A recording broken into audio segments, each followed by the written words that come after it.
We are live. Kelly will be here in a minute. She got me.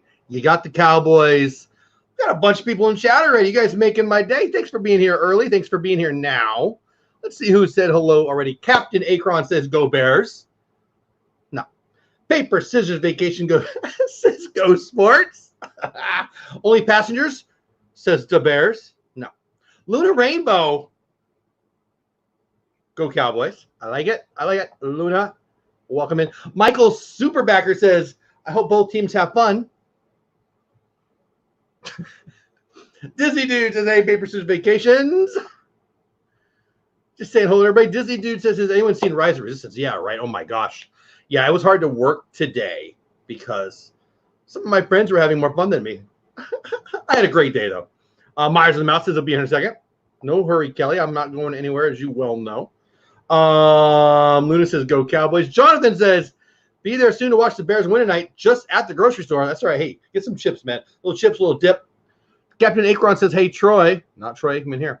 Luna knows what's up. Popping in to say hello. Hit the like button. Thank you, Candy Mom. The Orlando guy. Hey, howdy. Hey, peeps. Hey, buddy. How are you, my friend?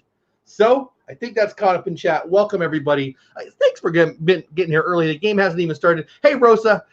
Welcome in. Merry Christmas, very Vlogmas, very Socksmas. No Socksmas tonight because we got my Cowboys. So Dale is a Bears fan. So I asked Dale from Resort TV One if he'd come in. I think he's busy tonight. I think him and Kelly talked, and I think he's busy tonight. But he asked me a question that I wanted to clear up. He said, well, I thought you were a Chargers fan. I'm a Chargers fan first because I'm from San Diego. But I'm a Cowboys fan. Hey, Destinations Chronicles, what's going on? Luna Rainbow, I am amazing. How are you? I am so good, it should be illegal. That's how good I am. So, but I'm a Cowboys fan because I moved out here 8 or 9 years ago, and sports radio, man. I mean, how can you not? And so, you know, got to root for the home team. If they played against each other, I'd be rooting for the Chargers. But they're my local team. Saw Christy's video? Oh, the ornaments? Good, yeah. She likes sidekicks. So the Mulan person, it's just fit perfect, and it was in the Disney store. Anyway, I'm excited about tonight's game. The Cowboys really need a win. I don't know what to think. Sometimes I think the Cowboys are the best team in the division. Sometimes I think they can't beat Texas Christian University. So I don't know what to do. Hey, Fulton, what's going on? Congratulations. Nomad. Oh, thank you, Nomad Unbroken. I appreciate that. I really do. I meant it. We'll probably talk about that. Doing a creator talk show on Sunday nights now after my DizTube show. Love to have you join us. But thank you for that. Miami Dolphins on fire. Yeah, plus playoff push coming. Yeah, not this year, Willie. Not this year. Luna, 100% Cowboys fan from Colorado. I got a buddy for the love of the mouse from Colorado. They're not Cowboys fans, but that's all right. They're good people. So I'm excited about tonight's game.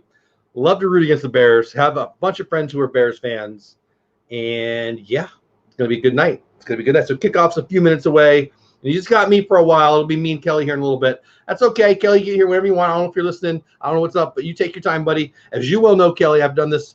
Last year, I did my first few live streams watching sporting events. I did some UFCs. I did some NFL. And I find it a lot of fun. I mean, you know, I'm a sports fan who likes to talk about sports when he's watching sports. So this is a nice way to do it. Willie, were you really? That was sarcasm? You're wearing a Witten jersey, Luna? I don't have any Cowboys jerseys. A couple of my kids do, but I have some Chargers jerseys. I don't think I have any Cowboys jerseys. I'd like to see that. Let's see it, Luna. Instagram me. I love Jason Witten. I've never met Jason Witten, but I have friends who have met him, and they say he is every bit as awesome as you hope he is. Willie, yeah, I know. It's all right. I figured you were kidding. I see a playoff push for the Dolphins in a year or two. How about that? So, who's picking my Cowboys? Perlini in the house. What's going on? Nomad Unbroken saying hello to Destination Chronicles. Seriously, Nomad, I really do appreciate the kind words. Thursday night football. Here we go. We got that. It's kind of Monday night football. Music going. I'm excited. I don't know what to think. Oh, there he is, Troy Aikman.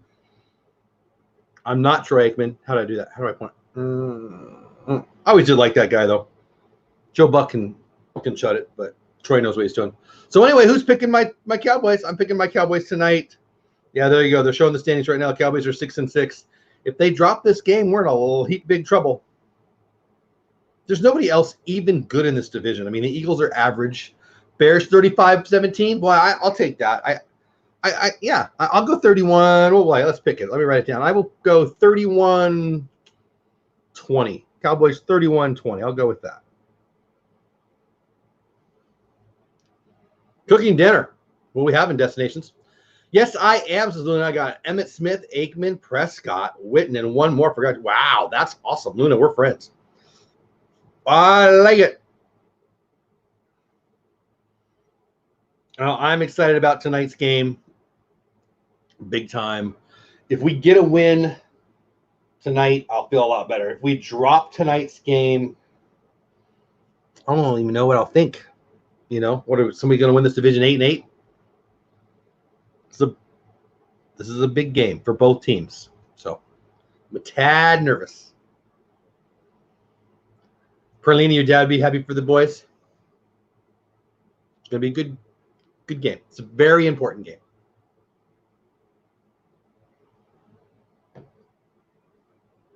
So anyway, Trubisky's, I don't know. I don't really think he's that good, to be honest. I mean, he's obviously talented. I like our offense a lot better. I don't know. I just think we're going to win. Yeah, here we go. They're talking about the inactives for the Bears right now in the game. I don't know if you're watching the game. I'm watching the game. You throw on the game if you like, and we'll talk about it. And the sideline reporter right now is talking about how the Bears are kind of injured. I mean, their stud Khalil Mack didn't play well last week, so I'm assuming he's injured. I don't really know. Both teams' third game in, 11 days? I think so. Yeah. Luna, me and you, man. Me and you.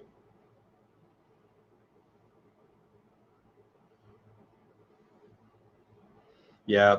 Aaron Andrews talking about the Bills loss. That was a tough one. Bills are good, but I thought we'd be better. All right, here we go. Kickoff.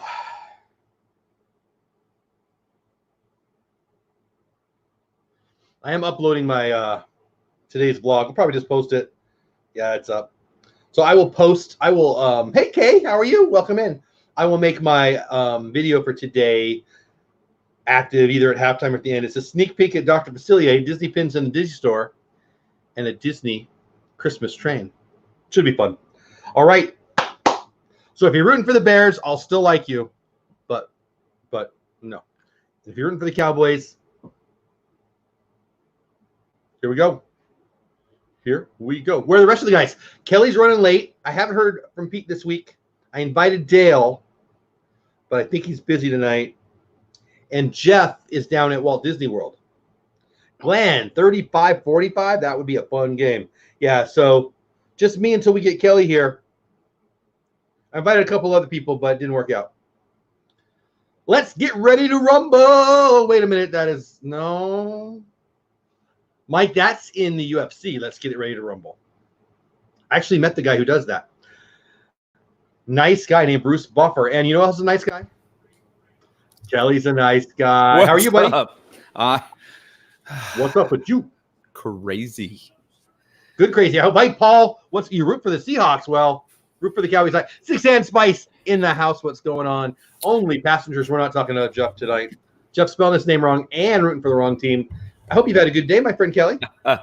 It's been an interesting day. I'll just leave it at that. It's been good. Overall, it's good. Nothing horrible. Nothing we need to worry about. There are 6 less shopping days till Christmas. Yes. Yeah. So I feel for people in certain industries and absolutely crazy. So I can't even imagine. Hey everybody. Everybody's saying hi. Hi everybody. It's good to be here. Kelly. Good to see you all. How was your week, sir? Busy, but really, really good. I'm nervous for this game, so I'll hold on. It's been a good week. We had a really good day today. I don't want to make you crazy, but we have a very busy middle of October till about last week, and it really kind of averages out, not slows down, but becomes more normal for us I was supposed to have I run an after school program, as I think I've probably said a million times. We were supposed to start a new program this Wednesday, but they delayed it till February. So all of a sudden I have time that I blocked off available. So I'm annoyed and I'm not. Right. We're going to put together a golf tournament too, I decided, since I'm going to have, awesome. I mean, no joke. Yeah, baby. Since I've got 6 weeks, not that I'm totally free, but that I have a lot of hours that I had planned in another block, you know, I'm not saying this very well. I had hours that I thought I'd be doing X, and now I'm not doing it. Right. So we're doing a golf tournament early. I called a golf course today, and anybody want to golf in North Texas? I'll hook you up. No, hey, I won't. I've got a business trip coming up to Texas, probably sometime at the beginning of the year. So anywhere near Fort Worth? I don't know yet. I have to find out. I vote for Fort Worth. Okay, I'll tell them. I'll let them know. I have to go to Fort Worth. So I didn't reach out to you to reach out to Pete this week. I was just busy this weekend, frankly, and I thought about it last night after I got off the stream with you, but I haven't reached out. Yeah, Orlando guy, don't ask me twice. I might do that. I've heard that. And then I reached out to a couple people. It didn't work out. I don't know. And Jeff's down in Walt Disney World, right? And he is. We asked Dale. I don't know what he's got. So I don't have anybody else but me and you, which is fine with me. But I don't know if you reached out to anybody yet. I have not. I would have reached out to, I think, the same people that you reached out to. I mean, yeah. Yeah. It's okay. This is good. I didn't even ask Jeff because, I mean, he was down in Walt Disney World. I didn't want to. I got to Rise of Resistance Day. I got to talk to him today. Did you? Did he have a? I mean, I thought he met. Who did he meet? He met like the president. The president of Walt Disney World Park. Yeah, he did. Have him come on the show. Yeah, I was like, did you invite him? Did you interview him? Hey, what are you doing tonight? So, yeah, I've never seen him speechless, and he was pretty speechless. He said, "This is amazing." Action figure expert, what's up? What's going on? How are you guys? How are you? We are watching my Cowboys beat up the Bears early, but that's my prediction and what I'm watching so far. Thanks for being here. Hey, Rob, what's going on? My friend Rob Buzz in the house. Rob Buzz is about to have a YouTube anniversary? A tubiversary, yeah. Tubiversary. Yeah. Which is awesome. I'm excited for him. That's going to be tomorrow. Yep, that's awesome. Rob, welcome in. Glad you're here, buddy. Great to see you, buddy. So anyway, Bears, Cowboys 0-0. Now, I don't know where you guys are on the – hold on. This is going to happen all night. As something happens, I'm going to shut up and watch. So I'm at 11:48. I watch on YouTube TV, which we've learned is a good 20 seconds behind cable, I guess? Oh, yeah. You're about 30 seconds behind me. So I will pause here just momentarily.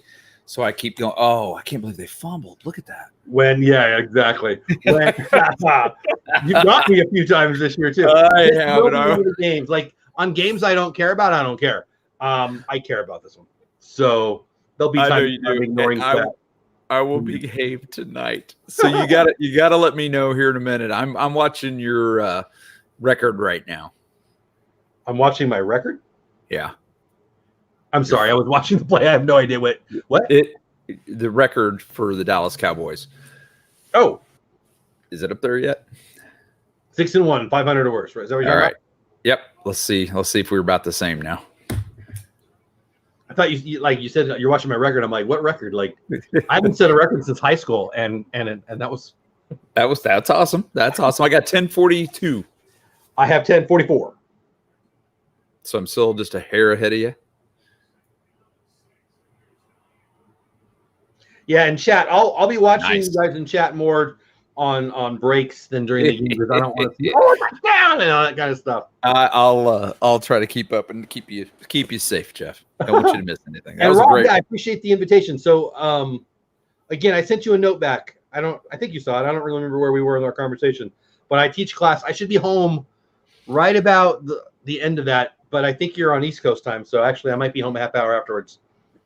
So, but I'll if you send me an invite, if I get home, I'll do it. Or I could pop in. Maybe I do have a break in between classes, Rob, that maybe I could pop in. Wouldn't be able to stay long, but I teach. Hold on. I teach some U.S. history to some junior high kids tomorrow. Nice. And, yeah, it's fun. Actually, can I brag? Sure. Please do. So it's junior high kids, and it's U.S. history. So not exactly their, hey, let's go to U.S. history. But one of the kids, his mom reached out to, doesn't matter. I learned last night that unfortunately he's got an eye infection, and so he's been missing some stuff and this and that and blah blah blah. And his mom reached out to us to let us know the only thing he's complaining about missing is tomorrow's class because he loves it so much. And this is a junior high kid in U.S. history. That's awesome. So yeah, I am bragging. It kind of made my day. You should be. That's awesome. Oh, dang it. So I tell you what, when I was in junior high, that's when I actually started to really dig history, and I myself got into U.S. history a lot, and I love it too, if you know. But later for me, high school. Yeah. I don't know what it was, but it just intrigued me. I don't know if it was growing up watching all the old World War II movies with John Wayne, and I just that kind of history just really intrigued me. And why did we do that? And, yeah. What's your favorite era of history? Because I know we've talked about history before. I'm getting more and more into the Civil War the older I get, and I don't know what that really. I want to learn it more. Baby. I don't know. I think you and I are dead on target. I'm at 907, 6, 5, 4, 3. Yep. So we're seeing it at the exact same time now. Awesome. We need this win. Oh my gosh. Yeah, well, both these teams need this win. Yeah. But absolutely. Your team, for you, I will say, needs the win. Badly. Yeah, so anyway, but in high school you got into it? I would say, honestly, I don't know. It's I kind of go back and forth. I have a really strong interest in the birth of our nation and the history around that. That was really interesting to me. But for some reason, that 1940s era of World War, the December 7th, 1941, day that will always live in infamy. From that point forward, really just drew me in at some of the history, and I guess that may have drawn me also towards serving in the military. I think, but the birth of our nation, always a great story, and you try to learn about that and the struggles that people went through to bring to us today what we had started back then with just a dream, basically. And I think it's pretty cool. It is cool. My youngest, she's 15 now. She's not that young, but she was really into Liberty Kids. It was a cartoon. Yeah, I remember that. I remember watching it with her when she was very, very young. And I'm like, hey, that's real. Like I just thought it was a cartoon, but this was actually historical teaching. Oh my gosh, yeah. Amazing actors as voices. Like I'm not gonna remember anybody right now, but huge names. And so really cool stuff.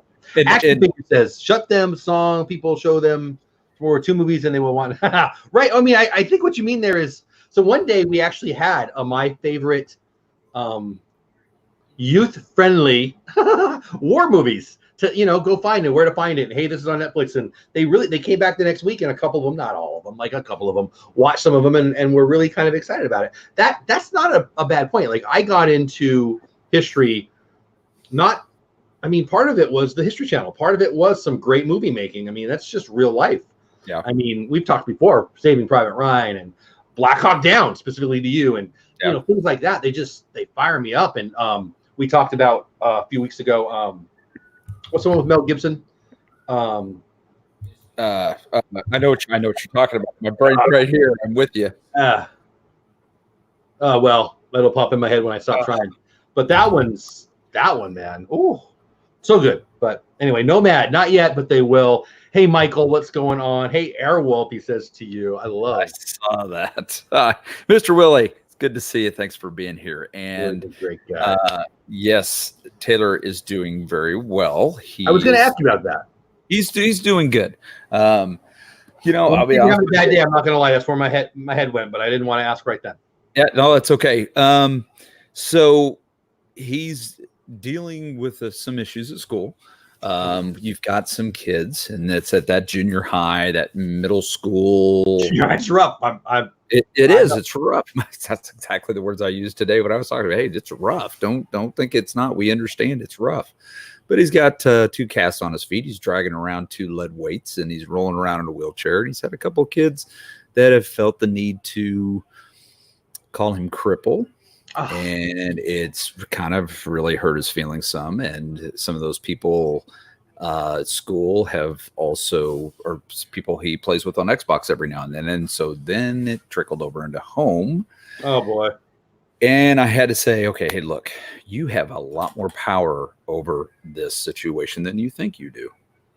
He has 100% power over it. We all said, how hard is it to go block? And now that person's not at home. At school, you let them know what's going on and they will get involved. We've got a good school that does get involved in these type of things. Thank goodness. And so they're handling their portion of it. And on our end, him and I are handling it at home, and he's much happier now. But this week's been a little rough.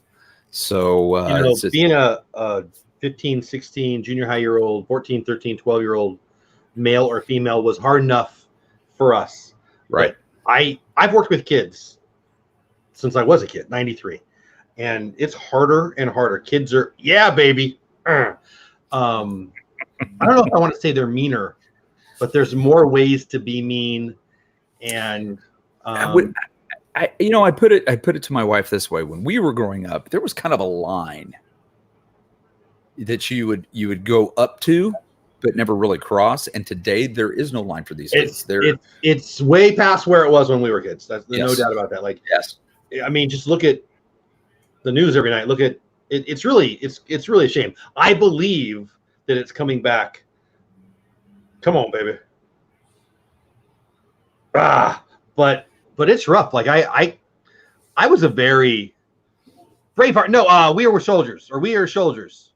We are soldiers. We were soldiers once and young was the book, and it was written, yeah. And the Patriot was the one I was thinking about. But yeah, we were soldiers. That's a book written by the actual general from that movie. And I've not read the book. I hear it's spectacular.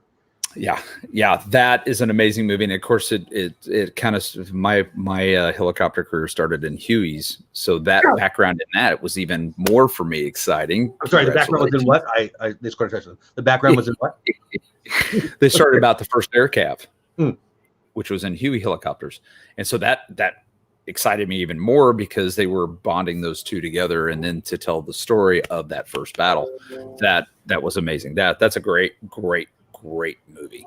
Yeah, I love it. I really like Mel Gibson. I know he's not Mr. Popular anymore, but some of his movies are some of my favorite movies.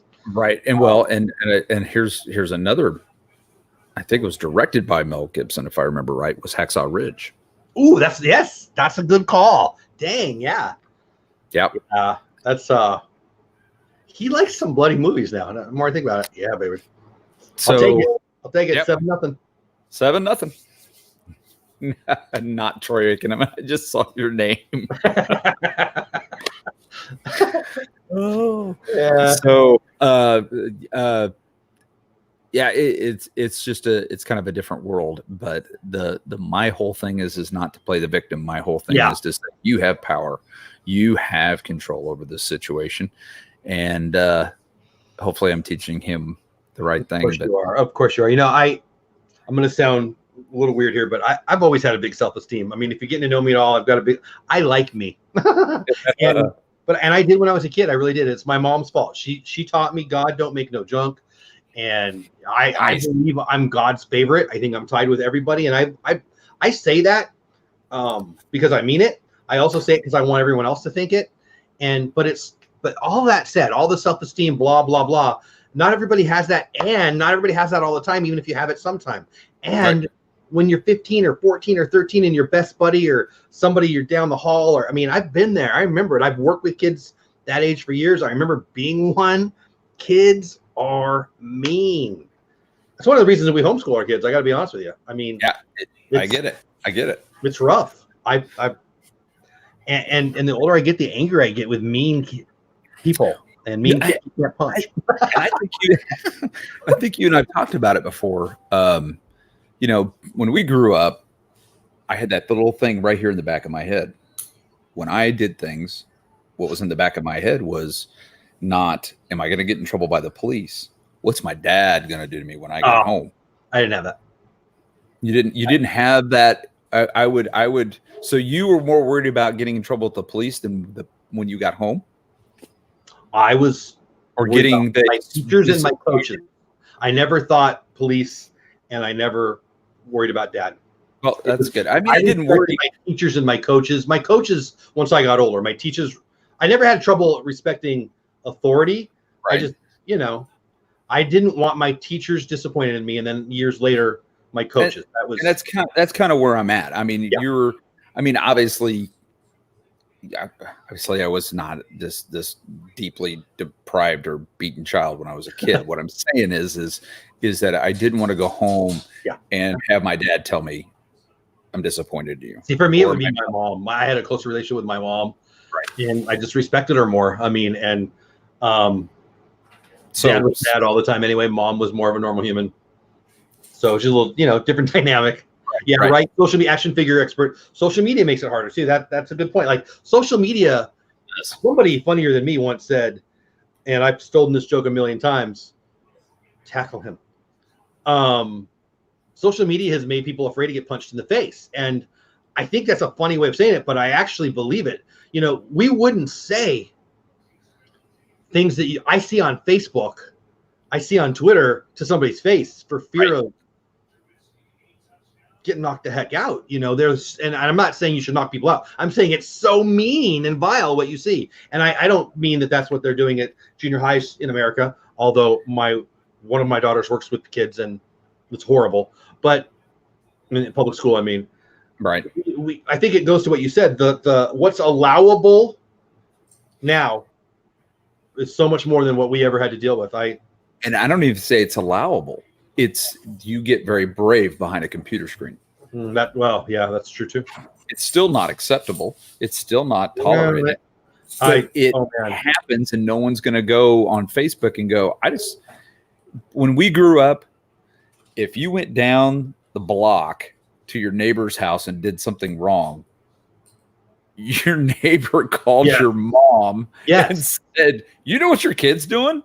Mrs. Miranda had more control over me than I love her. I miss them. Right? I ate more dinner at her house than at my house. Today, you write something on Facebook, no one's going to call your mom. No one's going to address that situation. They're just going to ignore it and go on. So there's no accountability behind a computer screen.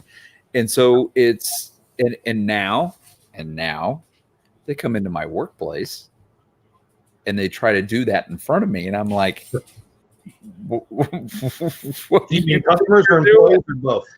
What's that? Customers, employees, or both? Employees. The employees, I've had.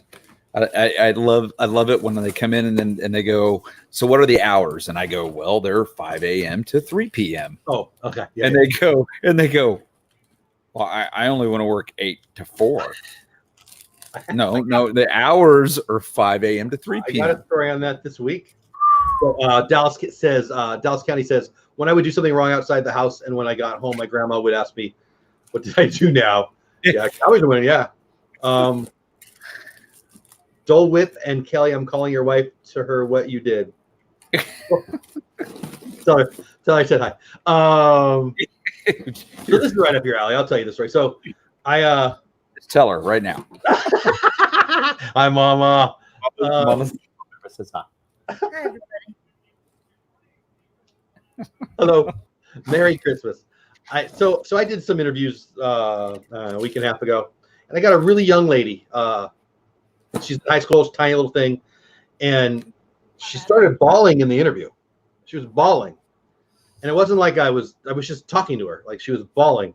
I said, "Sweetie, what's the matter?" "Oh, I'm having a bad day. What doesn't even matter." And I'm like, "Well, would you like to reschedule this for another time?" She'll, "No, I can't get this. I need to know right now if I'm getting a job." I'm like, "Well, sweetie, you're not." And then her mother came in and yelled at me as if, "Hey, Juan Rodriguez," as if I was the reason she was crying. Like, the sweet little girl. I was trying to help her out. Like, I didn't know what she was crying about. She was crying about something in her personal life. And then I was in another interview a half hour later, and my staff comes in and says, "There's a lady out here who wants to talk to you." I'm like, "Okay, I'll be done in 20 minutes. And I didn't know what it was. Then when I come out, it was the mom. She was mad at me. And I'm like, "I'm crying because of me." So then the next lady, who I actually offered a job to. She didn't go get her drug test, which isn't that rare and usually means what everyone thinks it means. Right. And so she called me yesterday on the way to work. I was on the phone with her, and she's saying, been waiting for you to call me back. Like, actually, like snotty with me. I'm like, hey, Ray J, what's going on, buddy? Hey, Chummo, what's going on? And I'm like, no, we sent you a voicemail. We sent you an email. We need you to sign the form to go do the drug test. She said, no, you told me you were going to tell me how it came out. I'm like, well, I told you to tell me what I'll see on your background check.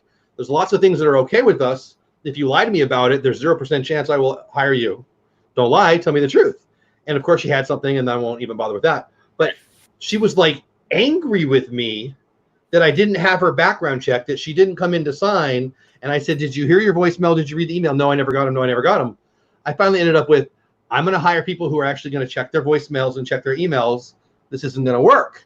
And she's mad at me. Now, I fully admit that I'm a little blunter than they're used to. I'm not mean. I just don't mind you crying. If that's what you want to do. I'm looking for a person that's going to that was close. I'm sorry, buddy. I'm looking for a person to meet these expectations. Yeah, well, I mean, the expectations for this one was check your voicemail or not even both. You don't even need to or would have been by. Ooh, did he catch that? Whoa, I want to say I was talking to you, but I think he got it. Oh, wait. I think they're going to review it. I think I see a red challenge flag. Won't be checking chat. Anyway, long story. Here we go. 1.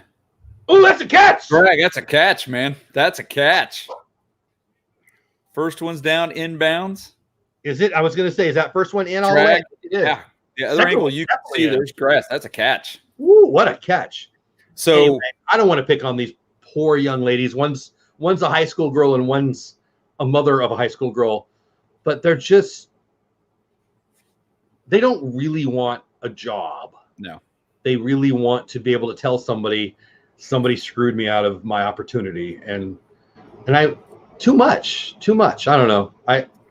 I'm amazed that when people come to ask me for a job and we tell them it's an interview position, and they come in and they sit down with me and I ask them a question, they're not prepared at all. And what I mean by that is, I had one where I said, tell me about a difficult time.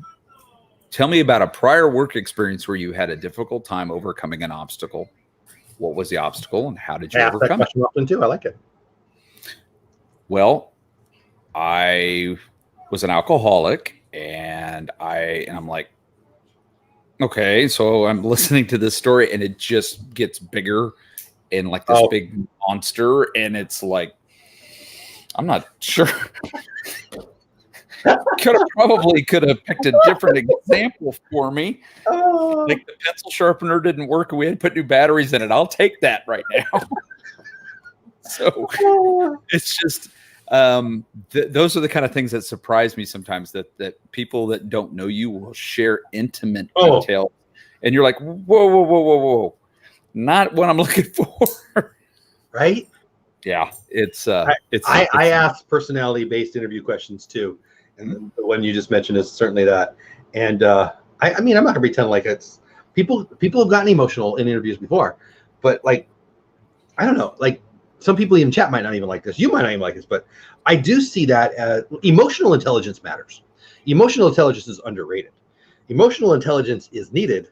And if you have none in your interview, you're certainly not going to have any when a customer's yelling at you or, whatever it is. Like, I don't know. My people work with the public, and most of our customers are awesome.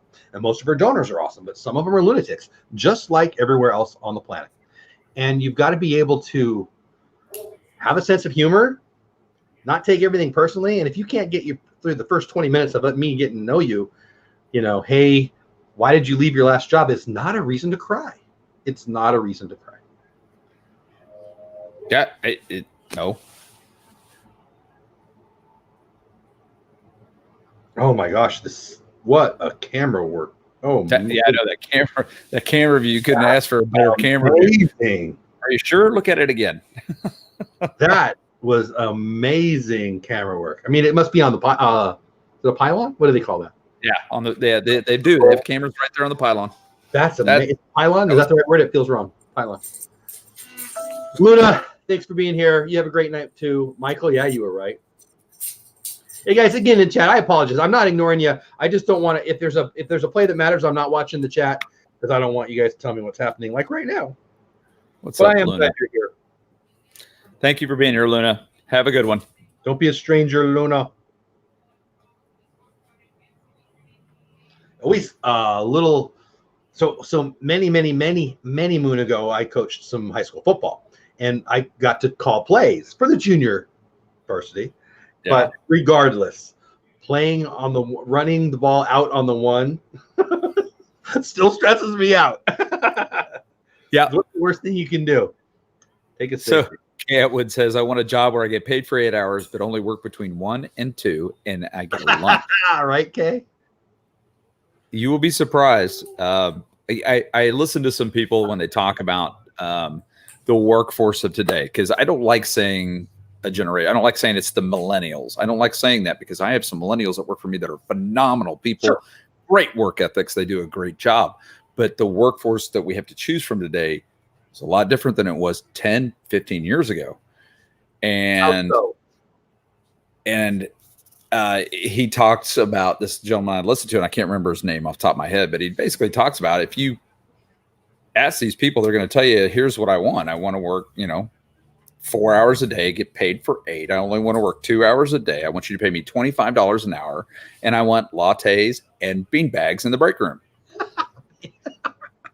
I mean, I agree on the lattes. And then they say, okay, so these companies like, what you're running and the companies that I'm working for, they say, okay, here's bean bags, here's lattes, and they still don't want to work. There's still no, so it doesn't matter what they're asking for. They still have a different idea of what they should get for their money. They do. They want you to pay them $30 an hour. They want to work 2 days a week, and that's it. And that's the question. I left my previous job because I didn't get along with my coworkers. How do you react to that? Okay.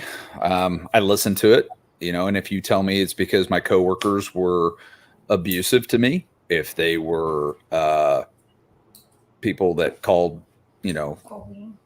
What'd you say? Bullying. Yeah, bully. They were bullying me, and I went to my boss and I told them about it, and they just said, deal with it. I'm going to have a different opinion of it. But if you just say, I left my job because I don't get along with my coworkers, okay, so the question becomes, were you maybe the person? So do you really ask it? Because Ray J, my answer is yeah. So I don't ask that Ray question. J, at that moment, in all honesty, and I've been interviewing people, Kelly. Well, I'll let Kelly answer for Kelly, but I've been interviewing mostly entry-level people. Let's be real, for me, for 22 decades now. And when they complain about their last work employer or their last two employers, I just look at the clock and decide I'm going to give them 5 more minutes, and I'm going to listen to ask them some basic questions, and then I'll be done. And they have no chance of getting hired for me. And that's horrible because I guess I don't want them to lie to me, but I ask questions in an attempt to get to know them. And I actually love interviews. I love getting to know people, but you usually, and the world doesn't want to hear this, but I don't care. You usually know in about 45 seconds. If you're wasting a lot of truth to that. There is a lot of truth to that. Yeah. People, I tell people when they ask me, do you have any suggestions? What? I work about 15 minutes a day, and I demand 2 bean bags. I need one for me and one for the dude who's bugging me, so I can.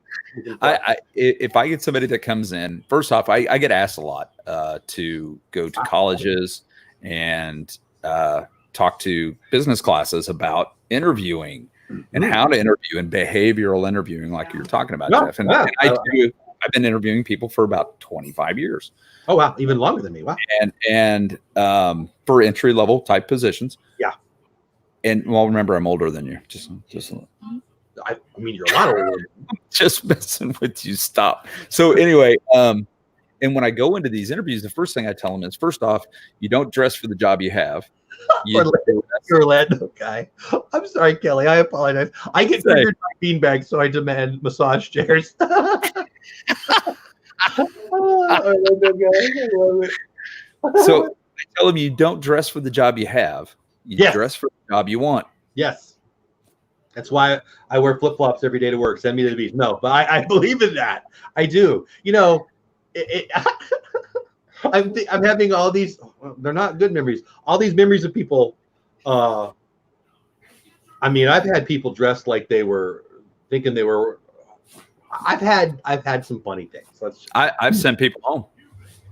Yeah, well, that they were that inappropriately dressed that I said at the time.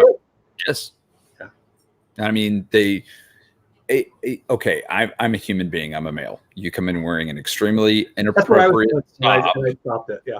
I'm not going to put myself in that position. Right. I'm going to ask you to reschedule. I'm going to ask you to reschedule your appointment, and please wear something more appropriate for the interview. Thank you very much. Have a nice day. Where were you when I was 22 and single? No, I don't really say that. But. Now, when I was 22 and single, I might not have done that. Single when you were 22. I was too. Redo the math. Baby. Okay, now I'm in trouble. I heard Mom. He wasn't single when he was 22. Dude, how could you mess up like that? I love it. I love it. Oh, Dowskill says, so my hobo look isn't doing you. I enjoyed the Adventures of Natty Gann way back when. That's old school Disney right there. Don't be making that face. Did I miss something? Oh, I'm looking. I heard the crowd go crazy, and I couldn't see what it was. It looks like the Bears got a. I was lazy. Baby. Sack. I'm just watching on my phone right here. I didn't put it on my screen here. And it's down at like 12%. So I took out my earphones. So Uh-oh. That's all right. I mean, that's good. The wonderful thing about owning an Apple, you can only do one thing at a time. I know, right? Sad. Yeah. Yeah, I've had some people come in that hired this one individual. There's a flag. Hired this one individual, young lady, very quiet, very reserved. She applied for a different type of job. She passed the process to get a job there, so she got the job. It wasn't an interview position. Hey, Tracy.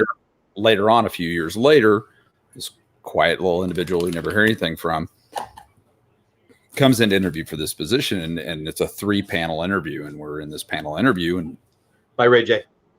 This person comes in and gives the best interview I have heard in 20 years, probably. Wow. Nails it. Because in behavioral interviewing, you ask a question tell me about a time you helped someone. Yeah. And they'll tell you about how they helped a kid build a snowman in the front yard, and it has nothing to do with the job. This person came in, took every question, related it to the position she wanted. Just nailed this interview. And I was like, so you can't judge a book by a cover. You've got to really sit in those interviews and listen and be very open-minded, especially if they're people that already work for you, who are trying to interview for another position. So you know this history of these people. You have to go into it, and that's where I come in working with HR. Is the two guys sitting on these panel of interviews on either side of me, going, well, I know this person, and I don't care. How did they interview? Yeah, that's what I want you to look at. Well, it shows their level of seriousness, I guess is the word I want to use. Hey, Diz Our Dream, you're welcome in if you want. I know you're down in Orlando. You're welcome to pop in if you want, buddy. Yep. I love having this kind of conversation. You know what? Our shows are so fun, though, we never know what we're going to talk about. But I like the interview process. I like the psychology of it, I guess. I don't know. That sounds a little smarter than I mean it to sound, but yeah, don't make us sound that smart, because but you're right. There I think there is kind of an art to it. You read a lot of body language, and when you're in an interview, in a job interview, you read their body language and what's going on, and which helps you later on, that when you hire somebody that's crazy and they do something dumb at work, and you sit down with them and go, so tell me about what happened, and they are fidgeting, and they're bouncing their leg, and you're like, hey, Dizzy dude, I work with organizations that are helping people get back in the workplace too, and sometimes I'll give them opportunities, and those are the people that like they work for us in exchange for me or somebody coaching them up, training them up, and that whole fidgeting thing, and I mean, here I am spinning around in my chair, but I'm not at work. But you know, that whole I'm nervous. Uh-oh. That would be a touchdown, boys and girls. This is going to be a good game. Your boys better pull this out. You must be ahead of me because I haven't seen no touchdown yet. What? I don't think I'm live. Touchdown, yeah. A touchdown just happened right now. Mama must have touched the button. I didn't touch nothing. It's all right. I don't know. I worry a little bit, but for my friends and family, I deeply believe. Boy, gonna get a little philosophical here, but maybe even political. I deeply believe the haves and the have-nots, the valuable and the not so valuable in the workforce are more spread out than ever before.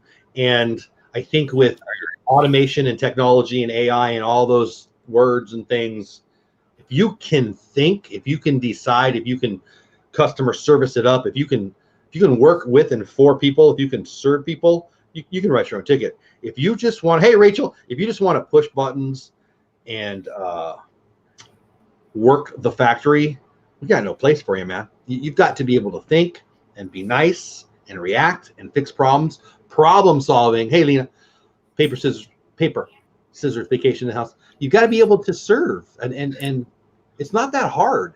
But boy, so many people are just almost refuse. Like they almost feel like they're being taken advantage of. Right. For Orlando guy. Exactly. Critical thinking skills are a lost art. Hello. What's going on? Rachel. Happy birthday, Rachel. It's Rachel, Rob Fuzz's biggest fan's birthday today. Birthday, Rachel. So we wanted to say hello and happy birthday. No, you're absolutely right. I agree with you 100%. It is kind of interesting how that it's a very big spread now. It's downscale. It's crazy. Bring an alien. What? Being an alien has its advantage in the workplace. Well, yeah, you've got a bigger job market to work out of many planets. Common is dying. Yes, Kay. It is. You know, it is. People like to think like I feel like people are going to call us boomers right now. I got called boomer twice in my COPPA videos now. I like it. But where was I going with that? I just think that I don't know. I think the cream rises. Like I think it's like on YouTube. Like all these people who come, oh, YouTube's gonna come get me. They're not promoting me enough. It's not sending out my notifications. But shut up and create. Shut up and create. Build a community. Shut up. Create. Shut up. And shut up again. Like it's not somebody's fault. You know, we have more opportunity today than ever in the history of history to do whatever we want to do. So I kind of go crazy with people. I think when we grew up, there were curbs, and here's the curbs, and we were told you could do anything you want between the curbs. Yeah, and you can do that all day long. And in today's world, people are going with curbs. There's no curbs. Yeah. No, there are still curbs. There are still guidelines. There are still rules that we need to follow. And as the world changes, sometimes those curves get a little narrower. Sometimes they get a little wider. Yeah. And just like you were talking about, here we go. This is good. We got a new change. Okay, so what do? Do you just give up? No. Well, times, and I bet you too. Oh, I wasn't hired for that. You know what? Shut up. Pretend like you didn't say that. Turn around and let's start again. Say it again, and you're freaking fired. How about that? Well, I wasn't fired for that. See you. Because I don't know what I'm hiring you for, but you know what it is? To get it done. What is it? I don't know yet. I'll let you know when it happens. You know, oh, well, I'm just here to move boxes. I don't need you then. Go away. When I hire them, I've got a job description, and I make them read the job description, and I say, take note of the very first little two paragraphs at the very top there, and they're little like 2-sentence paragraphs. And I said, let me summarize this for you. We don't ever say it's not my job. I've never been smart enough to tell people not to say that. But that little guy on Inside Out with his head going, that's me when they do that. So what a dumb thing to say to anyone, let alone a supervisor or a boss. Yeah, Tracy said, we're not boomers, we're Gen X. I love that. You call me a boomer because you're an idiot, and I'm not a boomer, but I totally agree. And downscale, I love you. Step 1, shut up. Step 2, create. Step 1 through 9 are all shut up, actually. I teach orientation classes every 2 weeks. And at least in that 8-hour period of time that I'm teaching that, 3 times I say, and why do I have to say this to you? Because somebody did it. That's correct. Yeah. Because it's one of those deals where I have to say before I hire you. Yeah. This right here says, don't ever say it's not my job. I'm hiring you as a worker here. I mean, you're going to have a basic day, and we're going to give you, things that you're going to do on a regular basis. But if Mrs. Smith needs help, and I ask you to help Mrs. Smith, you go help Mrs. Smith. Yeah, you shouldn't have to be told to go help Mrs. Smith. Right. And obviously, that's a customer thing. But But okay, that comes down to, in my opinion, and what I'm used to is that's common sense. Miss Smith, I see somebody needs help. It may not be my job. I'm going to make it my job. I'm going to go help them. Yeah, that's being on the planet, not being at work. Right. I mean, I guess it's bad. You can't. Everybody can't stop what they're doing. But you know what I'm saying. Rockin' Robin says, Kelly, but it's not my job, and I don't even work for you. Well, we need you to go help Mrs. Smith, Robin. If people would, and then I've had people kind of look at me funny when I tell them that, and I'll say, let me put it to you this way. If you come in for a 10-hour shift and I only have 8 hours worth of work, we have 2 options here. I send you home 2 hours short on your paycheck that day, or I ask you to go over here and help this group that has 11 hours worth of work to help them get their work done for the day, and you get your hours and they get done in time, and everybody's happy. You say it a little differently than me. You're nicer than me. I wouldn't say that. I will. I will. I'm right. Make yourself so valuable that you're the last person I think to send home. I don't know. My mom didn't have to tell me that. My daddy didn't have to tell me that. I always wanted my boss to be happier when I was there than when I wasn't, knowing that I was going to make his or her life easier. Whatever role I had, from being a delivery driver for Domino's, which was an awesome job in college, by the way, to anything, I mean, I don't know. It's right. There's nothing a better feeling to be away from work for a few days and come home and your boss actually look at you and go, I've missed you being here. I'm glad you're back. I have always attempted to take time off and make sure I talk to them in such a way that I know I get some feedback on, did you notice I was gone? I mean, this is years ago now, but I'm not forming that question very well, but I wanted to know, because that tells you where you're at, right? And and when you get into those upper levels, when you get into being a supervisor or a manager, then it's almost reverse. Because if you're doing a good job, when you're gone and your employees are operating just like you were never gone, your bosses look at you like, you're doing it. You've built a team, and they know what they need to do. Exactly. That's the best. And you've empowered. That's the most satisfying thing to accomplish. Downscale says, if employees realize that their job is to make sure the company is successful so they can collect a paycheck, then they should be willing to do whatever it is required. That's a hard thing now. People want to be mad at the man, the boss, the company. Somebody was saying, I don't know where I heard this today, but it was on the news. People talk behind the back of 2 people, their boss and celebrities. And when the team is like, I saw a video for Black Friday, and I've seen them. Was it Best Buy? I think it was Best Buy. I've seen them in training videos before. They have a very neat culture, a very football, rah, let's go get it done kind of culture that I really, really love. And it's hard to do. It's hard to do nowadays. It's hard to do ever. Anyway, Tracy said, and I say the last line is follow orders from a supervisor, right? Mr. Willie says, why do I get a feeling Jeff was an only child? I don't know. I'm not sure what you mean, and I'm not. I've never put a lot of. Are you thinking that his parents had him and they were done? Is that So I love my sister. Me and my sister couldn't have been more different as kids. Like she's come black to this planet since she's become an adult. But yeah, they had to work harder on her than me. Let's put it that way. Back when I worked at Kmart, I wanted to learn every job. Yeah, exactly. Right, Kay? Yeah, and, I just don't want to be you were boss. more valuable, and I think a lot of people don't understand this. And Kay's point, and I Kay, agree with me if you agree with me. Tell me. Agree with me, Kay. Agree with me if you agree with me. So, if you're in a place like Kmart, for example, and you have learned all these different jobs, it takes the mundane out of your job, because today they may have you do this and tomorrow you get to do something else. So you kind of have a Can you change. imagine having one of those jobs where you do the same thing every day? I would go nuts. So yeah, the more you learn, the more fun your job can be, the more opportunity that you have for you. And on the other hand, I also realize that not everybody wants to be the boss. So that's okay. I never had that problem. I usually expected to be the boss. So no joke, like I'm joking, but I remember actually he's still a friend of mine. We don't work together anymore. But hey, Dean, what's going on? Dean. When I got a job with a guy named Chris, who we're still friends with, it used to be in our fantasy baseball leagues and stuff.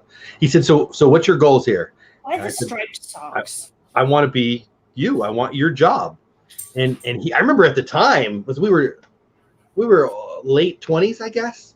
He didn't enjoy hearing that, and we became friends later, and we talked about it. And he felt threatened by it. I wasn't threatening him. I'm like, teach me everything. I want this to be the best you've ever had at this role, and I want to be able to do your job. Not, hey, I'm trying to get you fired. I mean, that's on him. I mean, we just, again, he's a great guy, but he looked at it different.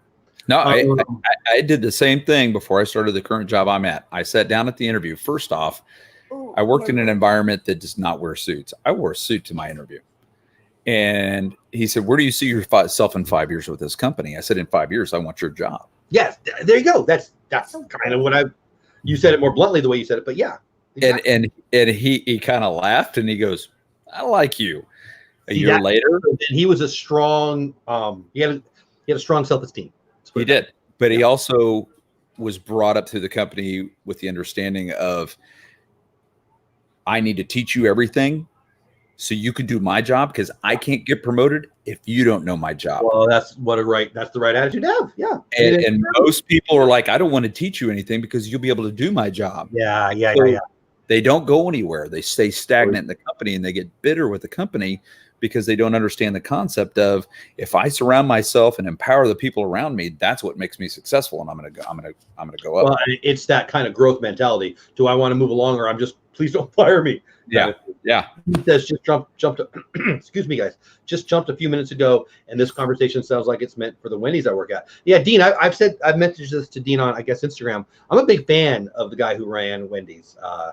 Great guy. I'm a big guy about adoption. I love adoption. He's I like Wendy's a lot. I think you guys have good burgers, A. And B, I've always loved the founder. I love him. So, I've enjoyed some of your, I think you were Instagram posting about work. I don't remember what I'm talking about. Dean, I'm probably screwing it up. But I really enjoyed wherever I saw that. It was Dean. People who love their company.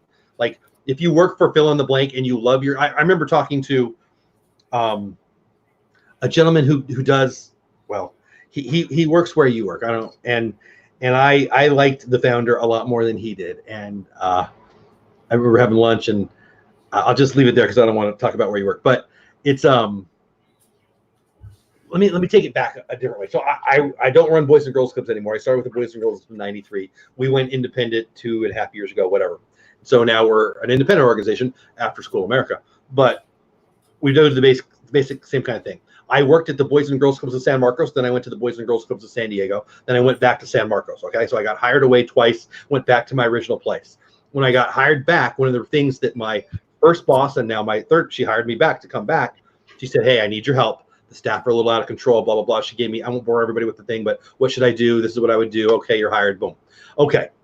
So then I get in there, and one of the young ladies, we had membership cards. And on the back, it had our mission statement, the organization's mission statement. And so I'm doing meetings and I'm trying to get them back in the flow of what we do and who we are. And I read the mission statement. And one young lady, she was a nice young girl. Her mom and her 2 sisters worked there. 2 of those were in management, and she was a younger one. And she said, I've never heard that. How long have we had that? I said, it's been, before I was born. This was, hey, Orlando Mike. It was, this has been the mission statement of the organization. And she said, well, I've never heard that. I would never have worked here had I known that. I said, well, Or you should have checked that out before. Well, that's not how we've done things around here. Yeah, I know. And that's why I'm here. And my point in saying all that is if you're, Star Wars commercial, if you're, Ooh, did you see that? Unsure of, oh my gosh, I can't wait for this. If you're unsure of your company's ethics, history, I guess, but maybe that's not as important. What they believe in and why they are where they are and what they're doing, you're fooling. You're just there for the check and goodbye. And I know I probably sound like a jerk, but if you work for somebody you don't believe in what they're there to accomplish, well, you're a bad guy. I don't know how you feel about that. Hey, Billy, what's going on? I try to be a valuable employee. I know how to do things others don't. What has it gotten me? I have to help the stupid lady who doesn't make an effort to learn anything. It's very frustrating. So you have 2 choices, Billy. You either move up the ladder or you start your own. So if I work at the fish store and the fish store manager doesn't appreciate me, I learn everything and then I go beat the fish store guy. And I've always had that, you're not stuck, Billy. You're not stuck, Kelly. I'm not stuck. We've all, come on, unless you're 7, you've worked for a boss you didn't like, you didn't respect you, didn't want to work there. Leave. You're not stuck. What are you worried about? Oh, well, I'm stuck. Then you're stuck. So, Billy, I don't know you, and I welcome. I hope you stick around. But you're not stuck. You're not stuck. Billy,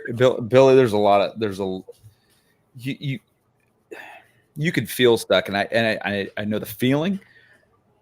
I tell a lot of my associates who will come to me in the facility I work in. I'm an HR manager. I've got 66 managers that work in that building. And they'll come to me and they go, I don't like my manager. And I say, you have 2 choices. You go to another area where you don't have that manager, or eventually that manager will be moved to another area in the building. Do your pick. You have options. Yeah. I'm going to tell you one more story. So I took over. I'm the executive director, CEO of a nonprofit. It's the second one I've been in that role. I took over 2 organizations. Tracy. I just saw it, Tracy. I don't know. I didn't know if you knew that, but I did know that. Well, I mean, hi, Billy. I mean, I'm going to tell the truth. But it is what it is. You're not stuck. But so I've taken over organizations that were broken that needed fixing. And the organization that I'm at now had 3 key employees. And I'm like day 2, and I'm having individual meetings. Like day 1, I have a meeting with whoever, and day 2, I'm having and I'm just getting to know them, and when the young lady comes in and sits down, and within like 4 minutes of, hey, how are you? Let's get to know each other. She's telling me how much her husband hates our job, how her husband feels like she's been taken advantage of and overworked and this, that, and blah, blah, blah. And after about 30 minutes of just her downloading on how much she hates her job, I said, you can go. You can go. Like, you can stay and we can build this, or you can go. You're not, I've under house arrest. Here's what I get. Now, the company I work for, starting pay is $17.20 an hour. Wow. In the first year, you get $1.50 in raises, 3 raises of 50 Better cents. than I did. Oh, man. It's a great opportunity. Now, on the other hand, how can you say in the first year you get $1.50 raise? Like, you don't. If they don't get fired, they get $1.50 raise. they're based off tenure, not off performance. Your performance determines if you keep the job. Raises are there for tenure. So 50 cents at 90 days, 50 cents at 6 months, 50 cents at 12 months. 50 cents at 90 days. Oh, so that's more. Anyway, my point is, after you've been there over 2.5, wow, what a run. Oh, man. 2.5 years, you're at the top end of the scale and it's over $20 an hour. Wow. And here's what I hear. I hate this job. That's 40K, right? 35 to 40. Okay. Yeah. Yeah. Okay. You hate the job. Yep. There's a door. If you'd like to leave, you can leave. No one has chained you to the desk. I can't leave. You've trapped me. Can you fire them? For that? Yeah. If they're disrupting of the workplace, yes. If they are just voicing their opinion, I'm not going to fire somebody for coming in and going, I hate my job. No, but I knew the answer had to be you can't, or they wouldn't have told you that. Yeah. But the thing that gets me is they go, you've trapped me. I can't go do anything else. You've trapped me. Because I pay you so well? Because I pay you so well, I've trapped you. You can't go anywhere else and work. Yeah, No. I would fire them, and I would fire them. And I don't work for a big corporation, and I would fire them. I hope you guys still like me in chat. Whatever. No, it's not a job eating glass. I hear I hate my job all the time, Tracy. Really? Yeah, I don't hear that. Rock and Robin, I agree with you. A lot of jobs, your boss can make or break your situation. Absolutely. People leave because of their supervisor more than money, more than schedule, more than anything. That's correct. The same time period where the girl didn't like our mission statement, gentleman quit on like a Friday, and like it was like week 3 or something of me being there, and because they didn't like I was making changes. And so on Monday, we're at the program where the kids are, and he quit without giving any notice. This is my last day. I'm out of here. So Monday I get to work. I go there partially because he's not there, right, to make sure everything's good. And he shows up. He's like, I think I changed my mind. I said, no, thanks. So no, seriously. I've been here for a long time. You quit. Goodbye. And I helped him go to another place, which I don't even know why I did, looking back on it, but because he's a nice guy. He wasn't a bad guy. He was a nice guy. But I wasn't going to put him back on the team. Right. And people, come on, you know who's indispensable? Nobody. So, and attitude is everything. And I don't know. Again, I hope everybody in chat's not getting mad. I'm okay with it. But the truth is the truth. I mean, if you've got a bad attitude about your boss, like, let's be real. I'm not saying the boss is always a nice guy, but your attitude matters more than his or her whatever. I don't know. I'm on management. Oh my gosh. I just got the Cowboys kicker on my fantasy team this week. That's why. Anyway, I fall on the side of management almost always on that, and just because everything's an excuse. Well, here on the other hand, it's in people in chat, please understand. We're talking about the bad side of things. We also have employees that work for us that are flipping amazing. I've had people follow me from organization to organization. So, like, if you take care of your people, you can tell other people, I won't remember your name in 3 weeks, go away. But you can't do that if you don't have, if you don't love your people. Like me saying all these blunt things about the bad employees, if that makes you think I'm a bad boss, then you're a bad employee. People love working for me. But not lazy people. I will tell you, I've been told by many people, and like I moved and actually had people follow me. I've done that. People have left the state. I mean, I don't want. It's for me to sound like a jerk than to brag. I don't. But it's not bragging. But I found this. I don't have any people that are middle ground with me. They either love me or they hate me. I mean, I would say that's a good thing. Awesome. That's so true. I'm not saying it's a bad thing. I'm just saying it's just something I noticed, where some people are indifferent a lot. Yeah. Typically, if you ask somebody about me, they either love me or they hate me. And that's okay. I'm okay with that. At least you know how you feel. YouTube channel, right? What's that? That's just in the comment section. Feel free to leave comments down below. Thank you. Jason, I used to tell everyone that we could be replaced. I understand that, but at the same time, you need to show up. If that's all he was saying, or she, or whatever, yeah, that's a problem. But you can. I can. Hey, I tell you what, I tell people this. I try very hard to make it very clear. There's 3 things I need you to do. Come to work. That's a good start. That's number 1. right? Once you're there, I want you to be safe at everything you do. I want you to go home with all your fingers and toes and hug your kids every night. Yeah. And number 3, I ask for max effort from you every day. Yeah. We're going to differ. We're going to differ. Hey, Jenna. Some days are bad days, right? You have a bad day. Everybody has a bad day every now and then. So if this is your bad day, give me your best.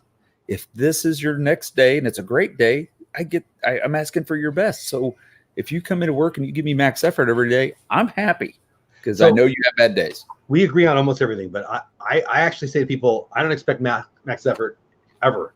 I expect you to care always. That's okay. I get that. Leave your leave your I don't have to because I had a bad day somewhere else. You're here to serve. I mean, we run a nonprofit, so it's really, really, really easy to say, come on, this is about the kids. It really is about the kids. Like you can't, it's not about, if you work at our resale shop, it's still about the kids. If you work with the kids, it's about the kids. If you work in our, wherever, it's about the kids. So it's a little different, I suppose, but Downscale says I'm putting flipping amazing on my resume. I'm sure you are, buddy, and I would if I were you, put it on there. Yeah, so somebody just asked me, they said they saw me in the Resort TV One stream this morning, and then Jenna popped in. Jenna, you were where all of us I wanted to be today. Hi, Jenna. Amazing. Please, Jenna, tell us, is it as awesome as it appeared? Because, oh my gosh, I'm not going there till February, and now I'm having withdrawal. I don't know. I just want to go right now. I know, me too. So bad. It was good. She said it was so amazing. Oh, I'm jealous, but I'm jealous right now. Yeah, Downscale's catching me on the football related spasms. Yeah. So Jenna's married to a Bears fan, and we got the Bears going. Yes. I think Jenna's not a Bears fan though. And they're winning. I don't want to hear. So Jenna, is it happy time right now at the house? Are you? I think you're like a Lions fan. Tell me. I remember. If in my pea brain, I think that you and Dale don't root for the same team. I might be wrong. Oh, Genesis, you guys are going to love it so much. Oh, I can't wait. I can't either. So, did you watch some stuff on it, Kelly? Did you? What did you see? I couldn't help myself. I tried to not do it, and I couldn't do it. Matter of fact, I'm not one of those guys. I got to tell this story. Please. So, Diz Our Dream, Angela sent my wife the little link to one of the little sneak peeks. I'm sitting here, and she's over there. She's on her phone, and she's kind of. And I go, "What are you doing?" And she goes, "Nothing." I'm like, what are you watching? And I look over, and she's watching. I don't. Why? I'm like, "Are you okay? Fine." And we throw it up on the TV, and I'm just, oh my gosh! I've gotta see it. And now I haven't had the opportunity yet because it's been one of those days. I had to work an extra day today, so I was at work today. I get home and I'm trying to do the one stream, and then I got to go do something else, and then I got to come back and try to be on this stream. I want to go see Josh's stream, Resort TV One stream. I haven't seen it yet, and I'm I mean, excited. I didn't wake up when it started, but when I woke up, it started for me, and I just and it was fun too. Like a lot. On my Instagram, everybody's meeting everybody. It was like, it reminded me very much of our day down at Galaxy's Edge. A lot of YouTubers meeting each other. And yeah, Jenna says she's a Colts fan. You and Steve's a Colts fan too. And Jenna's stream. Yes, Kelly, and Jenna's stream. Yes. And Jenna's stream. You know what? Jenna, honestly, I do not wake up for anybody. And I got up early to watch that. That's pretty big. And it's partially you and it's partially Kylo Ren. But did it look amazing. Oh my gosh. Like I just want to stand in line. That Jenna, she's been streaming and doing some awesome work here lately. So yeah, I don't want to leave Jenna out. Don't want to do that. Jenna, you are in a world of Jenna fans here, let me tell you. But the Eagles lost to the Dolphins. Yeah. It was 5:30 a.m. Yeah, I didn't get up that early. I don't remember what time I got up, honestly. But I wasn't getting ready for work when I first got up. I'll tell you that. Marguerite's in the house. Marguerite. Did you hear her announcement? Marguerite's? Mm-mm. She's a Chargers fan now. No, she's Yes, what she said. What are you laughing at? because No, there's very few Chargers fans anymore. I don't think she's What? going to That's convert. just rude. Yeah, There's more Cowboys fans than Chargers fans. Right Oh, now. yeah. Oh man, yeah. The Chargers can't even sell out their own stadium right now. Yeah, Jonathan, I did see Deb was screaming at everything. It was really early, but so totally worth it. Okay, I'm excited now. Oh, it looks so- amazing. So Jeff, have a good stream. I'm gonna go watch Reserve TV win. I would do it to you, brother. It's okay. It looks. I mean, I was reading like all of us. Come on, we're in this community, and I was reading all this stuff, and I've been telling people, no, guys, this is the best one. This is the best one, and apparently everyone is. Yep, this is the best one. I know Jeff. This our dream. It was so funny. So Jeff, how was it? He was like, awesome. It was just he couldn't find the words, so It looks all Excited. inspiring.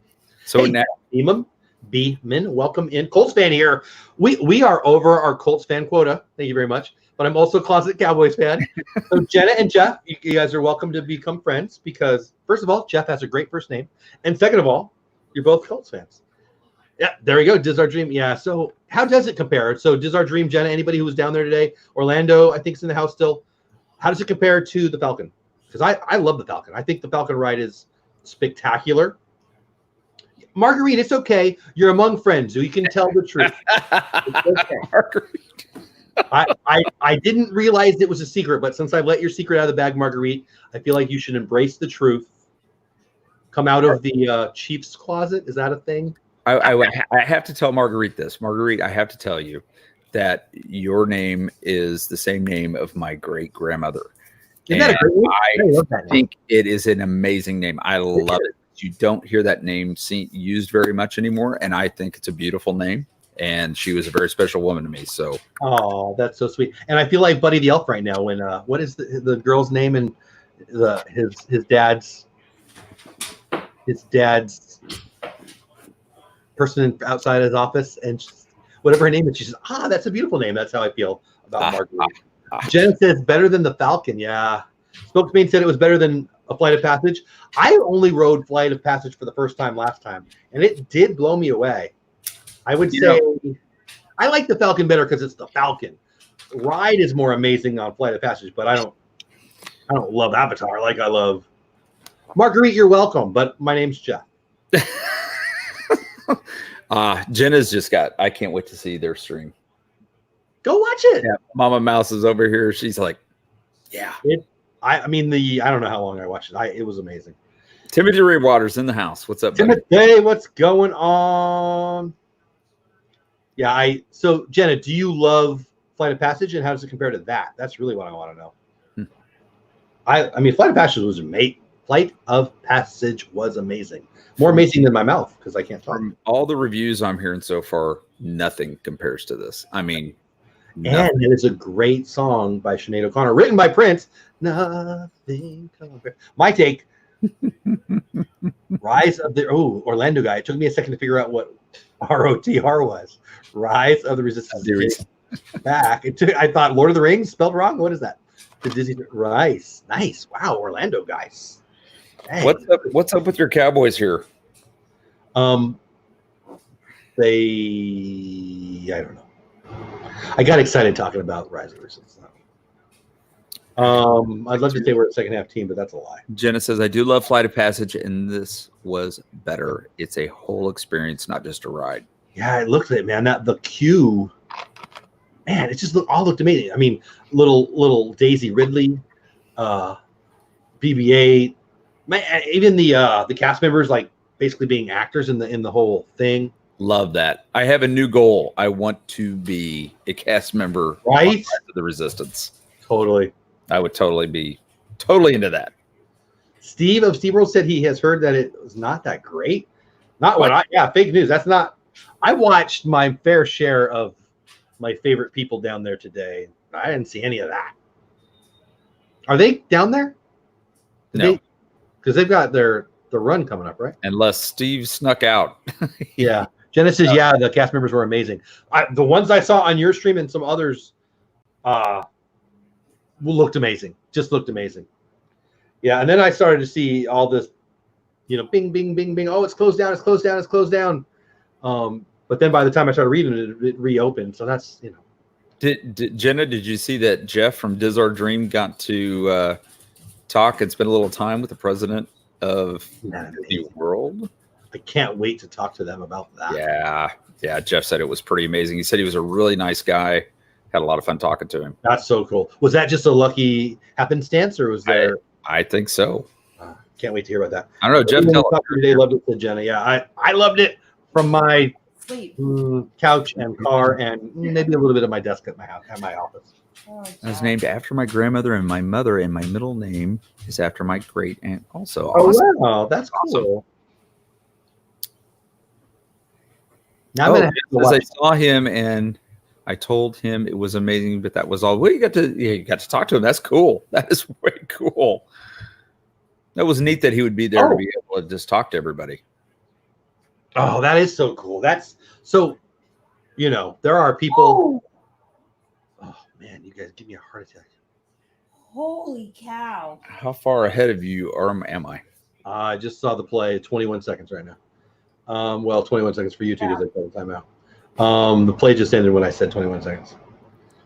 Yeah, I love, those are the kind of people that I want to selfie with, that I want to sit down with. Those Disney cat. Oh man, right. And there was no place to throw that ball to.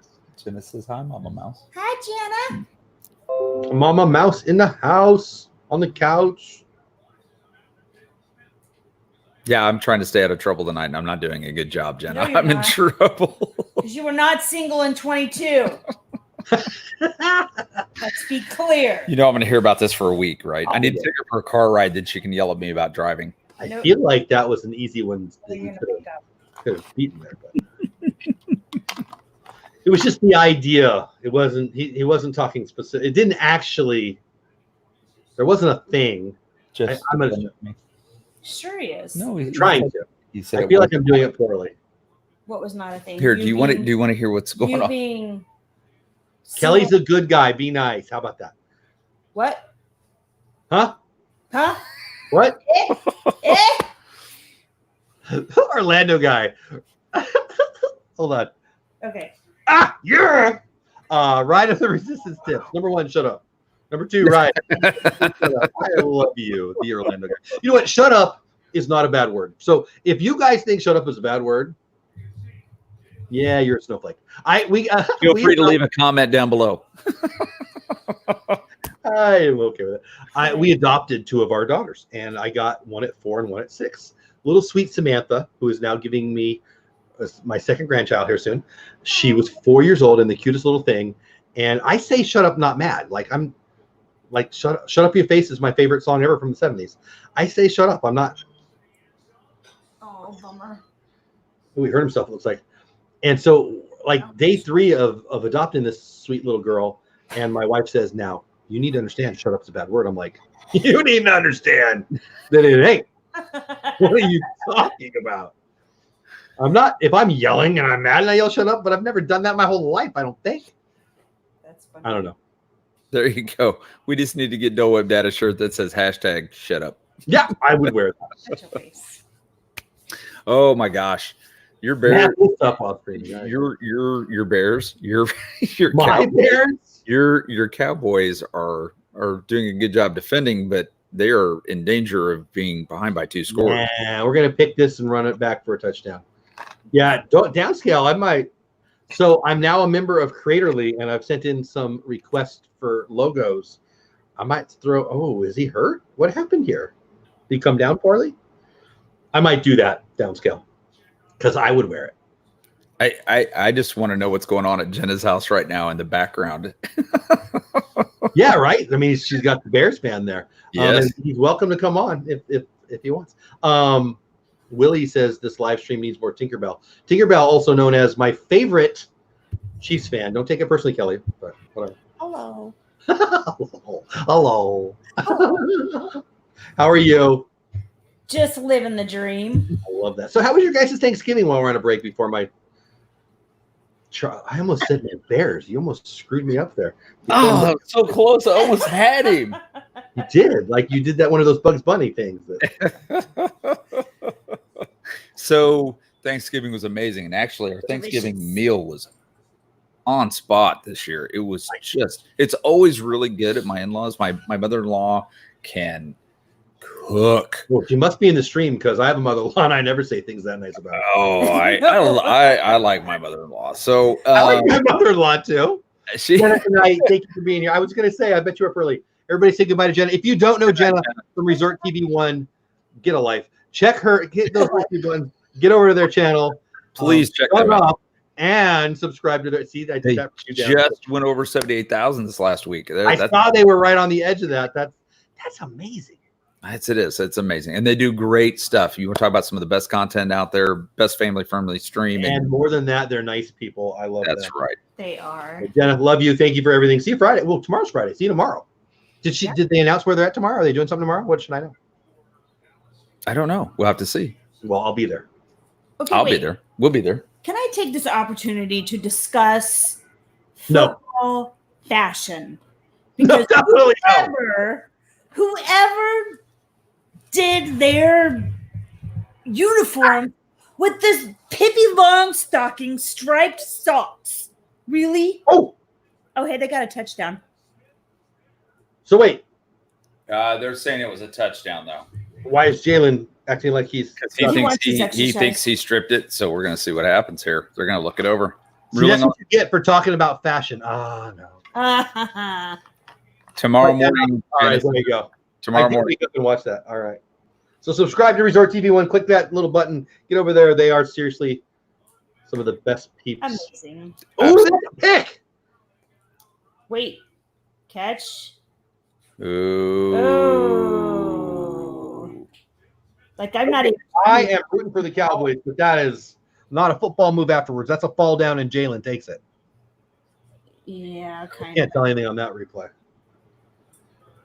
Oh, I don't know. Well, no one's challenging it yet. Nope. No. Well, I'm challenged. What are we doing here?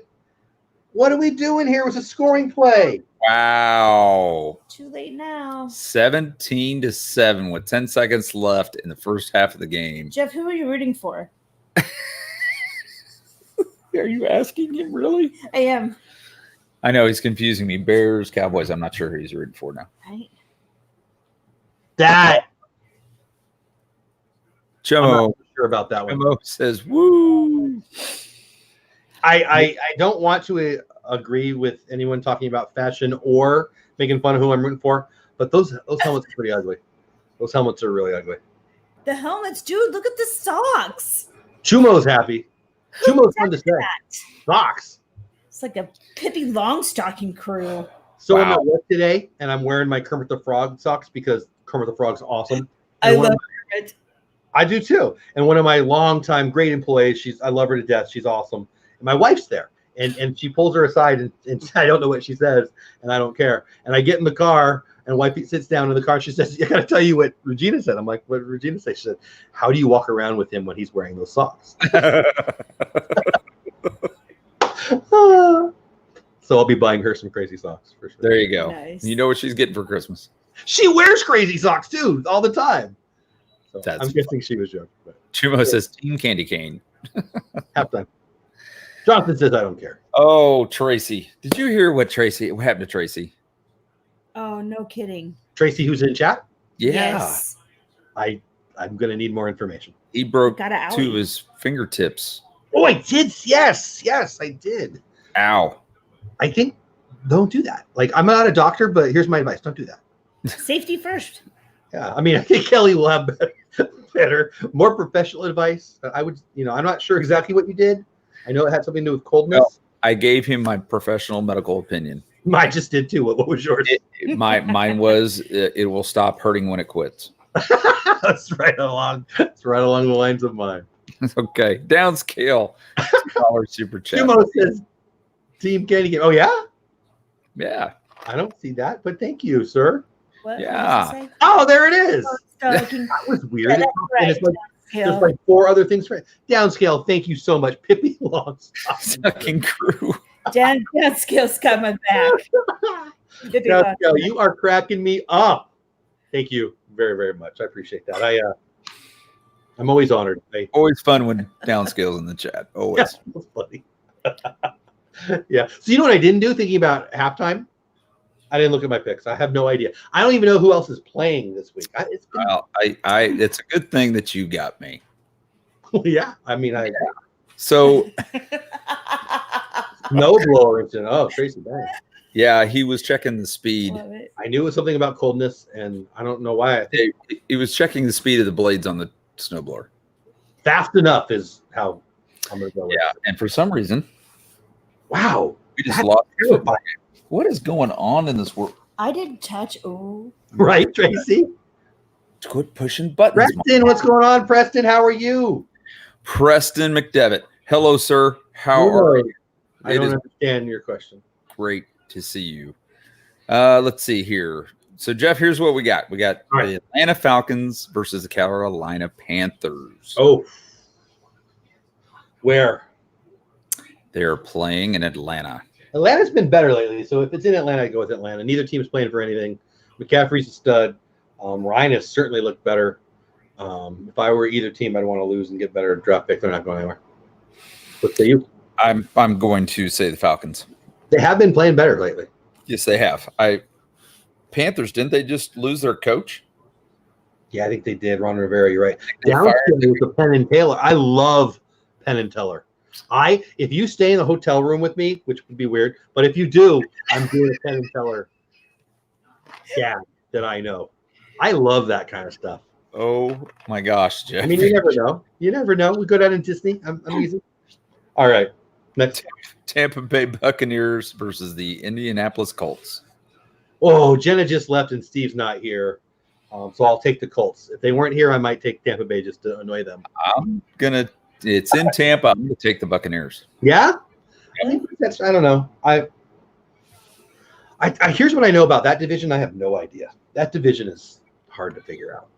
I will not disagree with that. Yeah. So, okay. So how about the 49ers over the New Orleans Saints? Woo! In New Orleans, right? I will. Thanks, honey. you're welcome. Lou knows what's going on. Yeah, downscale, I do too. In New Orleans, yeah? It is in New Orleans. What's the spread? You have that there? Don't know. 4 points. Probably 3. My instinct is to go in New Orleans, but I would be tempted to think we might get a bounce back from the Niners there. I mean, it's not like they're going to not be ready for them. I don't know. I like the Niners roster a lot more than I mean, they're having a great year, obviously. This is going to be second half. It's going to be a good game. Yeah. I don't think I put money on this game. I'm going to go ahead and pick the 49ers, though. I'm leaning that way, too, and I'm not really sure why, but I'm leaning that way, too. So, Mr. Gonzo's not in here, but it's the Miami Dolphins versus the New York Jets. Wow. So I heard that there's going to be police along the sidelines to arrest anyone who plays as bad as they've been playing all year, and both teams will likely be in jail by the end of the game. Jets, because the Dolphins are horrible, but that's such a bad game. Dale in the house. Oh my gosh! Now I saw him. Normally I enjoy seeing Dale in the house, but now I feel like I don't want to be Dale's friend right now. But I will maybe by tomorrow. Second half, baby. Second half, we're coming. We're prepared. Good for you, Dale. Good for you. Like, can we get a little scarier bear? Mickey sightings in the house. Chicago does want. You know who wants this one? Me. My Cowboys need this one. Cowboys and my Chargers are making me a lunatic this year. I just love the fact that Dale's doing nothing but grinning from ear to ear, putting bears in there. He's not saying anything else. Bear. There he goes again. Ooh, show it. Somebody else did. Okay, so I'm going to pick the Jets over the Dolphins. Jets? Yeah, me too. That's what they all say. Yeah, Chuma, that's what I'm saying. Second half, baby. Minnesota Vikings Minnesota Vikings versus the Detroit Lions. Vikings. Detroit's I'm picking Vikings as well. Detroit's actually looking for a quarterback, I think. They've had like 27. in the last 2 weeks. Are they looking for a quarterback or a team? Ouch. What are they, like 3-8 or something? 3-1. Chili MK. Hey, fellas. Hello, everyone. Just dropping by before. Oh, where'd it go? Before we play the card. Oh, Cards Against Humanity here at the Porter in Hattiesburg. I've stayed in Hattiesburg. Nice. Beautiful area of the world there. Right, Rockin' Robin? That's right. Tell Dale. I'm glad you're here and all, but you Bears fans. I'm picking the Vikings over the Lions. Texans over the Broncos. Nope. Downscale with this prediction. Eagles win the Super Bowl again? Maybe, but not in the next 20 years. I agree they will win the Super Bowl again someday. Dale, yeah, I need to do that while I can. Yeah, me too. Me too. Funny, Dale. Okay, Texans Broncos game. Broncos have been playing better lately. I'll take the Texans, but the Broncos have been playing a lot better lately. But Texans, I like them. Well, let's see. What did they just coming off of? Wasn't it the Texans and the Patriots game? Yeah. Mm-hmm. Yeah. So I'm gonna pick the Texans. Luna is talking to you, Dale, by the way, in case you weren't sure. Just to help you out. Dale, you're awesome. Mm-hmm. The Ravens and the Bills. I mean, that's two good teams playing really good football right now. Is it in Buffalo? It's going to be in Buffalo. I might take Buffalo right there. I really thought they looked really good against my Cowboys, but I might be doing that because they beat my Cowboys. But the Ravens are good. It'd be hard for me not to pick the Ravens to maybe represent the AFC in the Super Bowl. But Buffalo looked pretty darn good. I'm picking the Ravens to represent Pete. I'm picking the Ravens because they have cooler helmets than the Buffaloes. But the Buffaloes. Jason's Quilt in the house. Cowboys win. Blue Nose is in here. Stacy Rogers is here. Kay Atwood. I appreciate all you guys popping in, guys. This is fun. I always love Thursday nights, and I like them even more when it's a game that I care about, except for when my team loses. But Mr. Willie, I saw the Dolphins score with like the Dolphins 2 and New York 20 or 78. I saw that. I'm picking the Ravens. Let's see. We got the Bengals and the Browns. Battle of the Bees. I'll tell you the Browns. The Bengals are trying to be worse than the Dolphins. They're working on it. Shelly, you're the only one who likes these helmets, man. Are you serious? Who what? Oh, Shelly likes the helmets. So, Jeff, who are you picking, the Bengals or the Browns? Browns. I'm picking the Bengals. Their roster is Their roster is way better. The Browns have been underachieving, and the Bengals are as bad as the Dolphins, maybe. So, well, I think we both said that the Browns were going to have a better year than what they're having. Yeah, I didn't pick them, but yeah, I thought they'd be better, but I didn't think I thought they'd be better too. Green Bay Packers. Green Bay at who? I'm sorry. Redskins and Packers. Green Bay playing in Green Bay. The game is actually over right now. They've canceled it. There's zero chance the Redskins do anything. I would agree. There's some bad teams this year. There are. Let's see. The Chargers. And speaking of bad teams, the Chargers versus the Jaguars. I'll probably take the Jags in all honesty. The Chargers have looked I don't even want to watch them anymore this year. And now is when they're going to win, because now we're basically out of it, right? I mean, we're out of it. So we're going to go on a 5-game, 4-game, whatever's left winning streak, just so we can't get a good draft pick. I was going to say, good night, Dale. I understand you want the Chargers to lose to help them next year. Yeah. But you got the Jaguars are coming off 4 straight games and losing by 3 scores. They're the team that I picked in that division. Dale's leaving. So good night, Dale. Thanks for good night, Dale. Appreciate you. I go everybody that's not the Bears. I as a longtime Chargers fan, it's hard to be more frustrated with them than I am. They obviously had a lot of injuries this year, as we talked about earlier in the year while we were doing this, but they find ways to lose every week. It's maddening. And I love Phillip Rivers, but it's time to move on, I think. And I feel bad. He's been a great quarterback. I think he's a Hall of Famer. He hasn't been that great this year. He's looked pretty bad on occasion. Yeah, though they were saying that he was like one more pick away from being benched last week. I saw they warmed up. I can't even remember who our backup is, but I saw he was warming up. I did Marguerite. I think Marguerite. Next time she's in chat, it's gonna say Marguerite, the Chargers fan, Nagy. But yeah, it's I like the Jags a lot. They've been playing worse than I thought they would. But I mean, he just said it. They've been in every game for the last month, right? God, it hurts me to say this, but I'm picking the Chargers. Wow, you picked the Chargers and I didn't. What is this world coming to? I know, right? Tracy says Eli is starting this week. Really? Is What? Jones hurt? Oh, say that again. Mama was. Honey, I see it. It's okay. What did you say, Jeff? It's not okay. So, can we just totally ignore that you're asking me a question? And I tell you something off I'm topic. really sorry. Okay. I tell my wife you're so pretty, and it's totally your fault. It's my I've caught myself do it like 3 times in the past week and a half or so. It's totally your fault. That's Both of you. awesome. Both of you. I love it. I love it. I don't remember what you asked me, but that's what you just put in my head. Yeah, just put that in your head. Yes, honey, you're so pretty. I'm so pretty. It works every time too. I love it. It does. When I get it, taught me this like 20 years ago. should I be very careful about any presents I get from you this year because it might be from your wife? Ticking boxes. Make sure it doesn't tick. I'm really bad at mail, but I do have something downstairs for my favorite people who live in the great Midwest. Oh dear. Funny. I do have to ask you a question, though. That we do, don't Okay. What's your question? UK or K-State? You're UK, right? KU, dear. KU. Not Oh, that's what I UK. meant. You're Kansas, not Kansas State, right? Okay. What did I say? You know what I meant. Tyrod Taylor, thank you, Willie. Jeff. So wait. You're a Jayhawk, not a. Yes. Okay, that's what I thought. Hawks. But somehow I didn't trust myself. Stacey Rogers says, "Hey, Mama Mouse." Okay.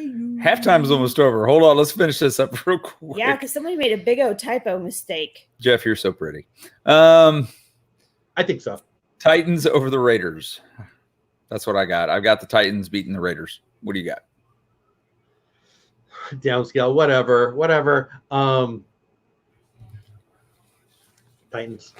That's a tough one. I wouldn't play that game. I'll be honest with you. Yeah, I agree with that. So let's go the Patriots versus the Chiefs. Downscale. I'm sorry. The Patriots and the Chiefs. Yep. Yes. Wow, I didn't realize that was this week. Is it at home for you guys or is it out in New England? It's in New England. New England. The Patriots haven't lost 2 games in a row in a long time. I'm a huge Belichick fan. Now, your coach is no slouch. He's elite. These are 2 coaches that are amazing. Yeah. But Belichick's the greatest ever. You're not going to hear a lot of arguing from me. Belichick is a great coach. He is. He's the greatest ever. I think the Browns fired him, by the way. That's insane. Yeah, Patriots. I think and hope that the game is really close. So I think the game's going to be extremely, extremely close. Now here's the deal. This would put Brady's them not been good in weeks. He's not. Well, he's 100 years old. I know, right? Hey, as the guy who's about to turn 50, watch it. Easy. Oh, sorry. Easy. If the Chiefs beat the Patriots, that will put us tied, and we would have the win over the Patriots. That's a big game. That's the 1 seed? Yeah, man. Well, that's a big game for the Chiefs. So what you pick? Here's my thing. And is there weather expected this weekend? You got to care about that stuff this year. I don't know on this one. I will tell you the Chiefs have not been very good at home this year. They've been excellent on the road. They've been pretty good. That was my thought. They've lost 3 home games this year. Well, that's not good. So I'm gonna pick my Chiefs. Chargers fan. I would take that. But I will tell you, in my opinion, You better throw the ball, baby. This is okay. That works too. the game of the week. Yeah, And there's 2 really good games this week. Wow. And I am flat out just going to say I think it's I would not be surprised if they tie. I mean, it's going to be that close. What, you got me excited for sitting on my couch this Sunday. I don't know what we got planned, but hopefully we don't have anything planned. Yeah, I'm going to be yelling at the TV. Yeah, I know what I'm going to be doing. My problem is I have to work, but I'm going to try to get out early because it's a 4:25 Eastern time game. For about 20 weeks a year, I pull the God says I can't work on Sunday thing. No, I'm kidding. I don't work on Sunday because I don't have to. But I'm not going to tell you that story right now. I would not be missing this weekend. Casey said, I have some important Disney info, but Nightmare Before Christmas wishables at the Disney store. I might have been at the Disney store today too, and my wife might have picked up some of those also. Who else we got? That wasn't the last game. Swaggy says, I think KC should kill the Pats, but Belichick owns Andy, so it'll be closer than it should be, 24-20. Belichick. I can't argue that. You know, what's going to be great about this game is they are going to pull out all the stops, both teams. You're going to see things that you have not seen from either of these teams in this game. I hope so. It's an important. I mean, you said it. It's for first. I mean, the home field advantage in the playoffs in January is gigantic. Yeah, baby. First time. Hey, Andy's Playground. This is a brilliant idea. Also, I'd really like Chiefs to win. Well, Andy, I liked all of those things you said until the Chiefs thing. But Meyers The Mouse will love you for that. Andy's my new friend. Absolutely. Welcome in, Andy. I'm glad you're here. Oh, man. Yeah, Andy, thank you for being here. Marguerite, right. I'm a Chargers fan now. Nagy says, well, that's the game I have to take the Pats over the Chiefs. Oh, what? Wait a minute. Who said such things? That game I have to take. Okay. All right, Marguerite. Tom Brady is the same age as Airwolf, 78. I think KC should kill the Pats. Oh, you already read that one. Wow. That was a seriously awesome run. Did you see that, Jeff? Yeah. Pippi Longstocking took the ball and ran really far. Oh, yeah? Yeah. So, Rams. We'll get it A2. No way. Rams and Seahawks. Hawks. Rams have been unbelievably annoying this year. And the Hawks, I'm a big Coach Carroll fan. I'll take the Hawks and Russell Wilson. And I'm going to take the Rams. Yeah, really? Yeah. They have it is in the Coliseum, so I'm going to go ahead and give it to the Rams. Oh. And then we got the Eagles versus the Giants. So that was the run she was just referencing that I just watched right there. Yes. Yeah. Right there. Oh, we lost just 2. How we're not together? The Eagles and the Giants. You better pause the game. I mean, it's going to be the Eagles. The Giants are so bad. And somebody in chat said that Eli's starting. I can't imagine that's true unless Daniel Jones is hurt. But Nate says my team plays for the ACC championship Saturday. ACC championship in basketball is must see. Who is it, Kay? I don't even know. Fun fact, Downscale says New England football teams tend to have favoritism. Oh, man. Every time I do that, it pops away. From refs at home and lose miserably in away games. He did lose his shoe. So I'm at 10:44 if you should. Yeah, I'm at 10. We need to pause. I keep pausing it, and you're getting slower. I mean, it's age, buddy.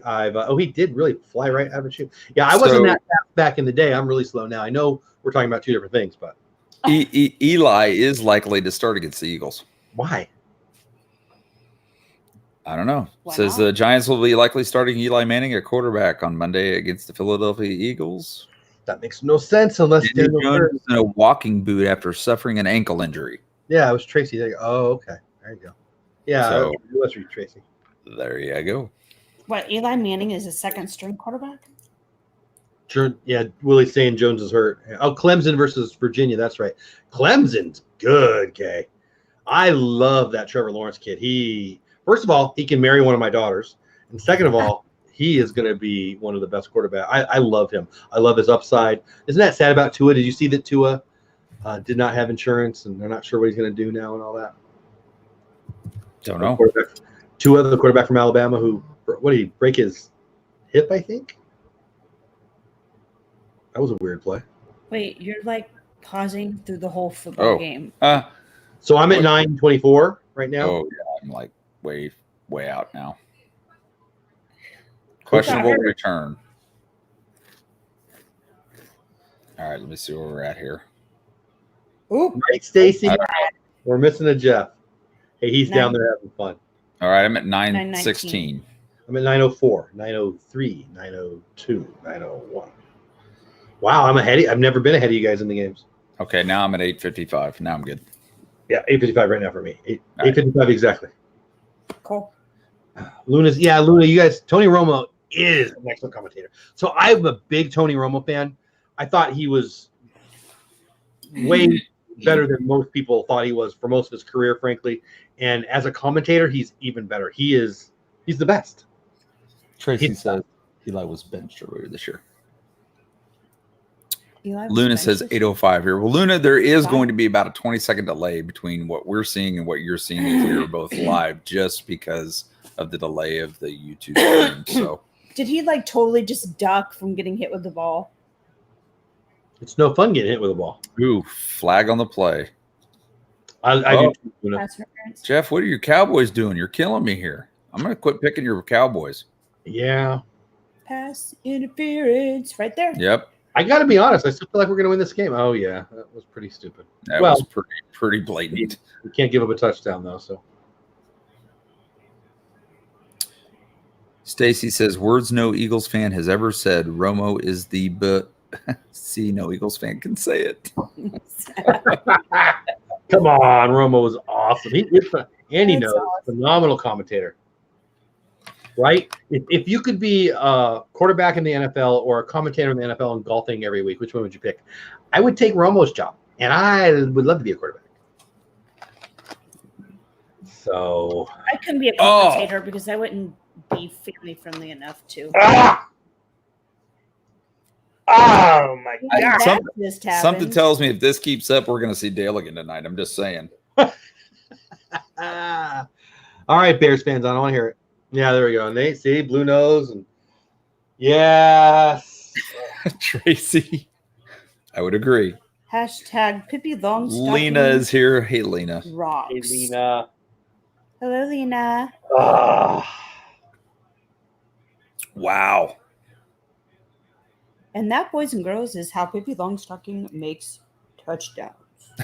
Willie, I had a little bit of time as a backup quarterback back in high school. It's the best job in the world. Everyone loves you until you play. Until you play. The backup quarterback in a high school that's quarterback is not doing well is the most popular guy in town. I got to do that for most of a full season. That's wow. 7-24. Whew. Wonder who's going to win. I mean, I was feeling pretty good still about our chances, but this is obviously a large deficit. Yeah, you got a little bit you got to make up. Wow. Wow. David Goofy, hello. I've got YouTube on my TV and can see chat. No idea how to talk into it, though. He's got to yell really loud. That's what I do. Yeah, so far, Andy. So far. Bluto says, hi, Mama Mouse. You know what? I think tonight was going better when we were talking about poor employee interviews. Yeah.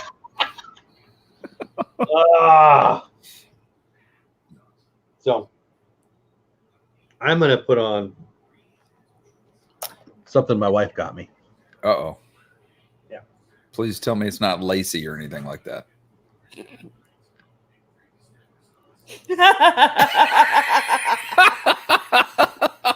I'm going to lie. I can't think of anything funny to say. That's what I'm going to go with. Did anybody else in chat see that little 30-second snippet of Jeff just not knowing what to say to that? Well, I knew what to say. I wish, that's what it was. You're right. I couldn't think of anything. Yeah. You guys need better fantasies. That's where I'm going to go with that. TV commercial. What did she get you? Stand up. Let us see. It's all about fashion tonight, don't you know? Ooh, Disney Plus commercial. Oh, look. Dale showed up. Dale. I love it. Hi, Dale. Bring it on, Dale. Tell him how it is. I just commented that, you know what? The game keeps going like this. We might see Dale again tonight. I saw you texting. I wondered what you were doing. Whatever. Did you text me? I didn't text Dale. I I didn't. Not this time. Oh my gosh. So Dale rolls in while at least 3 people are asking me about my lingerie. Yeah. So I don't know what to tell you. I would. Thank you. Yeah, As your wife walks in and you said that on this. What? Was that your wife or is it your daughter? That was one of my daughters bringing me Subway, which I don't know what they were doing. They were out spending money. So Brought you Subway. Yes, Hey, what you got there? What? Oh, come all ye. Baby Baby Yoda. I guess I could have stood up. How lazy could I be, right? I didn't even get out of my chair for that. That is awesome. That But it's pretty fun, right? That's a good wife. Is that And a I work. She's That's a good wife. I'm sorry, you better talk to the one that you weren't dating when you were 22. Or you weren't married to when you were 22. I told you I'm not going to hear. I'm going to hear about this for a Talk to I week. feel like that's a little bit my fault, but oh, happy Mandalorian Eve, everyone! Right? Oh, you know what? I'm a week behind on the Imagineer one, the Imagineering story. Yes, Oh yeah. I'm behind. I've got to get caught up on that, baby. Yeah, I love. Oh my gosh, I love it. Like Mandalorian and then 1A, but I can't wait. I can't wait. Like Friday was already. Not Dale, not because you're in here, and mostly I don't want you to listen to this because it's nice about you guys and you're a Bears fan. But Friday nights has been my favorite for the since I've known about Friday night. Like, Right. I love you. But now I've got the Mandalorian and all that. David the producer, be nice to our said, not a chance. David the producer, not a chance. I don't hate the Bears. I just don't like them tonight. Look it, we're coming back. Let's be real. Changing the story. We're going to take this game. Okay. I say so. Make it happen. Speak your world into existence. That's right. I believe in that stuff. That's very true. Very true. Speak your world into existence. Are you guys ringing a bell? An angel just got his wings. Great movie. Oh.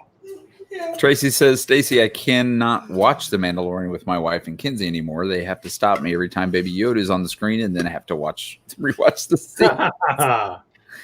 I believe that wholeheartedly. There's a whole lot of Baby Yoda comes on, and it's pretty cute, and right? Miss what you say. It is the child. Like I need to say the child. It's not Baby Baby Yoda. Yoda. It's the child. Baby Yoda. How many times have people told me, don't call it Baby Yoda? What am I supposed to call it? Baby Yoda. I love it. So did you see that it slipped out that he's going to be in season 2?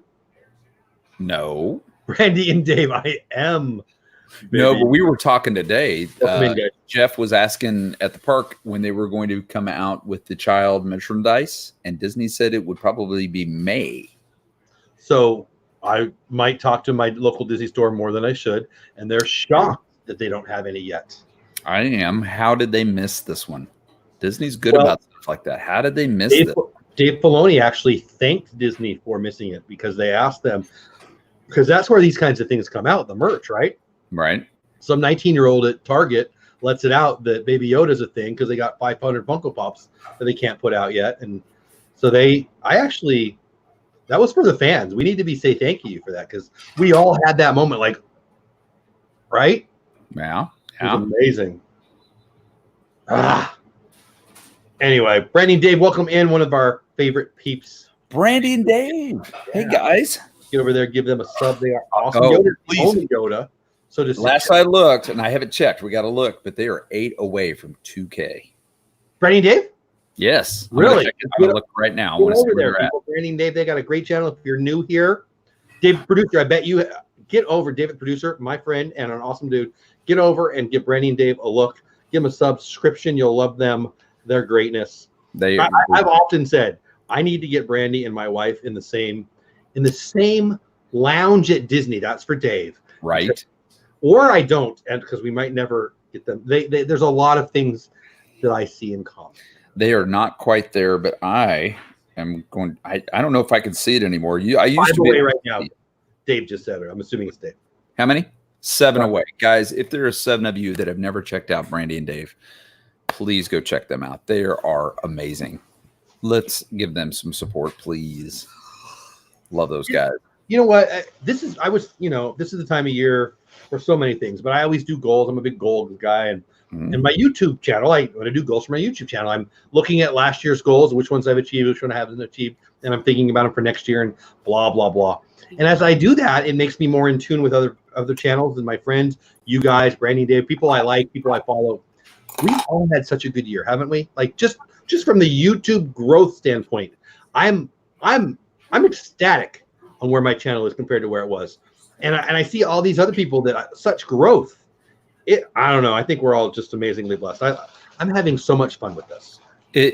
I will tell you, in March of this year, I think we had 5 subscribers, and I think Wow. that was Tara, Michaela, me, me, daughters, guys. and we're at over 700 subscribers, and I am truly blessed. I think because of that, my wife and I are so happy with It's fun. with the family that we've created in this community. It is awesome, and we couldn't be happier. Well, and as I said earlier, the cream rises, right? And there you go, Brandon, Dave. Dave, I'm sure says, where'd it go? We were at 250 this time last year. Wow. And you're at 2K tonight. That's awesome. I love my Disney YouTube community friends, and community more than you guys can possibly know. And seeing people who want to grow on YouTube grow, I love it. I just love it. Disney Everett, what's up, buddy? Thanks for being here. So get over there, guys. Get them to 2K. Yeah, if at all, find that old YouTube channel. Go to your old YouTube channel or whatever and subscribe to him. Right. Get 2K tonight for us, guys. Where's your video at? You were at like 800 million the other day. Oh, on the video broke 54. I don't know. I'll tell you in a second here. Actually got it right here. Right now, I'm at 54,736. Amazing. But who's counting? Where are you at? You have yours is well over 20K. 29, I think. That's awesome. That's awesome. It's a long one too. Do you know what? That video is over 4,000 watch hours. That's crazy. Video. Like I told my mommy and I told my wife the other day when it passed 4,000. I worked hard for like a year and a half. Yeah, I don't know, to get 4,000. This one has that. That's my brain doesn't go. I can't figure it out. I don't know. Yeah, Stacy, that's what Jeff was just saying. That it was John Favreau himself. He didn't want the merch coming out too early. I think what's too early? See, I figured 2 weeks after when they the second week, I think they should. But they couldn't have done it though. So if they were manufacturing, it would have came out. If they were shipping, it would have come out. Okay. So this is a gift to us, in my opinion. I concede. That's a good point. I'll go over 29. I'll go over 30,000 before the end of the stream. That's cool. That is amazing. That's awesome. Yeah. That's mine's leveling out. Disney Plus. Well, mine's come down for sure. Like I looked at it today, and today will be my least new subscribers and my least more new views, but it's still getting over 1,000 views a day. So that's great. That's I'll take it. Take it. I mean, yeah, it's a blessing. It's fun. We had 3,000 watch hours when we posted that video. We just hit 3,000 hours, and I'm over 5,000 hours now. Wow! And that was a 4 minute and 30-second video. I remember we joked. Should have went longer. Yeah. I had a few comments, and they're going, it gets to the point at 1 minute and 20 seconds, and I'm like, so on my Kappa video, I say this is gonna be super boring. No one's gonna stay till the end, and then I got a couple comments like, dude, what took you so long? I'm like, I told you I'm reading. I read a document. How boring. Right. I told you people, this is going to be boring. But people didn't read it, so whatever. All right, Dave, who are you rooting for tonight? Cowboys or the Browns?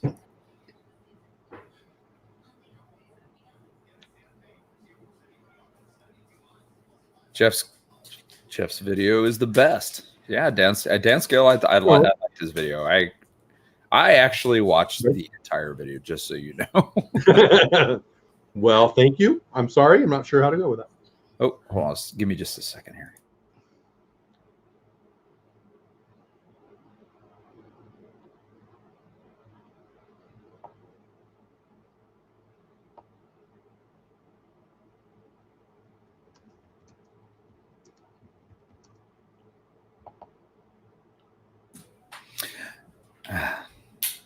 Hi. How's that sandwich? It's really good. I feel bad. I like Subway. Subway is one of my favorite. Downscale says, I like how Jeff's Wawa hoagie exposes the fine bacon. So I don't know anything about Wawa except for it's a thing because my daughter's nickname is Wawa, and I take pictures of it when I drive by. But apparently Wawa, I need to go. What are you talking about, Dave? Whatever. I sent you a tweet, by the way, if you're interested. Twitter fly the link to Steve and I. Oh, I just did to you. Is Steve around too? I just did to you, Dave, like 5 seconds ago. Yep. Give it to send it to Steve. I've never. Hey, speaking of Steve, he just popped in the chat. You in chat? He's around. Well, there you go, buddy. I just sent you guys. Check your DMs on Twitter. I'm not a big Twitter guy. You're a Twitter guy, right, Kelly? I am. You want me to send that link? Already did. Done. All right. That's what I was doing. But I think Twitter's they made it easy for me. I like it. I used to like it. I was on Disney Twitter before I was here, but it was so negative. I got away from it. Really? Like, I'm not looking forward to 2020 because the whole world is going to think I care how they vote, and I totally don't. Steve, what's going on? I heard you're a Colts fan. Not anymore. Oh, ouch. How are you, my friend? Look, I was. So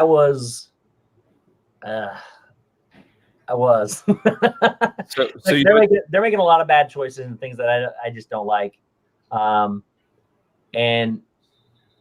to get, I don't know. I got friends that live near Foxborough, and I hate to say that they're starting to rub off on me. Oh, Steven. So really, what you're trying to say is intervention. You're becoming a Chiefs fan. That's what you're saying. Well, something like that. I love Brady. I don't like the Patriots. Baby Yoda Frank. Earthquake in Dave's house. Yeah, you haven't heard this stuff yet? That's my guess is Baby Yoda's name is Frank. I've heard this, yes. Frank. I like the Oz reference. You know what? You like throwing in these little nuggets. That's why I like watching you, man. You always got a layer. Should I actually watch the game? Are we watching the game? Is it back yet? It is back. I am watching the game, but until right. Is it on Prime? Who's winning? Not the Cowboys. Let's just put it that way.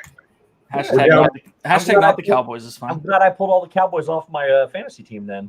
Yeah, I cut the kicker this week. We're down 24-7, and I don't really want to talk about it. Wow, they got the old freaking Bears helmets on. Yeah, they're ugly, right? Love it. I forgot Jeff was a Cowboys fan. I don't know how I forgot that. I'm a Chargers Cowboys fan, and it's equally painful this year. That's not. You don't even if you combine them, it's not a good team. I was gonna say, do you have 5 wins combined? We're 6-6. And, Son of a nutcracker. Ooh, 24-7. Yeah. Can you guys stop saying the score, please? Thank you very much. Let's just say Dale's really happy right now. Dale is very happy. Jeff, what's going on? How you doing, buddy? He keeps popping in every couple of minutes going, hey, I had another minute. I just want to stop in and say hi. Who's that? Appreciate Dale. Dale is I sent a message to Dale and he said can't talk right now. I got to make sure DoleWhipDad is seeing the game or something like that. Yeah. See, now, normally that would make me feel good, but it doesn't. Yeah. we were just hanging out on some duck labs. Yeah. And popped over and we were watching and we're like, send the link. I just told Dave, I said, hey, I got to go get something to eat because I still haven't eaten supper. I'm snacking on my gingerbread house. And I enjoyed that. Where I went shopping today, they had a bunch of gingerbread houses, and I told my wife about your stream, and that was pretty funny. Well, awesome. It's a staple of Vlogmas. Is it? Yeah, build your own gingerbread house. It is now. You gotta. I didn't even count that. I didn't even count that as my Vlogmas video. Oh, I hear you. Is fruitcake coming next week? Because that's I interesting. do like cake. The rum cake. Have you had fruitcake? Oh, you didn't say fruitcake. You said cake. I said fruitcake. Oh, I missed the fruitcake. It's horrible. I have that doorstop right over. I said rum cake, and Laffa McGee Brandy back there yells, "Rum cake sounds amazing." Rum cake is great. I'm in with that for sure. Downscale. Wow. Go ahead. Downscale being very, very creative tonight. The Cowboys are losing, the Eagles are winning, and I am grinning. And the meaning of the streaming of the Jeff is the best for not the rest, but us who understand how the rest will regress their distress. Yeah, well said. I can't believe I actually got that. It right here. What are you eating, Jeffrey? Yeah, is that pizza folded in half? Subway. It's Italian with some of those awesome yellow peppers and Oh yeah, I love it. Now, peppers are my jam. if you'd have told me that was a bacon pizza folded in half and you were eating it, then I would have been okay with it. Nice. It's really good. Really good. That sounds good. Bacon Bunch of pizza. Italian meat and some banana peppers. Throw some meat in between on top. It's good. Yeah, banana peppers and meat are staples. Yeah. For sure. Stacy But says damn. she'll take the rum, but everybody else can have the cake. Yeah, sure. I don't disagree. Jeffrey, I must say, and I don't think we've spoken via text, but I haven't said it. Sunday night was fun. The creator talk with thank all you. the cop stuff. I was enthralled at camp. I figured I'd pop on and say hello, and 2.5 hours later, I'm like, I have to get up and go attempt to shoot deer tomorrow morning at like 6. So No, I appreciate it. I mean, that idea's been in my head for a while, but part of it is your fault, man. We talked ages ago. yeah, we kind of BS'd about it. So And I like those streams. I like to listen to those streams. I think that I don't know. I like this craft. I like YouTubing. I like watching you guys growing. I like growing. I like, finding tools and helping people find tools. And hey, is this working for me? Hey, is this working for you? And obviously people with COPPA are freaking the heck out, or I think they were. I think they're calming down now, but whatever. But now that the mantra seems to be, watch out for January 1st. Okay. cool. Whatever. I will definitely watch out. It's like Y2K all over again. Exactly. I said that. It's the Disney Community Y2K. Well, but it's the I know it's across the board, and I get that. With gaming's in the same boat. Some semblance of toy reviews are in the same boat. are they? Like, I guess. Depends. I mean, Depends what you're doing. Yeah. If you're Cookie Swirl C, it is focused at kids. If you're Ryan's toy review, maybe not. exactly. If you're who are the two brothers? Collins Key? That's a good question. That's That's a really good question. It can be different. Because they're preteen-ish focused. There are plenty of people that are going to be affected greatly. Yeah. If you're a I don't know, a crafting channel, if you're a model trains, there's so many. And the thing is that all of these channels want is just some semblance of a clear answer. That's it. Because if I need to change my content slightly to make sure that it's not for kids, so I can continue to do my craft and not craft, but you know what I'm saying? Continue to vlog and not be lumped into this completely junk category that YouTube created. That's a whole nother conversation, but not be lumped into that. I'll change it, but YouTube's not giving the answers. And it's YouTube, like you were saying in your video, Jeffrey, it's not the FTC. So I think people like downscale stop not giving me a straight answer. I don't know. I just don't understand it. I really don't. It is what it is. I'm not here to bring this whole thing down. So No, you're fine. Shoot, are we talking about how you make me watch my Cowboys lose, or I can talk about this? it's true. I don't understand why every 6 months somebody has to pretend like somebody's trying to screw them on whatever platform they're on. Look, man, you can either take it right here and say it's on me to make it work. Yep. Or you can say it's your fault, it's your fault, it's your fault, it's your fault. Because you know what? It's gonna end up like TikTok's my new jam. We all know that. I'm a fan. I'm not good at it, but I'm a fan. But eventually TikTok might rise a little bit, and then they're gonna get more focused, and stuff like this is gonna happen, and It is crafting your brand and focusing on you as opposed to focusing on numbers and this platform. Just because this platform isn't going to be the best for you doesn't mean that there isn't a creative outlet that all you have to do is tweak slightly. Whether it's shortening your videos to IGTV and turning your phone from this to make sure that you can put your craft out there. I mean, do any of you listen to Roberto Blake? Yeah, baby. All the time. Yeah. I knew you. I would have been shocked if you did. Yeah. You guys? No. No. Did I listen to what? I'm sorry. Roberto Blake? No. So he did I guess it was a 20-minute, 40-minute, whatever, long video with Ian Corzine, who apparently everybody thinks is the end-all, be-all of YouTube lawyers. Yeah. And I highly suggest you watch it. The second half of that is about a week old now. Roberto talks about how to be an entrepreneur with this, and how if you're thinking that your ad revenue is going to be your income, you're lying to yourself. So the funny thing is, Jeff, is Blake's been saying that for 24 months. Yeah. That's his mantra. If you want to talk about Gary V's being create your own brand, Roberto Blake mirrors that, but his isn't just that. It's like, you can't count on YouTube's revenue. You need to brand yourself. You need to sell things. It's the jab, jab, jab, right hook philosophy. Yeah. Right? It's take responsibility for what you are. Yep. And then try to find avenues on how you're going to monetize what you do. And monetize is zip slip. It's close. Monetizes the it has a negative connotation, but why? No. I'm just saying.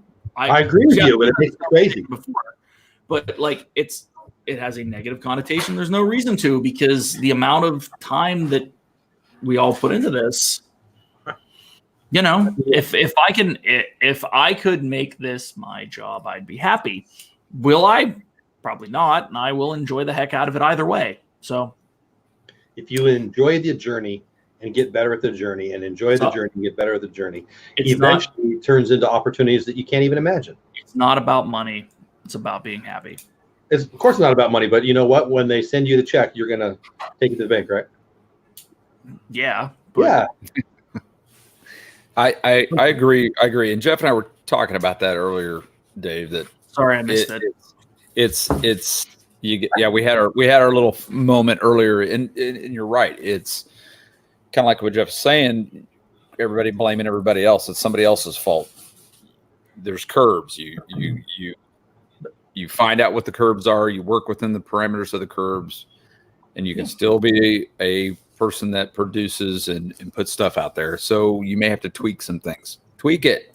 There's more opportunity to be whatever you want and be successful at it now than ever in the history of ever. I've said this before. Go ahead, Steve. I'll shut up. No, go ahead. Okay.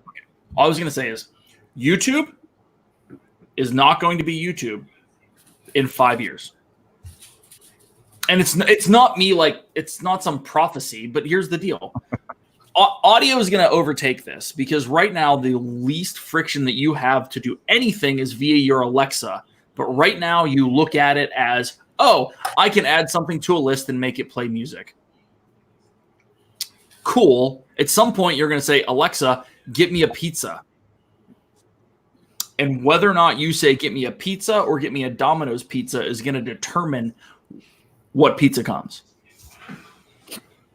You know what I mean? Like if you're brand specific, then you're going to get that. But if you say pizza, Amazon at some point, now that they own Whole Foods, they're going to buy some semblance of a pizza place. I don't know. This is all metaphorical box, but they're going to buy it, and it's going to be Prime Pizza. And they're going to send you a Prime Pizza. But if you say, send me a Pizza Hut pizza with pepperoni on it, cool. They're going to send you that. But whoever wins, whether it's Google or Siri or Alexa, they're going to end up buying these brands, and they're going to have their own branding on top of that. And when you just say, hey, send me batteries, you're going to get Prime batteries. Yeah. I think that I don't like talking to the box, so I'm just going to order it myself. You don't now. But no. When I'm telling you, man, I was not a fan of those until I got one. I have one. I refuse to use it anymore. You don't like talking to the box, but you talk to this box or you type it in. Like, what box do you use? I now? like talking to some person, not a robot. Here's what I like. Alexa, add dog food to grocery. I do the same thing, but And it just happened. I mean, I do it the way you do it too, Steve. But See, I'm way lazy.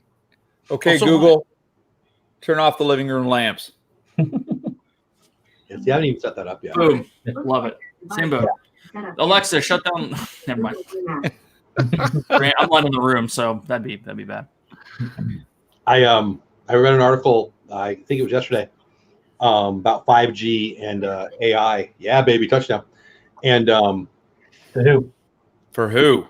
the good guys. Dallas. No, what person? That's all I care about. Oh, I don't know. It wasn't Gallup, was it? 'Cause I pulled it. Brandy just yelled at me and said So I'm it was, grounded. either Zeke or Pollard. You're grounded? Is that what she said? If I turn off her light, I'm grounded. I don't know. I think when you say YouTube will be different in 5 years, and I think that's how you said that.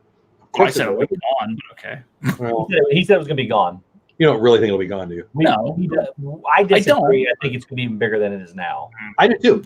So wherever you guys all work, picture 10 people, 100 people, whatever. How many of them have a YouTube channel? 1 or 2 at the most. I am the one at work.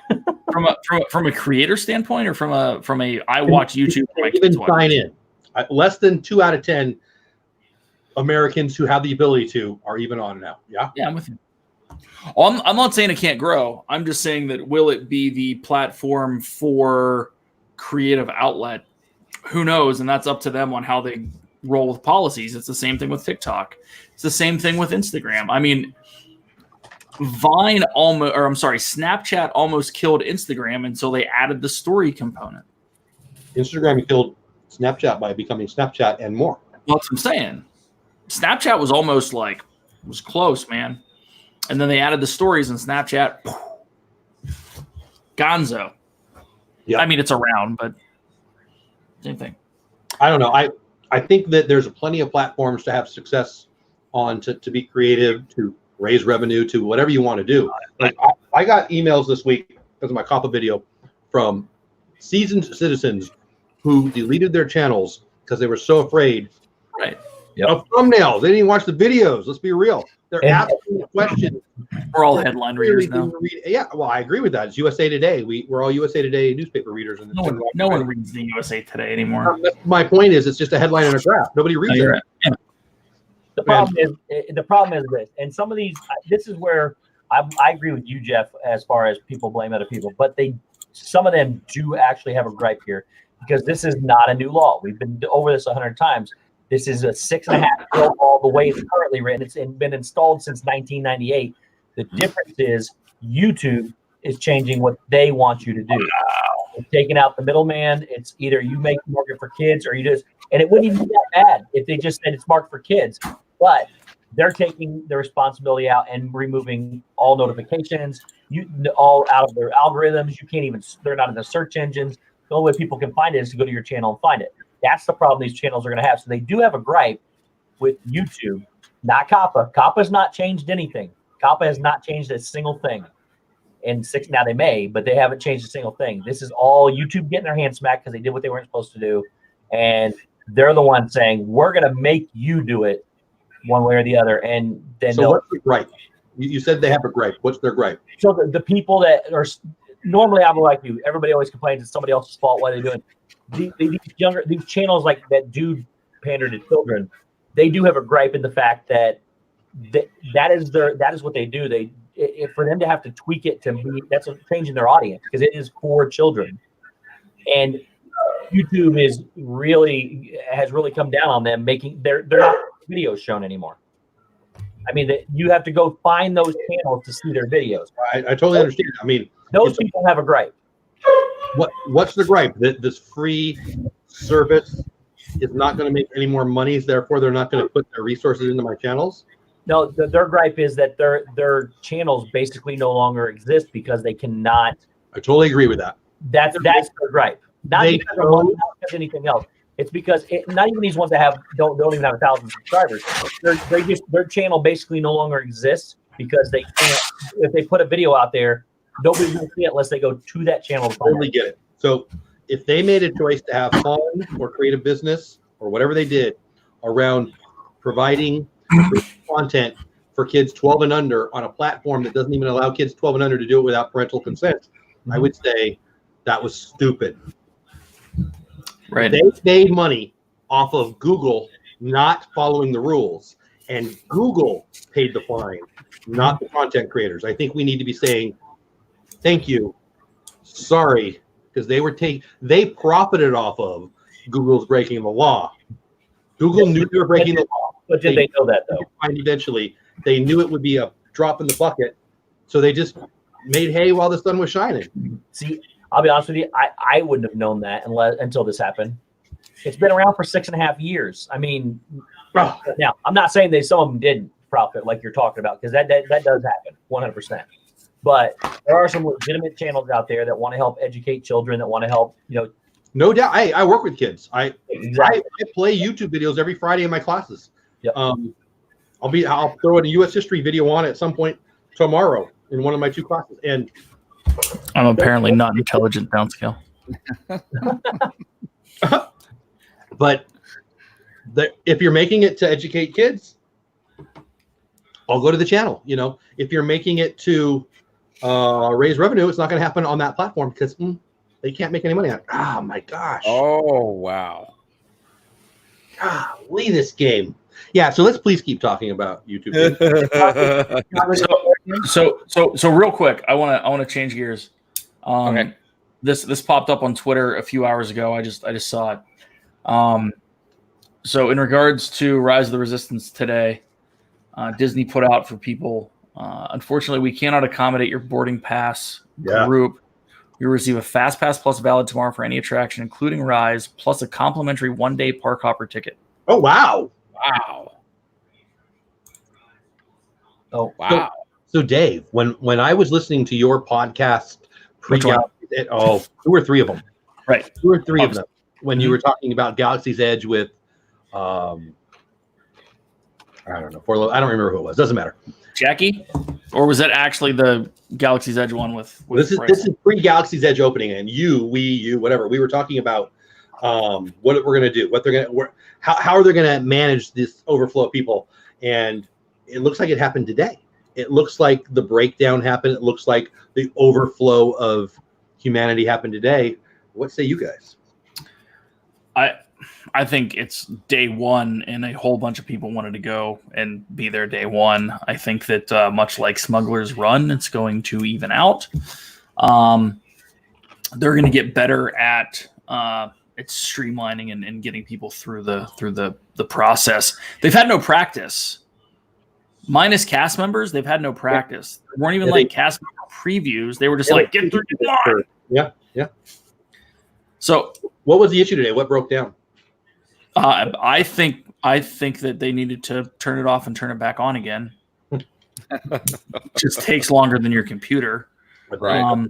I don't know. I didn't hear anything. I didn't see any speculation. All I know is that it was like 45 minutes, which was probably shorter than I expected it to be. Yeah. We're hashtag no spoilers because this guy doesn't want to hear anything. So no. So I kid you not, I got my finger on the mute button right now. So how many people are they supposedly putting through in an hour in that thing? I don't know. It was several hundred, wasn't it, in an hour? I think it's higher than you would think. They seem to, the way it's set up, and I watched the live stream this morning, and then several vlogs this afternoon, and it seems like they have it. I don't know, the whole fact that there's like 3 queues. Basically, you have the queue, and then the queue, and then another queue, and then you get on the ride. Love it. I think it's great, and I think Park Insider says the hourly capacity here is immense. I'm guessing 2,000 plus. That's just somebody guessing. That sounds really high. Yeah, I mean, I'm thinking 700 an hour. Yeah, it might be 700 to 1,200. Once they really get it ironed out, like $1,000 maybe. I don't know. We'll consult touring plans. Yeah. That's where I'm at. Smart. I've not used it, but I need to. You guys' little video on how that can make your life better was kind of brilliant. What's that? When you talked about how you can make touring plans make your life easier. Oh yeah, dude, touring plans is. I really enjoyed that. Or that whatever it was, live stream or video, whatever it was. I think it was a live stream. I've done a couple of them. Been a huge fan for it's almost a decade at this juncture. It was 2011 when I joined, wow. So getting close. And honestly, I think that between that and actually planning, I don't think we've waited for more than 20 minutes in a line. Wow. And we get on everything that we want. I mean, I have. and it's I mean, we've waited on Pirates a couple times, a little longer than that, just because it says 5 minutes and you go in and you're like, this isn't right. And you're like, because you're sitting there. But, I mean, I've said this before, we plan a lot when we go, and it's really not like every minute of every day is structured. It's here's what we want to hit that day. Here's how we're going to do it. Here's the order we're going to do it in. Here are the fast passes that are associated with it. And we're going to wake up, hit rope drop, do our thing, get done, go enjoy a good lunch, hang out in the afternoon, and then do whatever in the evening. And that's kind of our daily plan most days. So it looks like you're insanely effective compared to my family. Jeffrey, I can help you out. I should probably reach out. We can, yeah, dude. DoleWhipDad stream. Do it. Yeah, let me know. Stacy's trying to get you to see that she got some Nightmare Before Christmas. What are they called? Wishable. Or Wishable. Yeah. Did you see that? Oh yeah. I did not. Yeah, she's. I was at my Disney store today too, and I saw a bunch of them. My wife picked up two for two members of the family that aren't even born yet. My mom buys presents for unborn children. Apparently, my wife does now too. So I was trying to find for the savings account. the capacity for Rise of Resistance. It says they're not sure. It's an 18-minute experience according to everything here. And 100% Tracy. I love Len. He's done such a good job. And it says the only other ride in there, Smuggler's Run, moves 1,800 riders per hour. Say that again. I did. Which really? Smuggler's Run runs 1,800 riders per hour. Sounds right. So I bet your Rise of the Resistance is over 2,000. I don't think it's that high. I think it's less. If you look at the stratification of what normal E tickets versus D and C tickets are, E is normally lower capacity-wise, and then you try to have the I'm going to eat the population coming in as the Smuggler's Run. Did you just say they have 3 different entry points? For what? For rides? 3 different. I thought they had 2 on each side, and then 4. Yeah, I don't know that. So that's then you only need 500 per. If it's 4. Mm-hmm. Are you talking about Smuggler's Run or Rise of Resistance? Yeah, we're talking about both. Yeah, Smuggler's Run has 6, doesn't it? I don't know. I think it has Yes. 6. It has 6. It has 2 carousels of 6. 2 carousels. 2 carousels of 6. Is it 3? I thought it was 2. 3. I don't know. I don't know either. Tracy, 100%. The old WDW Today podcast was the podcast back in the day from 2011 to about 2016, 15. And when Testa was on it, it was killer. And what is he doing now? That's a name on the word, but I don't know. So Len Testa is the creator of Touring Plans and the unofficial guide. So he's a co-author for the unofficial guide and started Touring Plans. Testa's background is in computer science, computer modeling, and analytics. He's a master's in it. His master's thesis was predicting queue lines in a theme park. I remember you mentioning this now. Maybe that's where I heard the name. I don't know. Yeah. So he basically took his master's thesis and turned it into a business and does the unofficial guide. And I do not to this day understand how it's only $13 to get a Touring Plan subscription.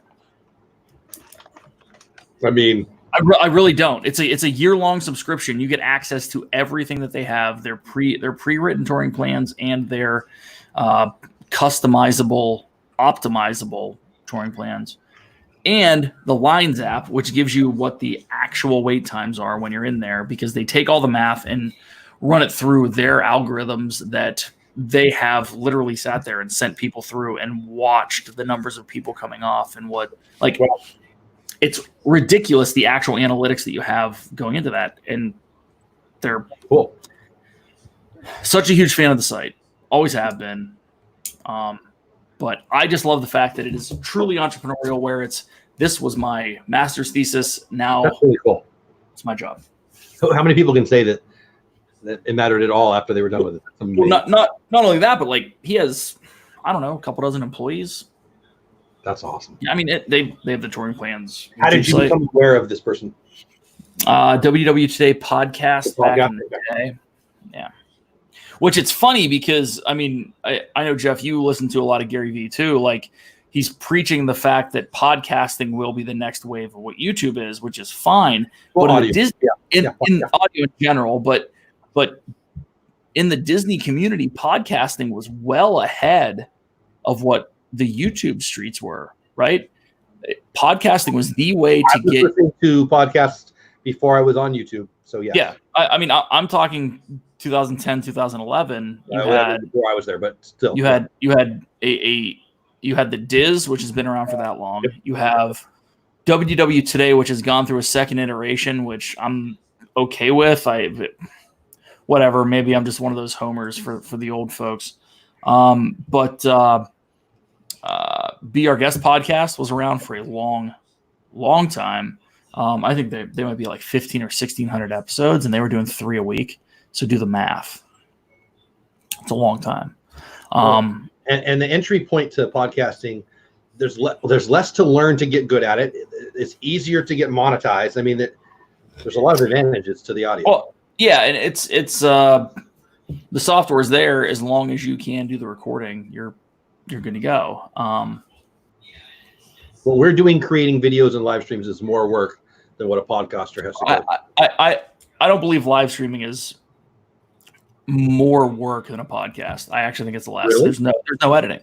So you can take a live stream and make it a podcast. 100%. But you can't do the other way around. Well, you can. You drop the audio into whatever, put some pictures in, and upload it. I mean, I guess it comes down to having the video or not. So, well, the thing is that like what we're doing right now, like Jeff, tomorrow or after this thing renders through, you could download all this audio, put a 30-second snippet at the front saying, "Hey, this is our talk during the Bears Cowboys game on 11/5. We hit X, Y, Z. Kelly and then Baby Yoda and Steve pop on, and this is what we talked about." And that's your minute and a half intro, and then you have a 2.5 hour podcast that all you do is upload to Spotify, which is free, by the way, and you can monetize it without having any sort of an actual listener base. You just click a bunch of buttons, put your stuff in, and you can monetize that if you really wanted to. And better than that, you don't have to have a 2.5 hour podcast. You can have 5 30-minute podcasts. Well, if you wanted to do the editing, but if you literally wanted to get this thing up in 10 minutes tomorrow, 2.5 hour podcast, and it's every single Friday morning.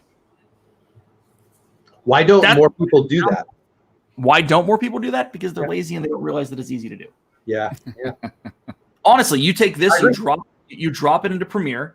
There's a button in Premiere that says strip audio. Done. Audio stripped out as an MP3. Yeah. You drop that into a free program called Audacity, record yourself. You're done.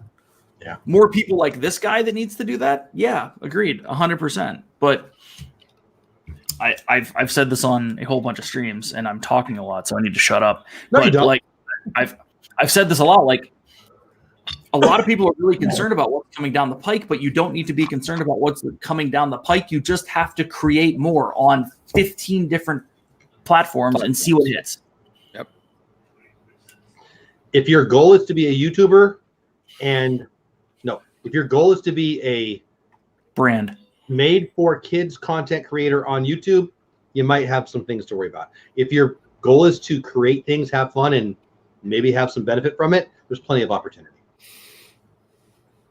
3 more, is that for subs, Brandy? I guess. That's my guess. So guys, get over to Brandy Dave's channel. He thinks he's talking too much. He's not. He never is.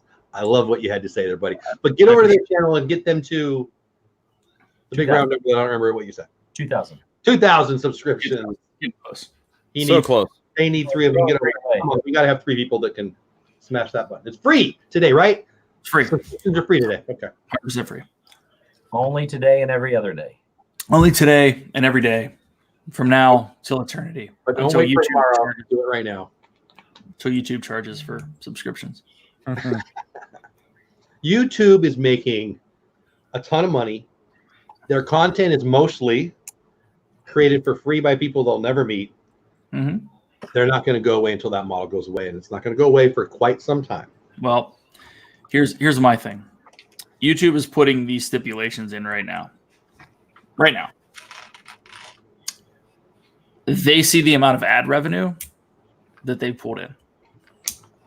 They are not dumb. Definitely. They want that ad revenue. They want to be able to push that ad revenue out. They want to be able to push it out to those people who are 13. Right? Yeah. As Jeff Goldblum said in Jurassic Park, they will find a way. Ian Malcolm might be my favorite character. Yeah, he's up there. They will find a way, and they will work with the FTC, and they will do whatever to make it work. But they want to be able to.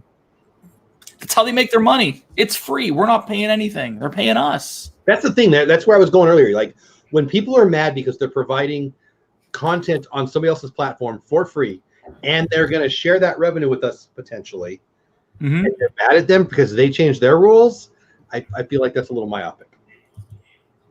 I don't think YouTube expected the negativity that they're getting for it because, again, all they're doing is. I think what people misunderstand mostly is what is actually considered for a child, and it Clearly freaking out about that. Clearly, and because they just don't understand. We got people in our group that think if you show one toy on there, it's for kids, and that's not the case at all. I'm sorry. It has nothing to do with that Your whatsoever. groups are wrong. That's It wrong. is. It says specifically only for children, and there's a group of 10 different elements that you have to encompass the entire thing to make it for children. No. Nothing for adults. If you're not sure if your stuff's for kids, I would submit to you that you're brain dead. But if you still can't figure out if your stuff's made for kids, then here's a list that might help you get there. It's like if you're not sure your coffee is really, really hot, we're going to put a little sign on there for you. This is really, really hot. You know if your stuff's for kids. Baby Shark for kids. Model airplanes, not for kids. Kelly, you should make sure you raise your hand before you. That's what I wanted to say. Look at that. Hey, Thank you, everyone. You're awesome. you're awesome. You guys are awesome. Love you guys. Love you, bro. Thank you. I appreciate all of it. You've got great content. You guys are both awesome people. The sky's Thank you. Anyway, I don't know. Good night. My personality comes out too much on this, what I believe about people, and they just want to make excuses. Here's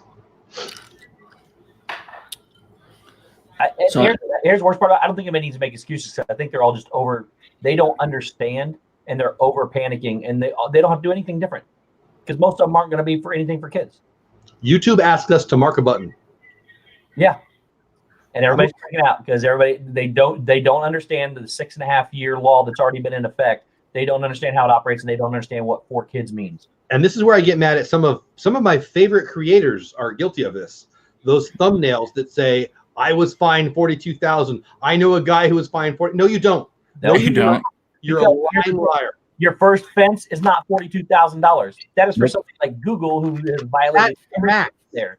And the FTC clearly says a couple things that we need to pay attention to. One, they go after organizations, not people. Two, they will, to the organizations, if they are found guilty or they decide to have a settlement, they will work with them to make sure they stay in business. Take that thought process to a Brandy and Dave, a Steve, the Mouse, a DoleWhipDad. They're not going to do anything. Oh, and by the way, last but not least, tell me how you could break this law if you wanted to.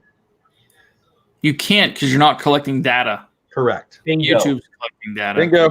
I'm also not a lawyer, so I actually have a team of lawyers because I have legal insurance, which I never even knew was a thing, but I subscribe to it.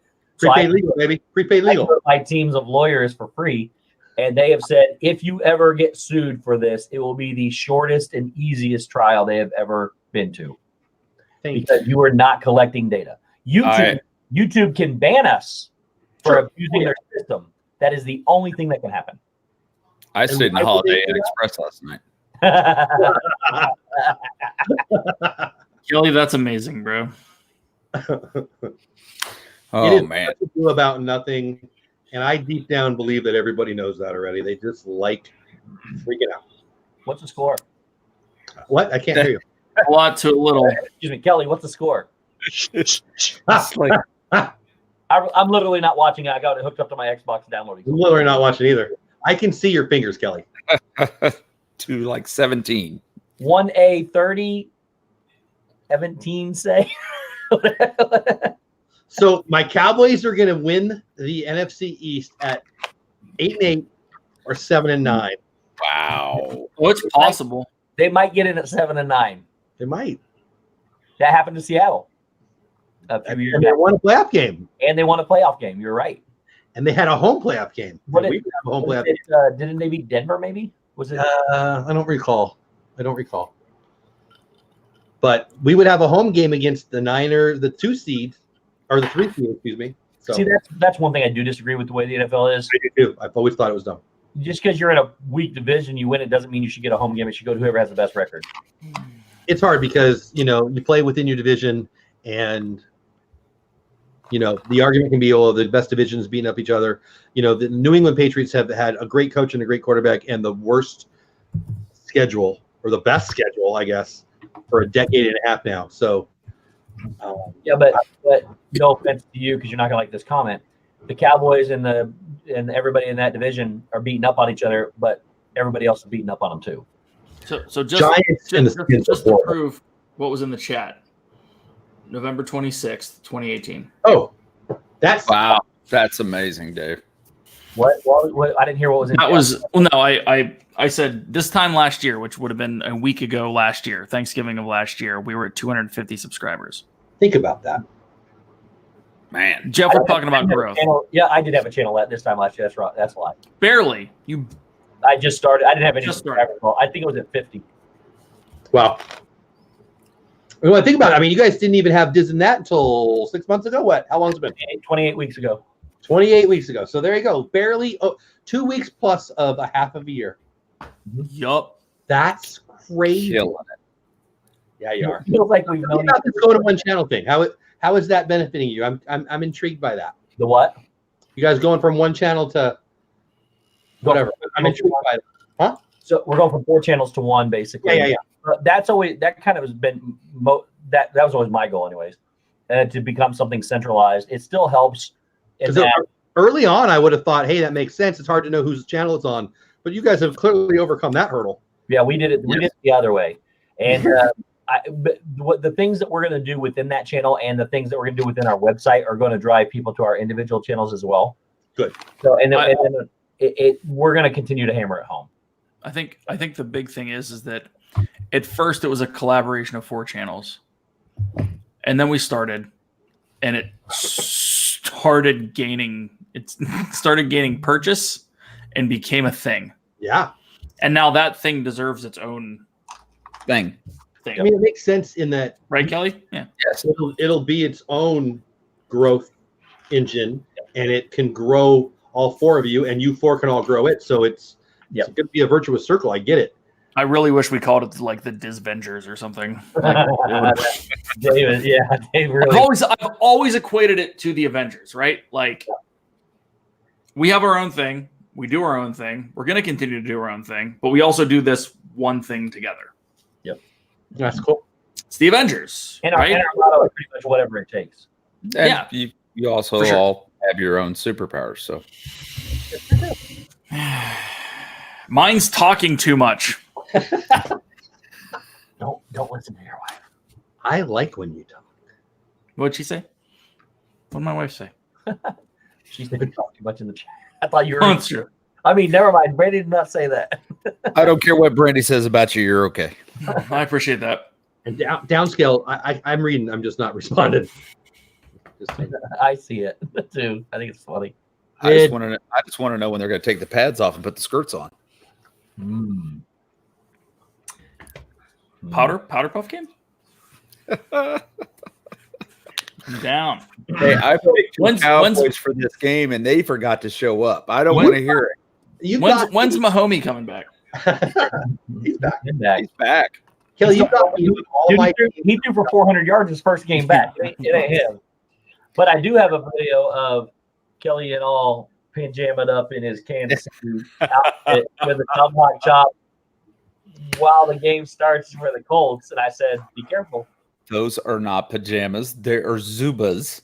They're what? Zumbas. Is that Zumbas. like something that you go into your aerobics class? Wait, time out. Are they the old school tiger striped Kansas City? Yes. They must be before I was born. I don't know. No, not before you were born. Before I bought them in the 90s and they still fit. That's impressive. I had the Steelers ones in the 90s. Man, what? I was in like second grade. No, I was in What like. are you talking about? No, you weren't. In 1990? That was The in 90s. It was like 92. In the 90s, there was 10 whole years. 10 whole. Well, 10.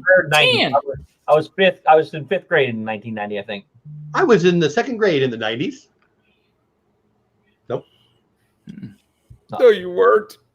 No, I'm saying that's what Steve said. There's 10 years. I said I was like in the second grade. Then I did the math, and it was fifth grade. So, Okay, I just want you to know in 1988, I had my first full-time career. in '88. In 88. In '88, I was 8 years old watching the Dodgers win the World Series. Yeah, baby. I was also 8. I was 18 watching the Dodgers win the World Series. The days. Gibby and Oral and Tommy and Mickey Hatcher. 40 this year. 50 Christmas Day, so whatever, buddy. 40, June 22nd at Disney World at the Poly DVC. I'll be Nice. there. I don't know. I would love to be 40 again. I mean, every year has been my favorite year so far, but my ankles and sometimes my shoulder. I hear that. So listen, I'm 39, and when I walk through my office, I hear my knee squeak. I don't think that's a good thing. I don't hear my knee, but my ankle makes some kind of noise that I'm pretty sure it's not supposed to make. You know, there's an old wives' tale. If you use WD-40 and rub that in on your knees, they'll stop squeaking. Eat hurt. Oh, God. The waking up is getting a little less. I love that. Okay. 88. I guess I don't have to experience any of that yet, but yeah, mine's in. I go before Dave does, so mine's in January. I like how you said that. I go before. Wait, are we gonna be? We're gonna be down there for that, aren't we? No, No, I come home the day before my birthday. So we're celebrating it. We'll be celebrating for sure At Jelly Rolls. Jelly rolls. Yeah. You guys have I've got to get over to Jelly Rolls. Like I didn't even know what it Oh was. my God, Jeff, you have no idea. You guys have sold this thing like it's the best place ever. So Jeff, it is my favorite place at Disney World. What? Wow. You know how much I like Disney World. Wow. So great. I mean, and you guys I listen to like a lot. You get a lot of noise when you do what we're doing. But Nomad Lounge, by the way, Dave, I only spent like an hour. Oh, Nomad's fantastic. Yeah, it was because of you that we went in there. Wifey said, "No, I don't want to." I'm like, "No, we're going in here." She's like, "No, I don't want to." I'm like, "Okay, well, I'll see you later," and we're going in here. And it was awesome. Oh, She enjoyed it. Did you like Oh it? yeah, we'll go back for sure. Yeah. Well, it's one of those places where you're like, do I really want to go in here? Like, what is it? And then like, the menu's not terrible. It was great. I loved it. I mean, if But you're not my a point is, fan, I didn't even know what it was until Yeah. you guys. well, I appreciate that. Nomad Lounge is huge. You got to get up. You got to get up to Dahlia Yeah, I've heard that too. for sure. What? Tracy. Yeah, I know. It's 100% true. Yeah, I know. I know what you're talking about. Yes, Stacy, exactly. Yeah, it's I, great, I'm telling you. I used to work with a guy, and I can't finish the whole thing, so I'm not going to say it. But I used to work with a guy that his wife's grandfather once told him a phrase before they got married. They were on the deck drinking bourbon and smoking cigars, and this 85-year-old man turned to him and said, "I have 2 pieces of advice for you, and the first one was never trust a fart. The second one is inappropriate to say on a family stream." Which got the laugh anyway, so there you go. Yeah. Steve has an acoustic guitar behind him. Right? Hmm. Who knows? Who knows? It's good. Oh, wow. Wide open. Yeah, do you play guitar, Steven? I have for about 6 days now. It did. Oh, so okay, 6 days now. Okay. I was saying I didn't know this about you, but that's all right. I used to. So I was in band a long time ago. I play a lot of instruments, but guitar Really? is one that I actually picked up to actually learn.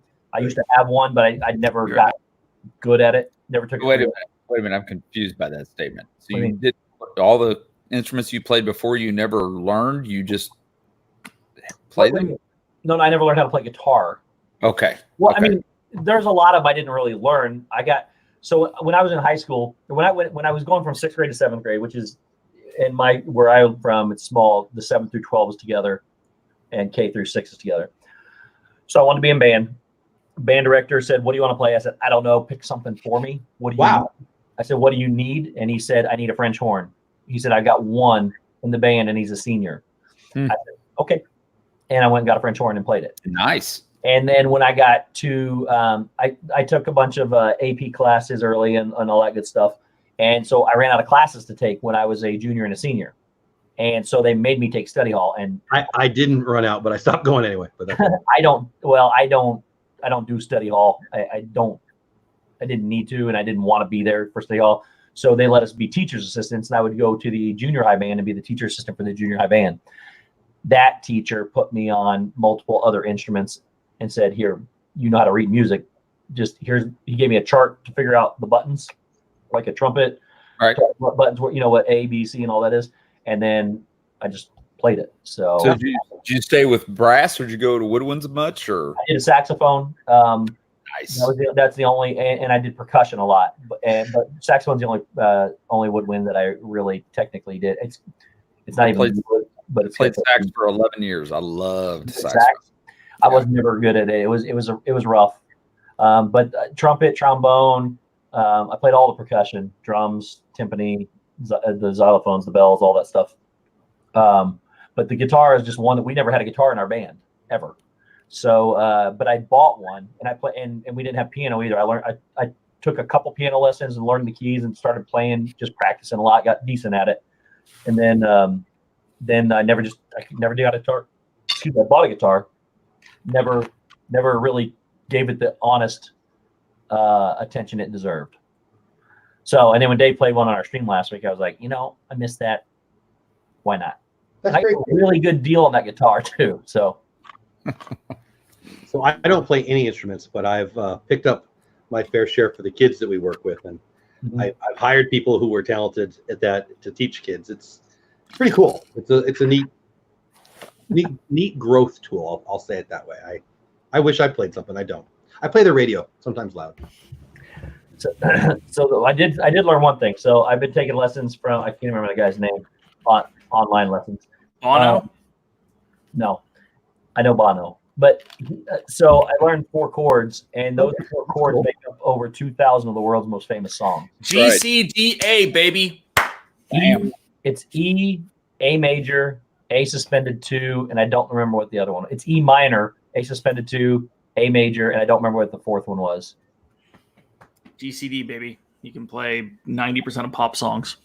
You guys are talking Greek to me. I have no idea. DCA, is that what you said? GCDA. Yeah. DCGA? G. Yeah, GCDA. DCDA. I have. And then all the Seuss's and minors and whatever associated with that count. Yeah, but well, GCD. Well, those chords that I mentioned that I learned, those are the openings to Wonderwall. Yep. That's one of my favorites to learn. I want to learn first, and that's. I love going into a music store and you see signs up that say "No smoke on the water." Well, there's no smoke in the water, and it's no stairway to heaven. But if they do that, that is a Wayne's World reference, not an actual thing. Downscale says Baby Yoda Frank is back. Let Dave know. That's me. So, Steve, I'm intrigued. You wanted to join the band, but you didn't know what you wanted to play. Why? Well, because we had to choose going into school, band, choir, or study hall. Oh, okay, gotcha. We were forced. So I went with band because band, choir, or study hall. Or study hall, and there's no way. I hate study hall. I'm not going to go sit in a classroom and. And we've heard you sing "Happy Birthdays," so band is a good choice. Yes. I it's really crazy because I can hear myself be bad. A lot of people are tone deaf and they don't know they're bad. I can hear myself not be because I can hear the music, so I know it's not good. Feel free to drop the link, anybody who's got that, because that sounds funny. Can hear you getting fatter. Sorry, Tommy Boy just popped into my head. They have a thin candy shell. You have a thick candy shell. Shut up, Richard. Your head's the one with the shell on it. News break less than 4 hours to Mandalorian, which I will not watch yet. Is that what it is? 4? So that means it is 3 a.m. So that Dave and I were discussing this. I told him I thought it was midnight Pacific time. All I know is I wake up at 6 every Friday morning, and I look at Twitter, and Brandon has posted 15 things. Oh, nice, Tracy. That's awesome. Tracy's daughter, Kenzie, wants to be a music teacher. That's cool. So cool. Kenzie plays saxophone. I play saxophone. I have a saxophone. Do you really? I haven't touched it in 10 or 15 years, but I have it. Which I'm going to assume it's an alto then. I have an alto, yeah. Yeah, that's what I did. It was alto. I didn't play bass. I started on alto, and then I went to Barry. Nice. And I played Barry for probably 10 years, and then my senior year, my band director said, "You're the senior. You're going to go back to play alto." And I'm like, "No." And he goes, "If you're going to be first chair in charge of the saxophones, you're going to play alto." And I went, "Okay." So that's one good thing about me. First off, I would not recommend anybody ever try to pick up the French horn for their first instrument. It's a tough one, right? It is tough. It is very tough. Well, he said, he gave me the test. He said, "Here's this mouthpiece." He gave me a mouthpiece. He said, "I need you to blow in it, but not make air sounds like a humming sound, like the sound that's supposed to go through it." Yeah, that. He said, "If you can make a sound come out of this, that's what you need to do." And I did it on the first try. He goes, "Okay, you're playing a French horn." I said, "Okay." It's pretty funny. The mouthpiece is tiny. It's like real tiny. If only job interviews were that easy. Yeah.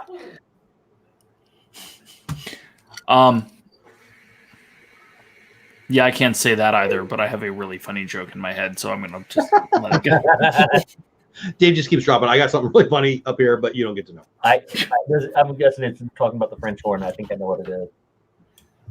But Amy says, I got a horn zip. I don't know any of these things. No. So, all right. So, all right, Steve, Dave. Yes. Sunday. I got like 3 minutes, and then I'm going to bed. Chiefs Patriots game. Who you pick? It's in Foxborough. Yes. Patriots. Pats. Okay, you can go now. Good night. Who do I want to win? Obviously not the Patriots. You said who do I pick? We're realists. Yeah. I'm okay with a tornado hitting the stadium on that day. I don't like either teams. I would not put money on that game. I am really pulling for my Chiefs, and if the Chiefs win, that puts them tied, and with the win over the Patriots for the division. Yeah, it's a big game. Big game. That is actually true. Big game, man. But if the Chiefs lose, it puts them way fourth place in the division. They're still on top of their division, but they'd be like fourth in the AFC. Maybe even drop to fifth, depending on what some other teams do. Very true. Well, they can't drop below fourth if they're winning the AFC West. Yeah. Well, best record wise, they would be. But that doesn't matter. Yeah, I know. That's why I think the best record should win. I agree with you. I don't know. I'm more of a traditionalist. 4 divisions and 2 conferences is a little stupid. 8 champions? No, not 8 champions. Whatever. So Tracy's out for. Well, it should be top 6 on both sides. Yeah, I think it should too. Kelly, you said if they win, it'll do what for them? They should put their records tied with the Patriots. No, they're 8-4 and Patriots are 10-2. Oh, So the Patriots 10-3 and 9-4. Patriots and That's Baltimore. right. It could have been 9-4. You're right. Yeah, they're both 10-2, and Houston is 8-4 and owns the tiebreaker over Kansas City. So right now, Kansas City's already in the 4th position. Right. you know who's not in the 4th position? My Chargers or my Cowboys. Yeah, and my guy's not either because I don't know. I guess when you give me Miami, you have to give up. So, and Tennessee, if they lose to New England, not to throw any more math at you, but if they lose to New England, Tennessee wins because Tennessee's like winning everything right now. Tennessee owns a tiebreaker on them as well. Really? And Tennessee would be tied with them, and then it would push them to 5th in the East. So they need to win this game. The East, I mean the AFC. Downscale, I see you. I'm not dancing.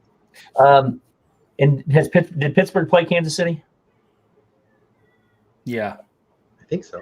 Did they? Kansas City had to win that game, right? yes. Pretty sure. Okay. You'd be tied with Pittsburgh too, and if they win, but you would own the tiebreaker on them. That Pittsburgh is in the playoff hunt this year, and It's the Cowboys and the Chargers are not. Makes me mad. Yep. Garrett getting fired? He should, but he ain't gonna be not before the end of the year. They said Yeah, no. I mean, his contract runs out. We're just gonna let him go. I bet. he's not a good coach. He should have been fired 3 years ago minimum. He's sure as heck not a good in-game coach. Everything I read, everything everybody says around here is he's great in the clubhouse or whatever. I don't James care. Franklin. Every week. What? It's like James Franklin. But look at this though, Jeff. You could fire a guy right now and pick up Ron Rivera. Would you do it? I would. In a heartbeat, you would. Yeah, I like Rivera. I've always liked Rivera. He's a great coach. Dale, I can't. See Dale's Dale. warming up. Dale's warming up the bus. I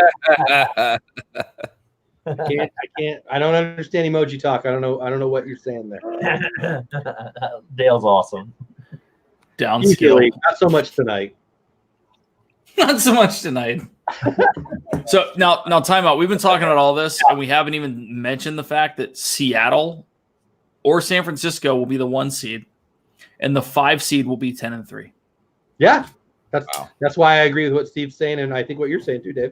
It's is that a trophy? Yeah, I wouldn't be putting a trophy in front of that yet, Dale. I mean, you won. That's good. I got nothing to say. Steve, I'm going to need you to tell him more because I feel like I am impotent tonight to pop off. No. I agree with Dale 100%, except for the little trophy icon. So, I'm just sad. My team stinks. I love it. Oh, whatever. All right, Dave, you're down there looking antsy. What's Yeah, I up? got to bounce. Good seeing you, buddy. Thanks for popping on. Thanks for having me. Appreciate it. I'm sure I'll see you before then, but Merry Christmas.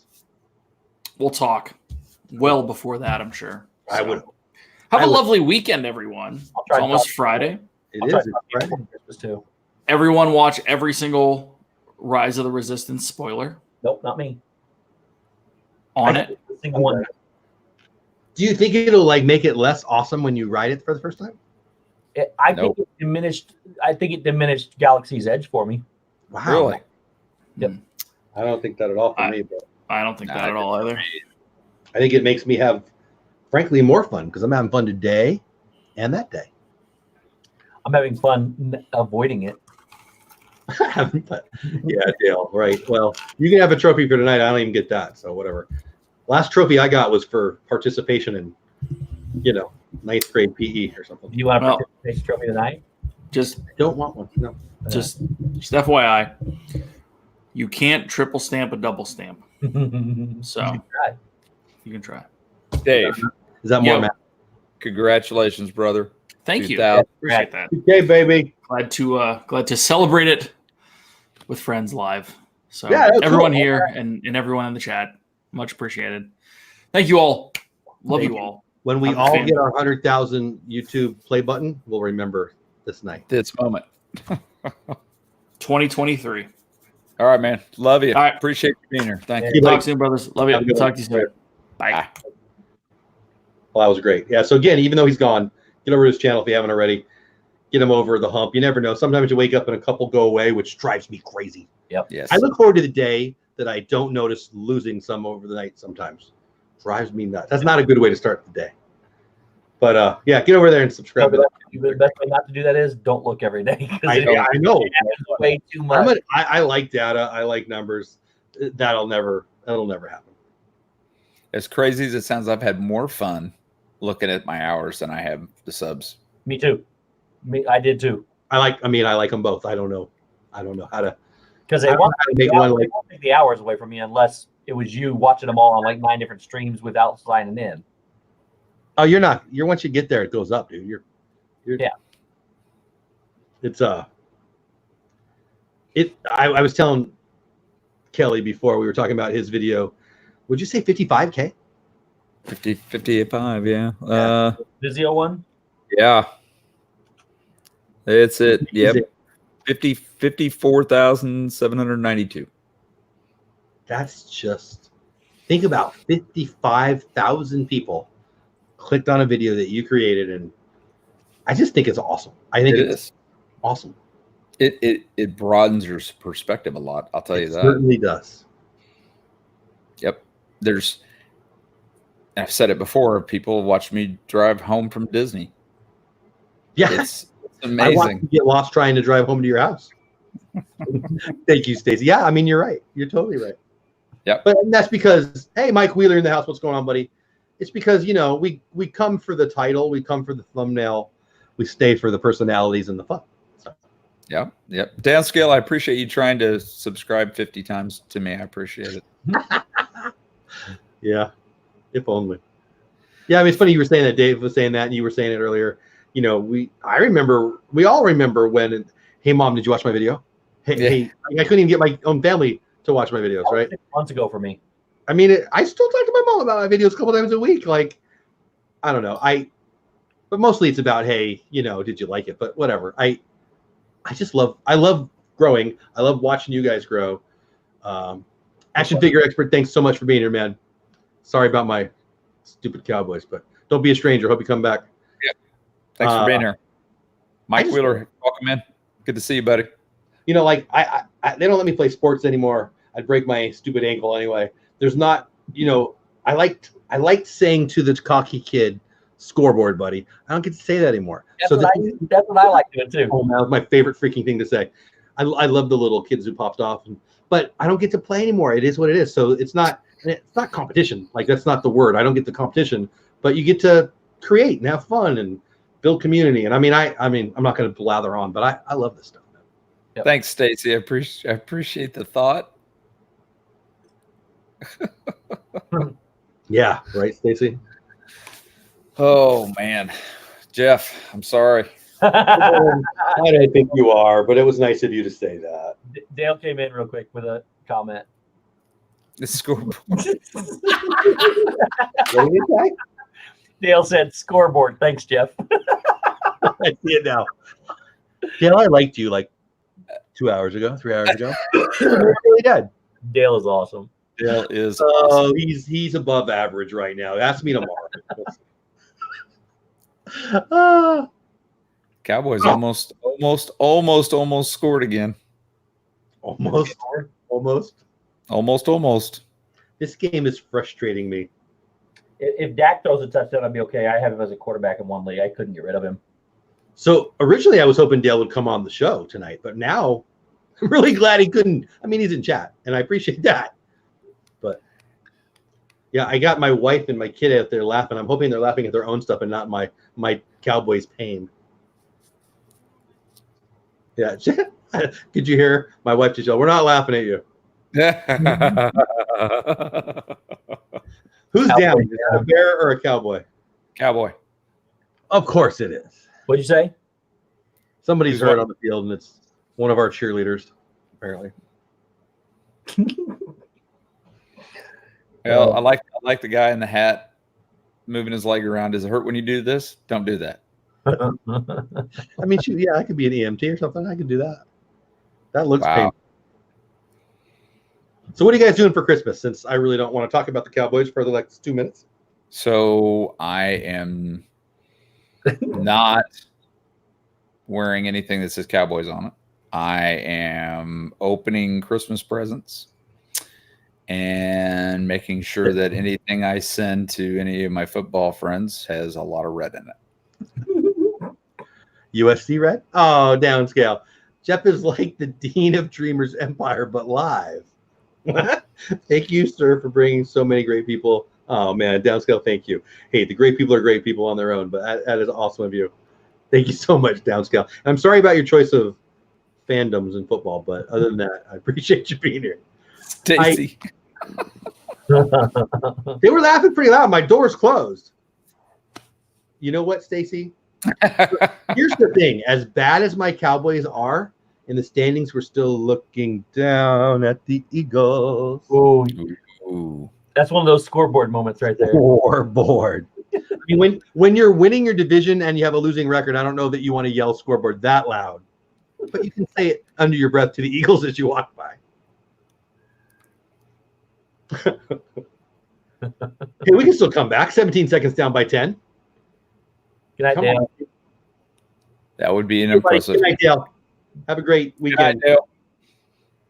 See you, brother. Coming in, even though your bad guys won. I can't wait to get back down there and hang out with Dale for a little bit. So when's your next trip? Well, Steve, you're around the corner, right? You're going down there. What is today? I am 34 days away. Nice. I'm farther than that, but I'm not. Oh, my problem is my next trip's to Disneyland. So no problem. This is my plan for next year. I'm going to Disney World in January. I'm going to Disney World in April. I'm going to Disney World in June. I'm going to Disney World somewhere at the end of July, beginning of August. That's the only one I don't have planned yet. And I'm going to Disneyland in the fall. You really need to plan ahead more. Yeah, I know. And I know Dave loves touring plans and he loves all those things. I do it all myself, and I prefer to do it myself just because I've done it myself every time. So everybody who knows you at all is not surprised. Yeah. So, I've got them all planned except for the one I'm still trying to decide. I got to go before August 20-something, 28th or something like that. That's when my pass runs out. And I don't want to renew it yet.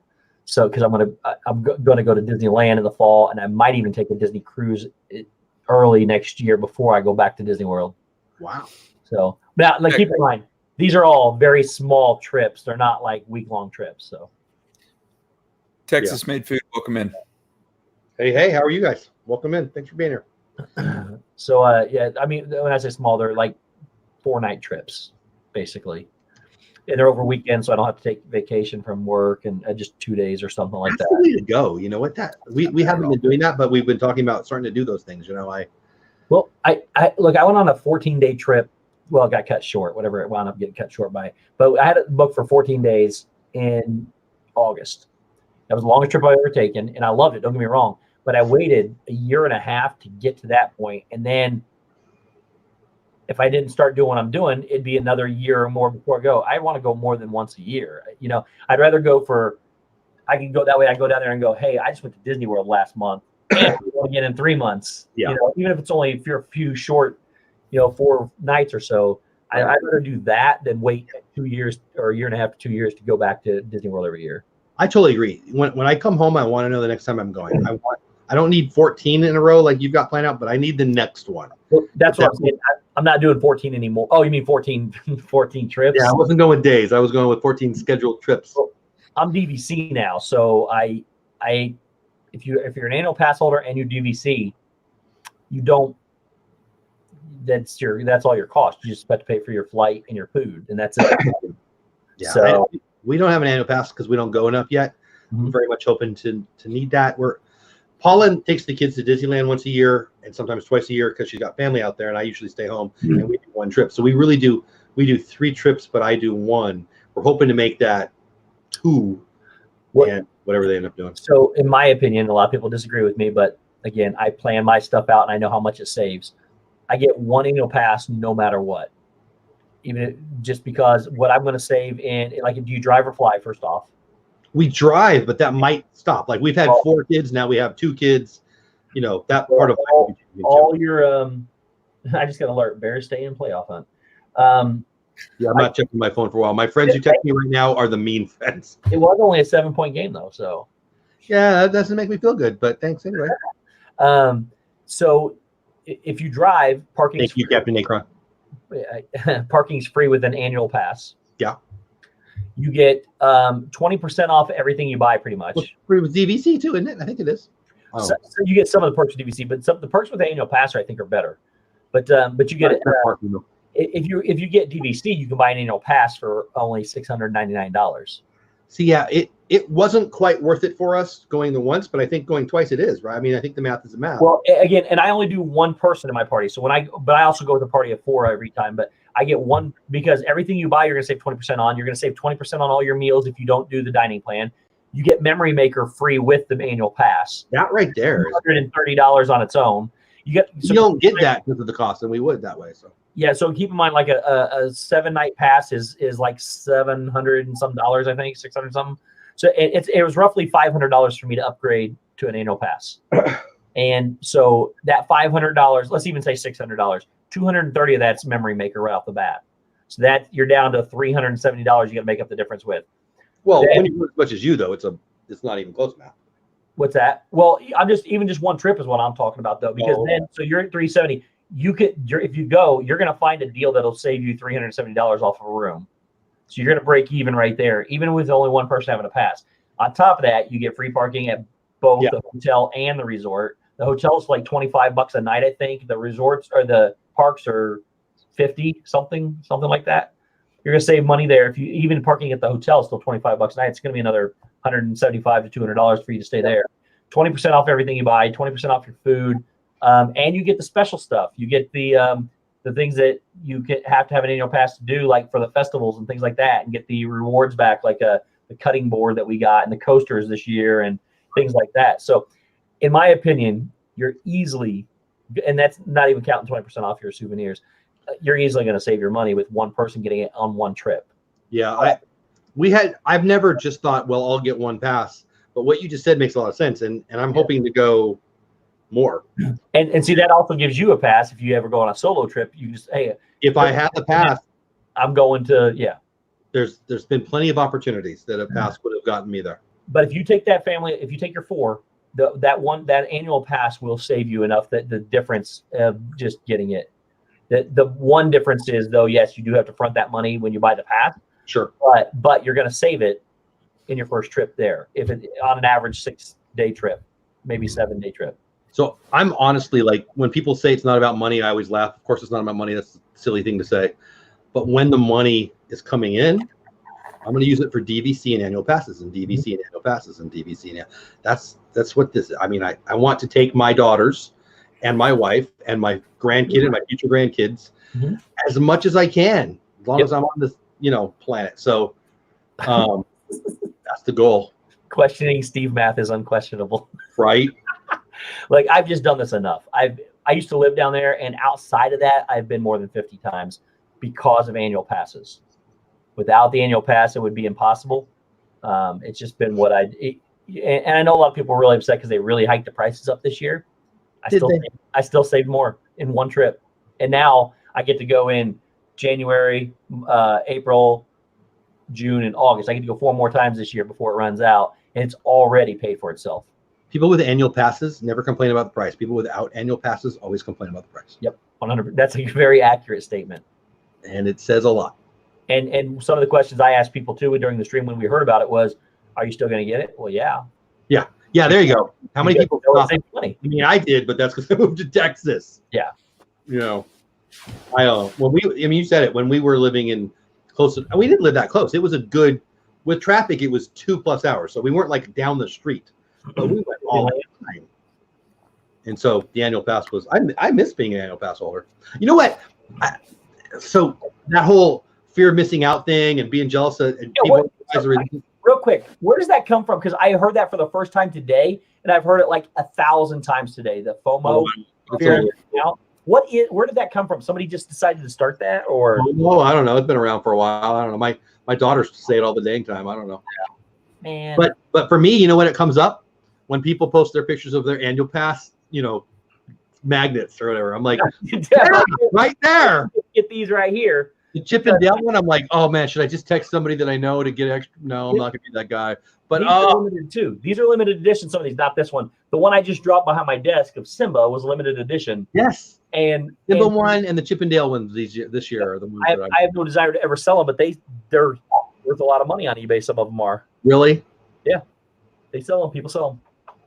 So, I run a nonprofit. I have a thrift store. I've probably said that a million times, but today, so my staff knows that if it's Disney stuff to throw it on my desk, I might want it, but they don't half the time do it. Today we found in the toy bin a Christmas Mickey popcorn bucket.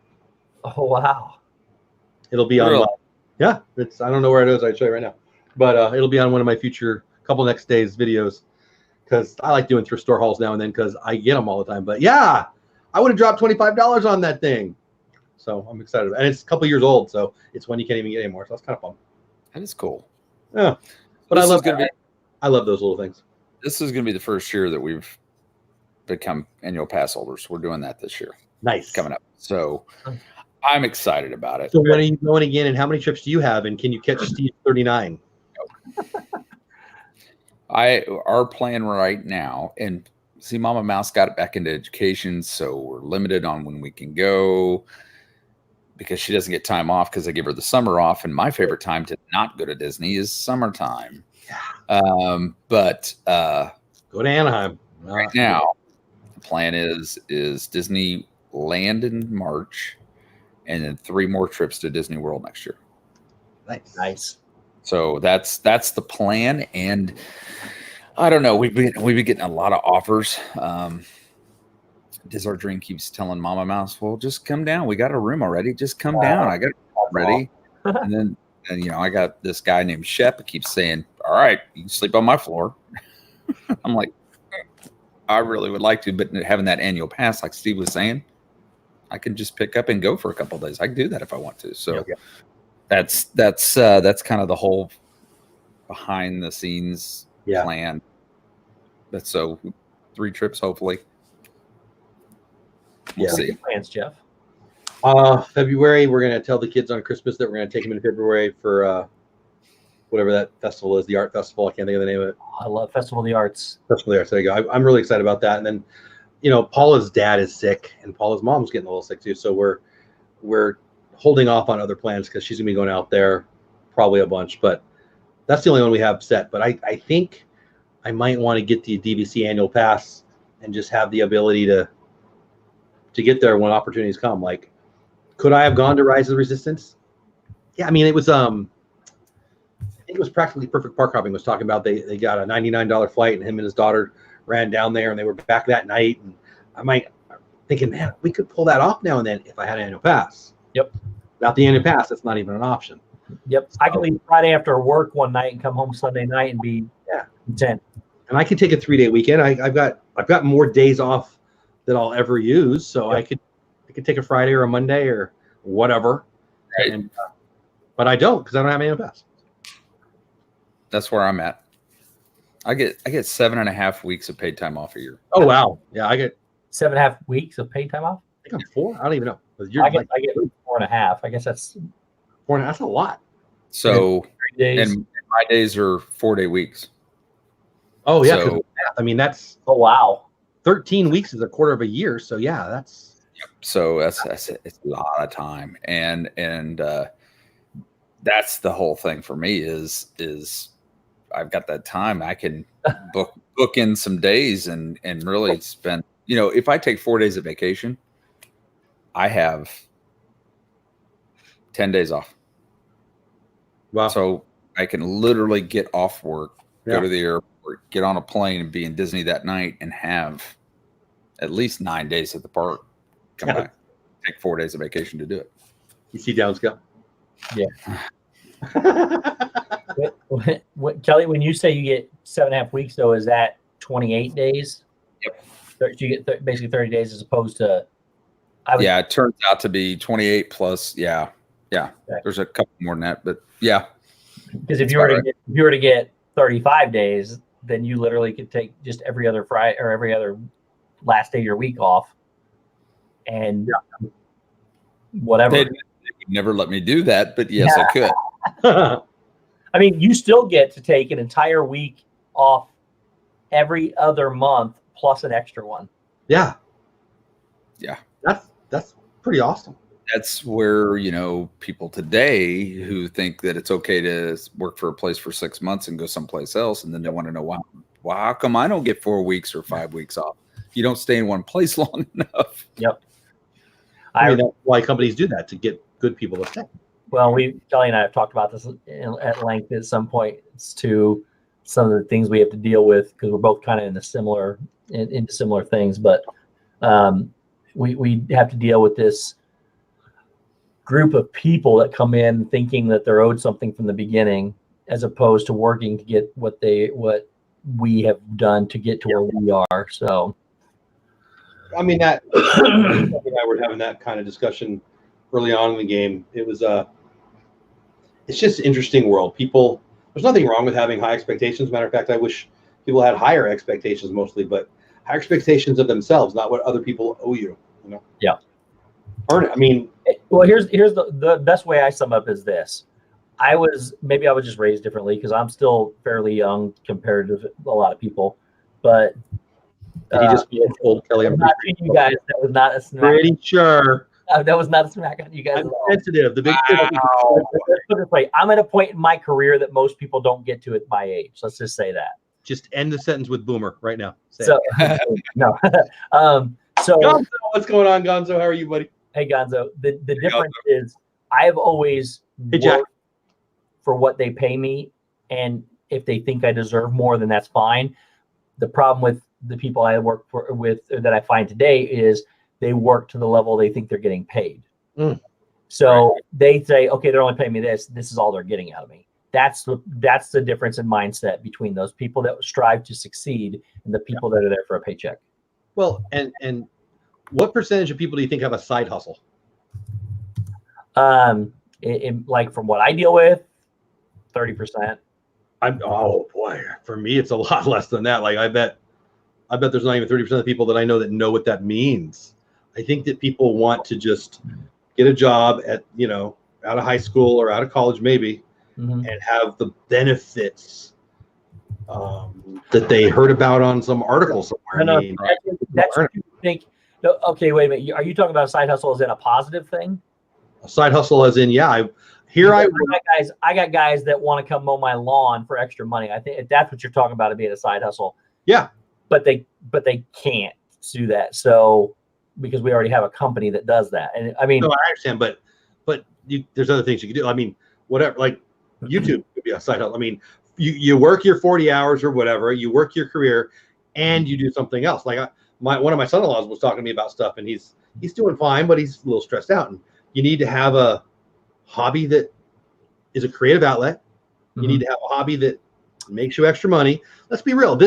What we all do, I'm sure it takes care of what we want to do, and it takes care of the family, it takes care of the whatever the needs are. But then if you want to do something else, I run a nonprofit, so I know that I'm not going to get rich. Yeah, no, I get what you're saying now. I thought you meant something totally different. Yeah. I got guys, when you say side hustle, I got guys that don't think they get paid enough, so they're doing stuff that they probably shouldn't be doing to make money on the side, is what I was getting at. Oh, well, okay. Yeah. Well, that's what I thought you meant as a side hustle. So how many of them actually have an entrepreneurial spirit and want to go into doing working hard enough to have a second job? If that's where you're going for it, that's like really low. Yeah. Yeah. And it almost gets mocked too. It's like, oh, you're not getting paid. You're getting paid so little that you have to go have two jobs. No, they're just hustling. Yeah, they're working hard. Yeah. That's not what I thought you were asking. Yeah. I've literally had people quit my job because we don't offer overtime very often. We've had that too, 100%. So I don't work in as big of a place as either of you, much smaller, but my managers know that if we have overtime, I'm unhappy with managers. Right. Plan better or you stay. Exactly. Right. And we've also had people leave. We have a phenomenal benefits package with complete insurance, retirements, all kinds of things. And I've had people leave for 50 cents more an hour with no benefits whatsoever because they get paid more per hour. That's I crazy. bring them in. I got a lot of younger kids now that when they tell me that's what they're doing, I bring them in and show them. I want somebody should give them a life lesson and exactly what. Amen. And I've had most of them that stay after I talk to them. Math is hard, and thinking is even harder. Yeah. Apparently. So I do take them back to the conference room. I open up with a whiteboard and I draw the numbers right in front of them. And I said, this is what you're giving up. Now I had one guy that his wife was 6 months pregnant and was going to leave for 75 cents an hour with no insurance. I said, let's take all your bills out of the equation right now. But let's just take this, what your retirement is, what your, we got bonuses, we have all kinds of benefits. Add them up. Yeah, you're paying we pay very low for our insurance that the company contributes most of it. And I said, so when you look at this, it's not even close. And then I said, now take that $30,000 you're going to owe for that baby that's getting ready to come out. Said, where are you going to get that from? What are you going to do that with your salary? If everything goes perfectly. If everything goes perfectly. And he comes in, he came back the next day, shook my hand, thanked me, and said, I'm not going anywhere. And they don't look at it that way. They see, oh, that's 75 cents more an hour. I got to go. Yeah. Yeah, but it takes one accident or one broken bone, or we're not even talking about like a massive car accident. We're talking about you got to go to the ER. It's $1,000. You put your hand in a snowblower. You never know. Yeah, No, yeah. I've heard it happen. You go to the ER here, it's over $1,000. $1,000 isn't that 50-cent raise or something like that? So you get your 50-cent raise in one day, right there. Stephanie says, I have a nephew that won't work if a job won't pay him what he thinks he is worth. I've told him a low-paying job is still a paying job. Here's what I have to say to that. If you want to get paid what you're worth, start a business. You'll get paid what you're worth. And see, that's what I was explaining before. I agree to go to a job for a set price. I work my butt off, and then you get rewarded after, not just because you do it instantly, but you've put in your time, you've put in the effort, and you continue to learn and grow. Sure. Then you get rewarded. Hey, there's value in the security of that. I run a nonprofit, so I'm the last one to make fun of that, man.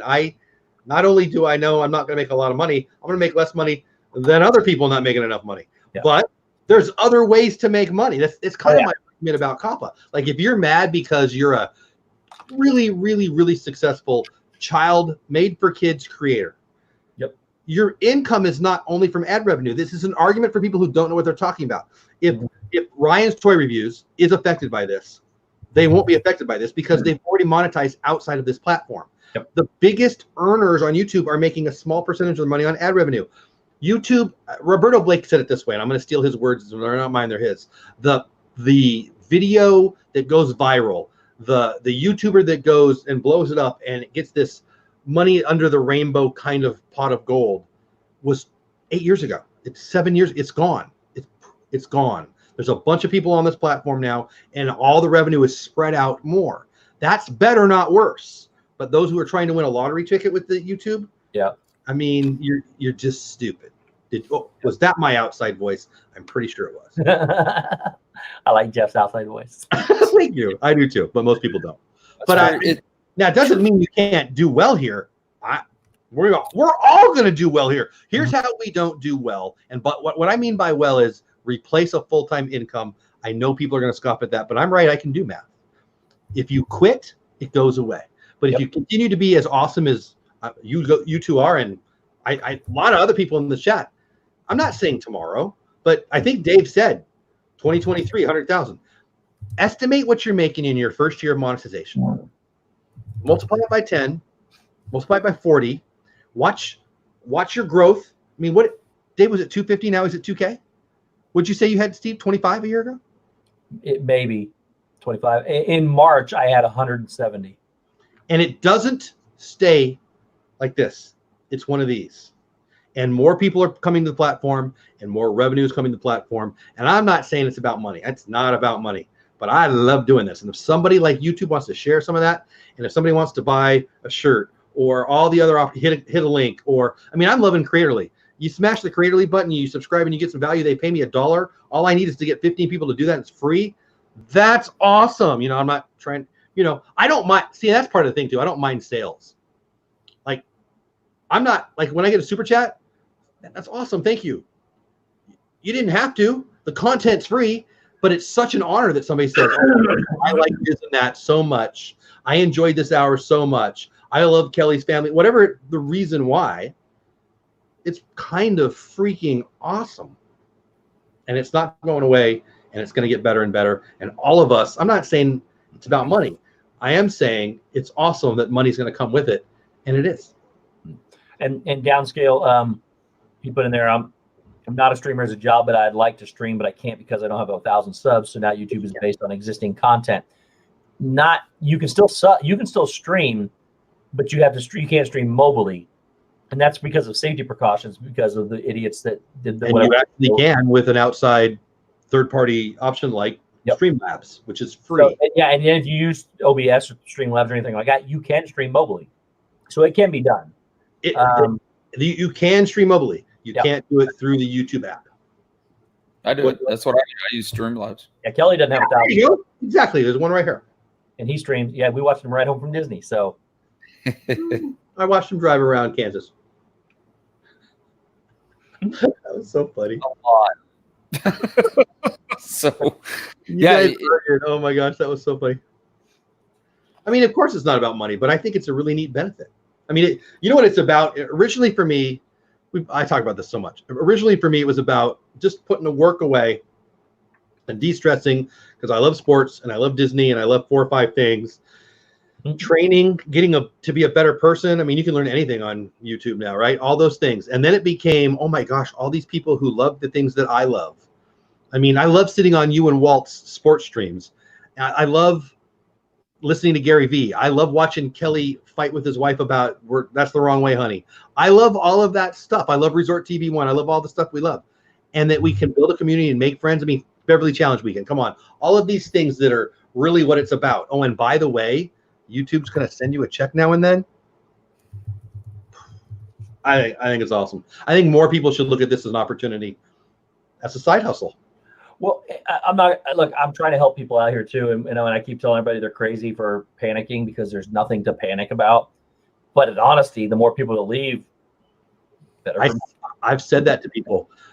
With people coming to the platform and creators leaving, let's be real though. I mean, really, really blunt. This might make people mad too, but this is why I'm okay with it, face.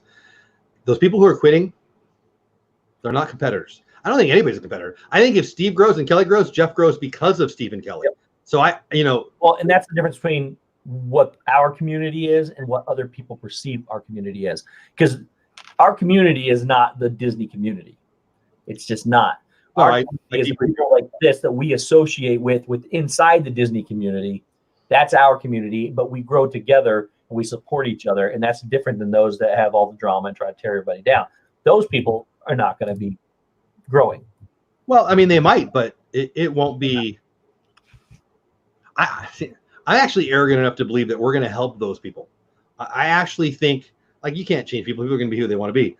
But when people see good people helping, I mean, come on, this is the most helpful group of people.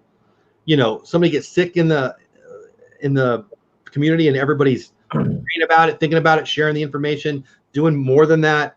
You know, we are a family, Blue Nose. That's exactly right.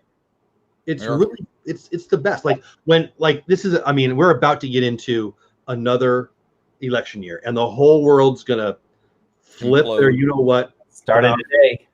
Oh man, it's been nuts for a while, but I'm going to be insulated from it more than the average bear. You know, I don't, when the world's out there saying, oh my gosh, everybody's so angry. I don't see it. You know why? I don't see it. Yep.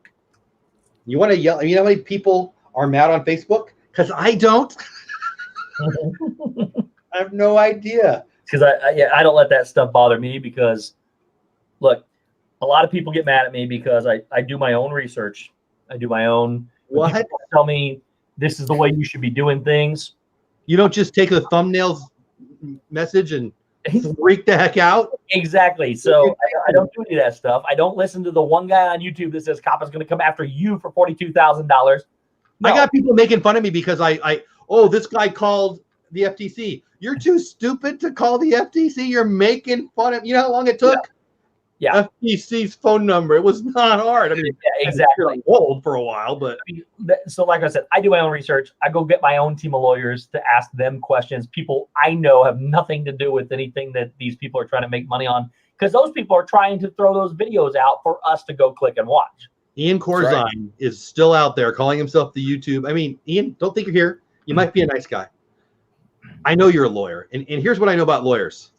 You're a liar. And your videos are about getting clicks. And nobody's going to get fined $42K. And you freaking know it. I know he's not here, but he knows it. Yeah. And he's making bank on it. And I don't even mind him. You know what? I'm a little P.T. Barnum. There's a fool and his money will be parted. There's a fool born. Look, I love people. And I even stupid people. And if you just think the world is falling, you're right, and you should duck. But it's not, and we're not gonna. That probably is my goal, chat. I want to get big enough on YouTube that I can run for president as Ballerina Steve and win. There you go. Oh. Could our electoral world get scarier? I think you just proved it can. If I put out a video that said tomorrow it's going to happen, you have the possibility you're going to get hit by a bus. It could happen, but if 10,000 people click on it, it's especially when you're monetized and you hit that hot button and you run with it. Yeah, there's only one Ian I like, Blue Nose. Well, there's probably more than one Ian, but there's only one Ian on this.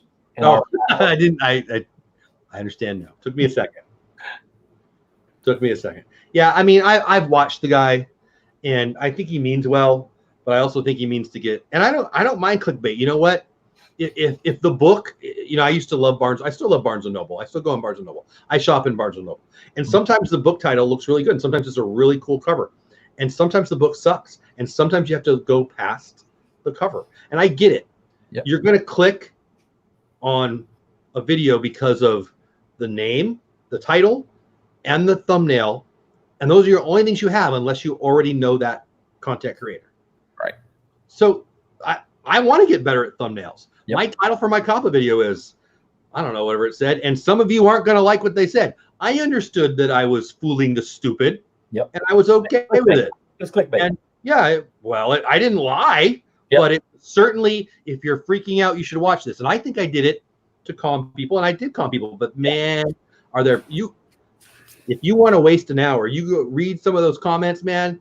There are some lunatics. You know what my first big video was? First time I ever had over 1,000 clicks on it was a thumbnail of a hurricane, and it says Meyers the Mouse evacuating Florida. I remember that. I do too. Well, and I was in Saratoga Springs under a tornado warning, and I didn't know how to go live. I think it was one of my first times I went live mobile on my phone, and I just stood out there with the rain behind me, and I put the title, and all of a sudden I had all these people I didn't know, and I didn't even know why. Well, that was why. I was under tornado warning. So it worked. I mean, Deb was saying on the show last Sunday night, some clickbaity thing about breaking up, or I don't remember what the details were. Yeah. People like He had it. to break up. He put a picture of him and his girlfriend on there. Okay, there you go. I mean, I blame the Kardashians. People like drama. Oh yeah, they do for sure. Like drama. Here's the biggest problem that I have with people, and I'm going to offend some people, maybe even some people in this chat, because it's common throughout our country and people don't even know it. But the problem with the world that watches YouTube right now is, and please don't take this word the wrong way, they're ignorant to the topic that we're talking about. Take COPPA, for instance. And ignorant is it just means simply you don't understand what's going on. So so many people are ignorant to what COPPA is and what it means. Instead of going and doing their own research, instead of going and asking the questions, instead of going and calling the FTC, people instead go to YouTube and watch one guy talk about it being the end of YouTube, and then, not knowing the context on the front or the back. and then they believe it. Hi, Brandon. They believe everything they heard in between. And that's the problem. And even less than that, they believe the thumbnail. That plenty of people saw 27 thumbnails, didn't even watch a video, and deleted their channel. Yep. And the problem is instead of finding the right content and which one's actually true, we believe the first thing we hear, and that's where it goes back to first impact is. But it's a little more than that, Steve. I mean, you're right, but there's a group of people that just want to feel oppressed, that just want to feel that somebody's trying to hold them down. That too. And when they delete their channel, it matters not.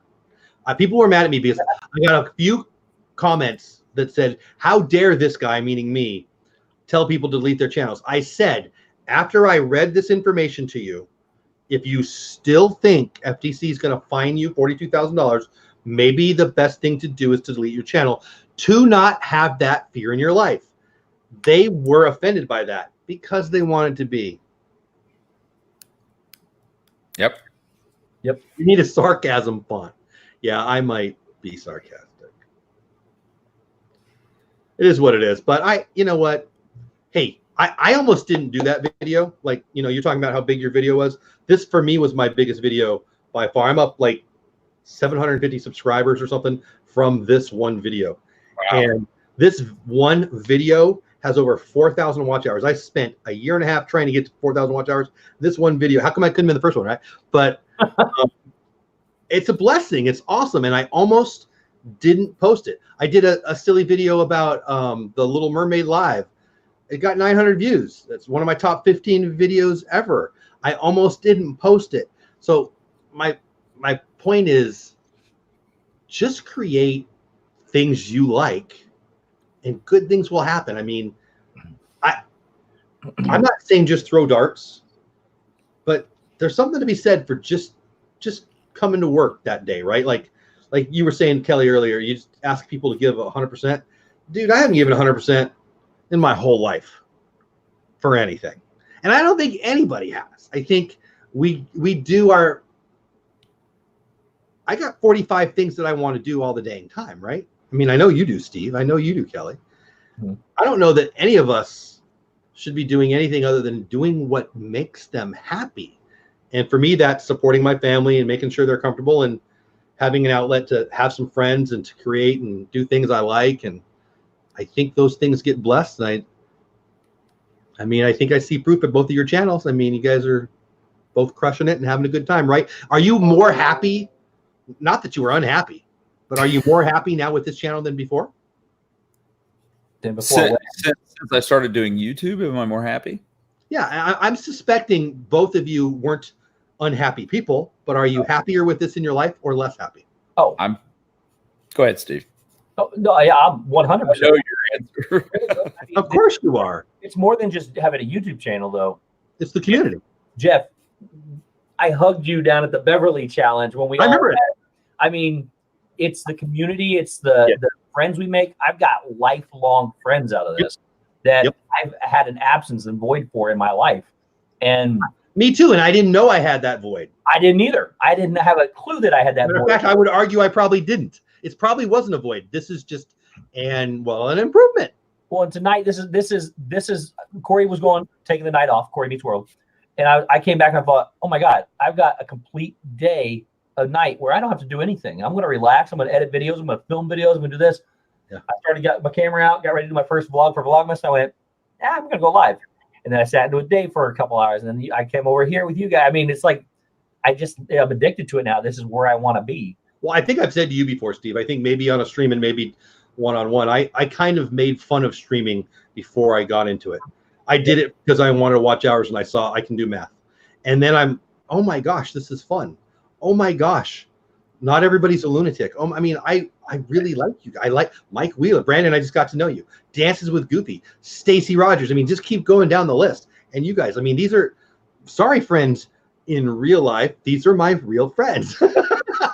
You know, I don't know. I'm not going to my 25th wedding anniversary or was it high school reunion? High school reunion. Thank you. I'm hanging with you guys. Mm-hmm. You know, and it's by choice. It's a blessing. I'll say this has been great. I didn't have a void in my life, and I suspect you probably didn't either.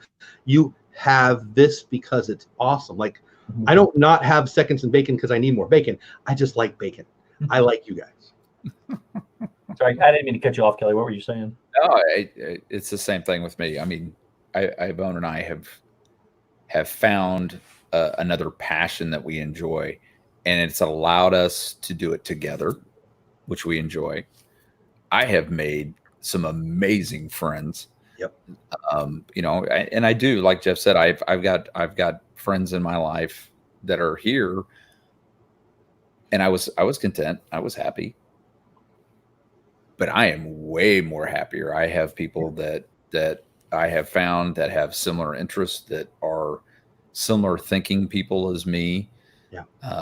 And that has changed my life. I mean, these guys down here, Steve, and these guys have made a difference in my life. I hear, talk to Shep, and Shep even makes a comment about how he feels like he's a better person just because he's met, and he's sincere about that. That is him, just saying it to say it. I think we've all become better people because of the broader view that we have now because of this.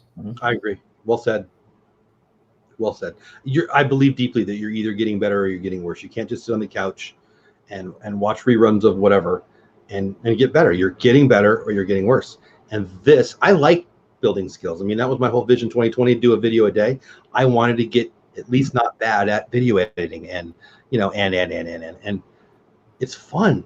You build self-esteem by creating things and doing for people, and that's what this is. And I'm really liking your fireplace behind you, Steve. That is, oh, you like that? I love that. So obviously when we're going to do, everybody was doing Halloween, and it was the day before Halloween. We couldn't just do Halloween, so we decided to do Christmas. So I tore everything in this room down on Tuesday. And I don't know if you remember how much stuff was behind me before. Tuesday night, I decided to do it. I went and got everything. I tore everything down on Tuesday night and had it ready to go Wednesday for our stream. A complete overhaul. yeah. I had shelves and shelves and shelves that went all the way across the whole back thing with little things all over them. Yeah. Yep. I was going to ask you about that actually earlier. I moved them because I knew Kappa was going to become a thing, and I didn't want toys in my background. No, I'm just kidding. That's not it. Please tell me you're joking. That's 100%. That was sarcasm. I wasn't totally sure you were kidding. Said we need a sarcastic font. We need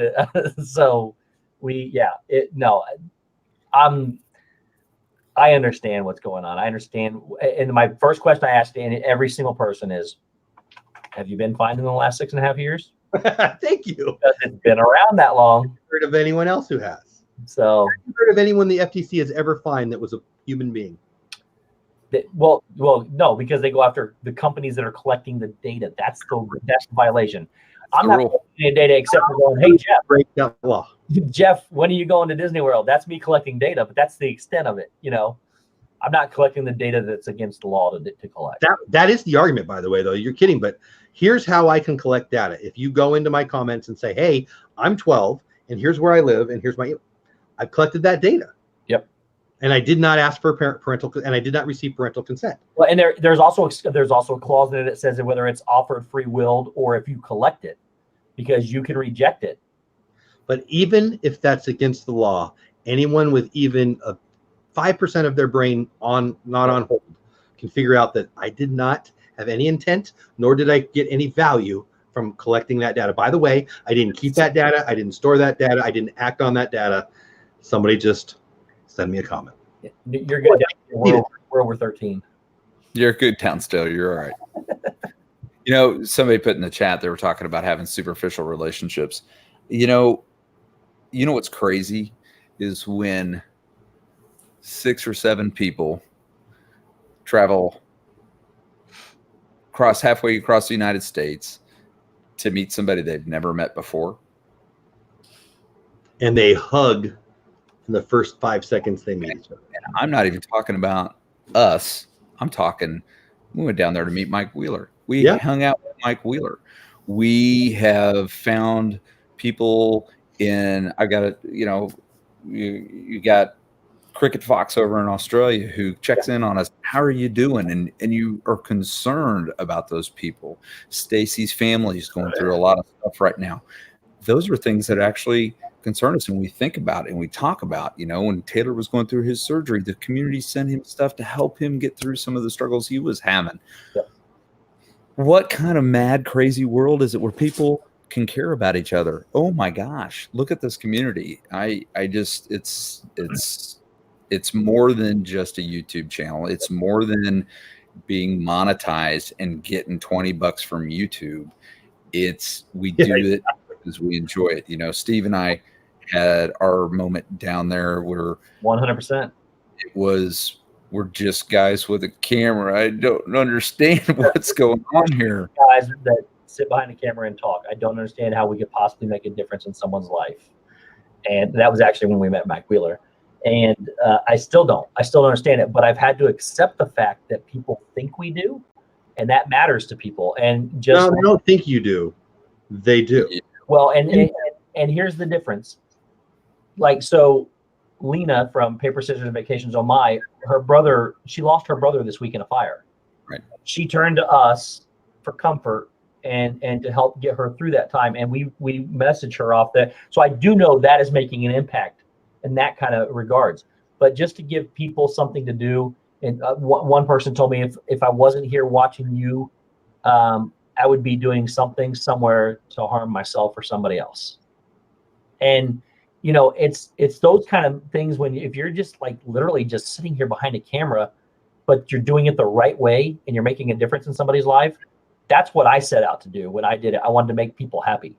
I mean, that's not what I set out to do. It has been a unbelievably, it's been a blessing.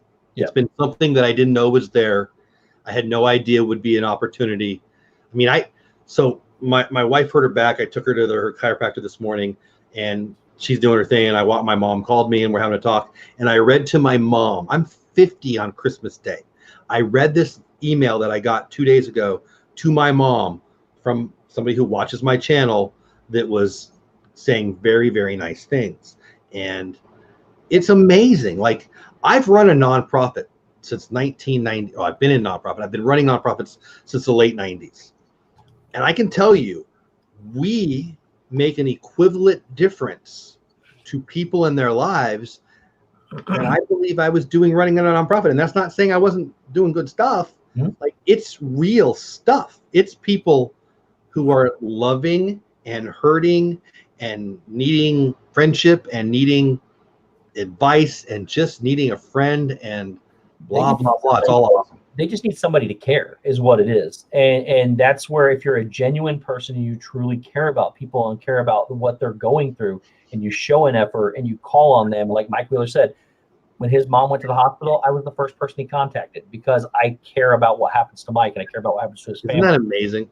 But when you put forth that effort and you can be there for people, just for somebody to talk to, or for somebody to, to take their mind off of what's going on in their day-to-day life and everything, I understand that makes a difference. I just don't know why they chose us to do it, but we're going to be here for anybody that needs us or wants us. So they chose you because you allowed them to have the opportunity to get to know you. Well, yeah, that's just being a genuine person, I think. Let's also just be honest. You put yourself out there. Yep. I do put myself. Had you not put yourself out there, those people would not have found you. And that's why I believe everything happens for a reason. I believe everything, I believe a lot of stuff. And I believe a lot. Me too. I'm trying to stay unpolitical and unreligious, but I believe that everything has happened the way it was scripted for me. And from the time Meg went to Tanzania and I got strongly pushed into live streaming. And, and not only that, but so Shep and I had been talking for a long time before I started going live. And the guy, we exchanged phone numbers early on. We talk daily. I mean, we've been in contact for a long time. And I've always told him, you will never know the difference you made in my life, ever. He'll never know he just won't understand what having a friend like him meant to me back then. Together, we were doing the same thing for other people, along with Zip and Dave. And it's just, I'm a better person for putting myself out there. Number one, because I want to get in better health, and I've been doing that. Having a having an outlet and emotion. This is a human connection. I mean, if you don't have that in your life, that's bad. I mean, that's how you get depressed. That's how you lose will to do things. Yep. This gives you a human connection. Even if it's a bad one, you still have a human connection, occasional bad one. You still have a human connection. You're still living a better life through that. So I don't ever plan to quit doing what I'm doing. And I don't think YouTube's going to go away. And if it ever did, that's why I want to build a platform that we're building together through this and that with the website, is that we want to be able to have our platform so people know how to get a hold of us should the end of days come for YouTube. So, but that's because we want to mean something to people after that on another outlet if this is gone. Well, Zombie apocalypse. I again, you guys have probably both heard me give my spiel. I work with kids, and I like to say to them, you kind of owe the planet very little, but one of the things you owe the planet is to be you and to share you. Don't hide in the corner. What you have to offer, Steve, what you have to offer, Kelly, you just proved it. It might be exactly what fill in the blank needed that day, that their life. Those people who don't share their creativity, their passion, their love, I think they're kind of saying screw you to everybody else. You are enough. You have what somebody else needs. You probably have what millions of people need. Just go out there and be you and help others. And what's hard to understand about this? I mean, if you're depressed, what's the best way? I'm going to play a doctor right now. I'm not a doctor in real life, but here it comes. If you're really, really depressed, what's the best way to get not depressed? Serve someone else. Get out of your own head. Look at the difference you two make. You look at the difference this community makes. Think about Josh and Jenna and their channel. Yeah. I like seeing them in the Haunted Mansion Cube, but it's not what it's about. There's plenty of people who are doing that. It's not that. I didn't pick them because they can find Pirates of the Caribbean. Yep. It's because outside of you, Dale. Dale's hilarious. Yeah, he is. I mean, I don't know. I don't know if I make any sense, but I get passionate about it. But more than that, I get annoyed when people, I think it's insanely selfish to not share yourself with the world. And I think this platform allows for that like crazy. And that does, but at the same time, sometimes what people need is to know that the belief in themselves. I was in that position. I thought I didn't think I'd be any good at this. I mean, I'm just, I keep telling Kelly, I'm just a guy behind a camera that likes to talk. Some people don't realize that they can make a difference. I still don't know how we do it. Yes, you do. I love you enough to tell you you're going to get me mad with this. Yes, you do. You're awesome. You care about people, and you have something to say. But literally, all I do is just sit here and listen to people and care for them. That's it. Sometimes you're the only person that'll listen. That's certainly not nothing. I agree. I'll agree with that statement. Let me ask you this. Let me flip this just for a second. How many of these people in the chat have touched our lives? Oh, and made a difference for us? How many times have I got on the stream and went, okay, let's do this, and Mike Wheeler's on there and he goes first. Yep. Yeah. It immediately brings a smile to my face. Or Stacy busts my chops about something with that sense of humor of hers. Yeah, exactly. It changes my life. I got downscale. I've got all these people that have made impacts to me. It's human connection. It's not just me connecting with them. I mean, they've made that difference. Amen. Well said. It's that virtuous circle that we talked about earlier. Yeah, and Mike Wheeler says, look at me. I can't even see, and I see you, and I listen to live streams from in the parks and listen to Mama crafting, even though I can't see her, because it's because of the people. Mike, just so you know, I'm the really good looking one. Just so you know. We'll give you descriptions later. No, but I mean, right? It's connection. Yeah. And I will agree to that. There is a connection, but I think this has helped me more than I helped other people. That's what I guess I'm getting at. It's brought me out of a shell. I had there's always going to be some degree of a major sense of failure, a fear of failure, because of the way I've lived my life. I mean, I strive to be way too good at everything I try to do. I drive a lot of people away. Like the pursuit of perfection. Is that what you're talking about? Pretty much, yes. And I've driven a lot of people away in my life, which is why this community of friends and family it means so much to me, because first off, doing this, I learned early on, you're not going to be perfect. You can't be perfect, because if you try to be, not that I'm trying to say be somebody I'm not, but you have to fail to learn, and you have to fail to grow. And if you're not willing to accept that, which I hadn't been willing to, then it's not going to happen. And that's why I said, I think I've learned more from this experience. Again, I only credit my experience till the end of March. From the end of March is when I joined YouTube, in my opinion, because I didn't do anything else until then. I was on it for about 5 months prior, but I didn't do anything until I live streamed. That's when I got involved, and that's when I started doing this. And to me, that's when things turn around for me. And I don't know. I guess it's just, for me, it's more of I think it's helped me a lot more than I help other people. And that's just that's the reason why I say I don't understand. I think I understand what you're saying. I will say that somebody earlier on the stream said everything happens for a reason at the right time and all that. And I know you believe that. I believe you believe that. And that's proof that you were enough then. You are enough now. You know, you said you're going to try to not be religious. I don't care. God's got a plan for you, and it's perfect. And everything happens exactly at the right time, unless you decide it's the antithesis, unless you decide you're the victim. I believe deeply that everything is set up for me to succeed. Everything. And I think that for you and for you. And I think whether I'm right or wrong, and I'm right, the better way to go live your life. Go serve other people. Go serve your wife. Go serve your family. Go serve yourself. Go serve some kid on the corner that you're never going to know his name. Whatever. That makes your day better. And you putting yourself out there, Steve, you've said to me a lot. You said just publicly right now, you know, there was a time that you didn't think you were afraid of failures the way you said it. What's changed? You stopped being afraid. You shared you. You were willing to hear those lunatics in the comment section that show up now and then and move on anyway. You know, I still look at those dislikes. I'm like, what did we do? Oh yeah, they're crazy.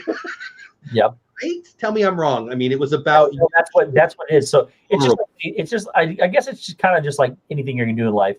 You know, if you want to play an instrument or play sports or whatever, you're gonna fail to get better. Well, that's where I just didn't want that. That wasn't going to be me. I was like, I'm not going to do it. If I know I'm not going to be good at it, I'm not going to do it. So I work with kids, and sometimes we don't do a lot of PE, but now and then when we do PE, it's me that has to do the PE because it is what it is. And you see 40, 50, 60, 70% of the kids who won't play basketball because they don't know how to bounce the ball yet, who won't swing the bat because they might get laughed at. That fear of what some dude that you don't even know his name might think. Yep. Like, I think I've got 4 daughters, so I'm passionate about this. Some young ladies won't even try in front of other people. Some men too, but I'm just talking because I'm a dad, of course. Won't even try for fear of being judged. Right. By who?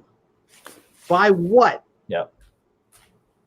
Well, and like Stacy just put in there, we have embarrassed Thumbs Down guy and all of his friends.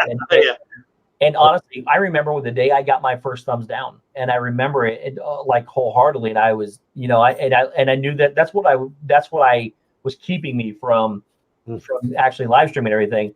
But then that's when again, going through this process and learning and everything, I decided, you know what, I set out to help people, and I set out to make people happy, and that makes somebody happy. They got nothing better to do than to come to my stream, right? Give me the views and give me a thumbs down. If that makes you happy, we embraced it. I mean, and we still do. We're going to embrace those people that need to do that to feel happy about themselves. Yeah, I'm happy about that. So, do you ever get booed in a public event? Have I ever been booed at a public event? I have never personally been booed. No. Kelly, have you?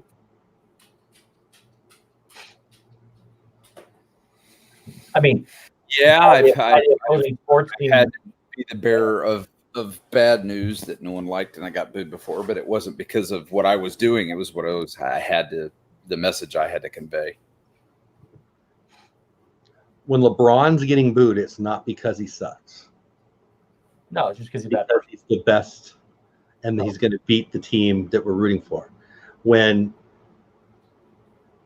people talk behind people's backs, I'm picturing the dislike button of people that are their boss or they look up to or they are jealous of or whatever.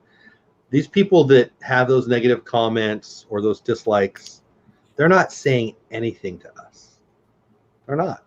They're talking to themselves. Do you disagree?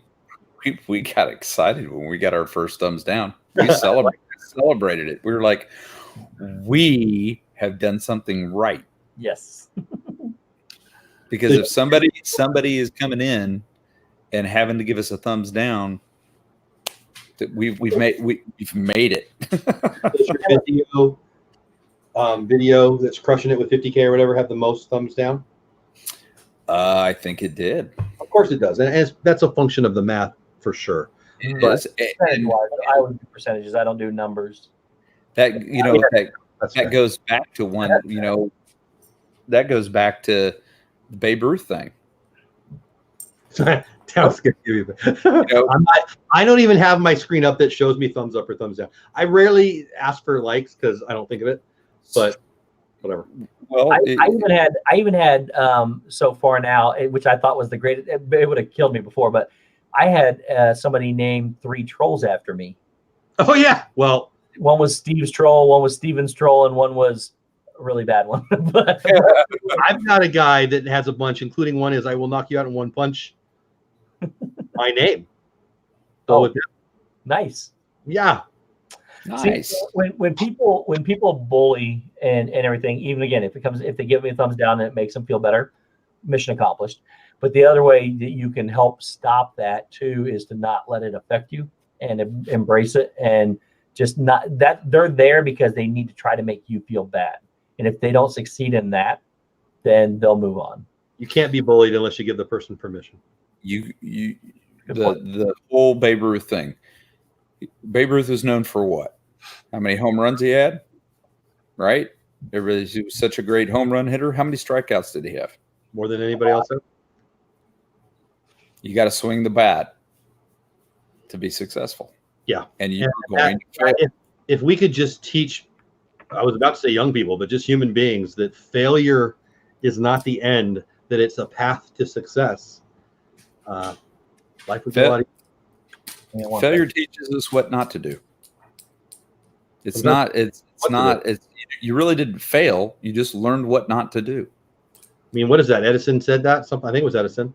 I didn't invent it. I learned 800 ways how to not get it right or something like that. Not to make a light bulb. 800 ways not to make a light bulb. Yeah. Fear is what we should be pissed at. Fear is what we should be defeating. And that goes right back to the COPPA thing. What are you afraid of? A thumbnail? Some dude you heard said some dude said something? Whatever. Right. Yeah. I'm just going to keep doing my thing. Have fun, right? As long as I'm having a good time, I'm going to keep doing my thing. And your puppy saying hi. Hello, puppy. Yeah, this is Dax. Dax is very needy. Yeah? If I'm not petting him, he will make sure that my hand gets back up on his head. We have 3. We have a little, I don't even know what it is, a little rat dog, and 2 other bigger dogs. And if I'm petting either of the dogs that's not the little dog, it jumps on them. It's like, it's the most jealous little snot ever. But he's super cute, though. Downskill said, 800 ways to not make a light bulb. Exactly. What is I love being able to talk to you guys. And that's what that right there, too, is like, I have probably half a dozen people that call me when they drive home just so they have somebody to talk to when they drive home. Oh. And I love the conversation because, I live alone, so it gives me somebody to talk to. But I have several people that call me just when they're on their way home. So that's amazing. I did not just order a pizza, Tracy. I have not had dinner yet tonight, though. It is now 12:30, but that's okay. Well, we can probably hang it up here in a minute. I got to finish my upload for the day anyway, to be honest with you. Mike Zip, who's in the chat. So, hey, Zip. Dizzy Dude, Dad, what's up, brother? Good to see you. Well, why don't we close it up now? Because now that you point out the time, I got 27 minutes to upload my video, or I screw up my whole goal for 2019. I'm not letting that happen. So, you guys want to promote anything? What do you got coming up, Kelly? What do you got coming up, Steve? What do you want to tell the peeps that are still here? Planning on hanging out with my friend Mr. Rob Fuzz tomorrow for a little bit to congratulate him on his 2K or 2 year, not 2000 year, 2 year. He looks great for 2000. He does, doesn't he? His tubiversary tomorrow. And then Saturday we'll have Mama Mouse and I will have a stream at noon on Sunday. And I think that's all I got coming up anytime soon. Leave me alone, dog. You're welcome, Tracy. Thank you. Take that, Baker. What about you? Everything and nothing at the same time. Just come watch. Yeah, watch this and that. That's what the only thing I really do want to say is please make sure, can't stress enough to make sure you're subscribed to this and that if you want to watch us, because we're going to be switching over on January 1st. So that's all. I got invited onto Rob's stream too. I think my class that I'm teaching will not be done in time, but I will potentially jump on there. I do have an hour break, so I might jump in just to say hi, depending on how needy everybody else is in my sphere over there. What are your time slots? For Rob? Yeah, he's got slots for people. Yeah, I told him I'll let him know if I'm available. It's unlikely I'm going to make it. I teach on Fridays, and I'm not. I usually get home about 5:30, and that's a half hour after you guys will be done because I live in Central Time Zone. Yeah. He asked me to come in about 4:30. Okay. So I'll probably. I was off tomorrow. I'd do whatever he needed. So that's awesome. Yeah. So check that out, guys. It looks like he's gonna have some great guests, and Rob's a great guy. And then Saturday morning and Sunday night times 2, some streams and dropping videos every day and all that silliness. So, and of course, Vlogmas is a thing. So we'll all be posting like crazy, people. Yep. I appreciate everybody hanging out tonight. Steve, thanks for coming on. Kelly, thanks for coming on. Cowboys, screw you for stinking tonight. But everybody else, I appreciate. Everybody in chat. A couple super chats tonight. Thank you, guys. Zip, Stacy, Jack. Who else is here? I don't want to ignore anybody. I always worry about calling people out and then missing anybody. But Downscale, Jonathan, all the mods, of course. Tracy, watch out for your fingers, but I hope you're doing okay. That's horrible. Captain Akron, Blue Nose, everybody. I think we're way up there, so I think I got everybody. But just means a lot that you guys hang out with me, Dave earlier, and everybody in chat. I love Thursday nights. I'm going to miss it when football season's over, but I'm not going to miss my teams because, well, we've talked about this already. I'm concerned. Zip has a question. 4. Does he have his hand up? He had his hand up. Is it true or false? He did ask. He asked if, since it's after midnight, if Forky's on now, and I told him no, that's midnight Pacific time. Is when. Not yet. That's a Friday. That might have been his question. That's one I have not watched yet. The whole. Oh, you gotta watch that. And I don't even know what it's about. I just know you guys all love it. The one with the coffee cup is just, it makes me laugh to the tears. No. What? No. That's the greatest one so far. I think we all just need to get Friday off. It looks like, well, Kelly, you've got the deal once a week. I do. I know what I'll be doing first thing in the morning. Your day? What's that? Is Fridays always your day off? So Thursdays and Fridays and Saturdays are always my days off. Stacy just said don't stop streaming on Thursday nights after football season. We'll have to talk about that. I haven't really given that a lot of thought. I was going to say the same thing. Why do you have to stop? It just. I mean, different. I don't know. I don't know. We're not my whole thought process with that is our good friend Corey streams on Thursday nights, and that always makes me. I love him. That's true. When we talked about this show, we talked about, oh my gosh, we'll step on this person and this person. I mean, a bunch of people. So yeah, that is something to consider. But Corey doesn't stream at 12:38 Eastern time. That's true. Normally we don't either, but all right, I got to put this video up in the next 22 minutes. So time to go. So you guys, thank you so much for being here. You guys, Kelly and Steve, love you guys to death. Everybody in chat, love you to death too. Have a Merry Christmas. Hopefully I'll see you before that. Have a great weekend. And yeah, support these guys. Get over their channels. Give them some love. I'm going to shut up now. All right. Good night, everybody. Thank you for being here. Bye, all.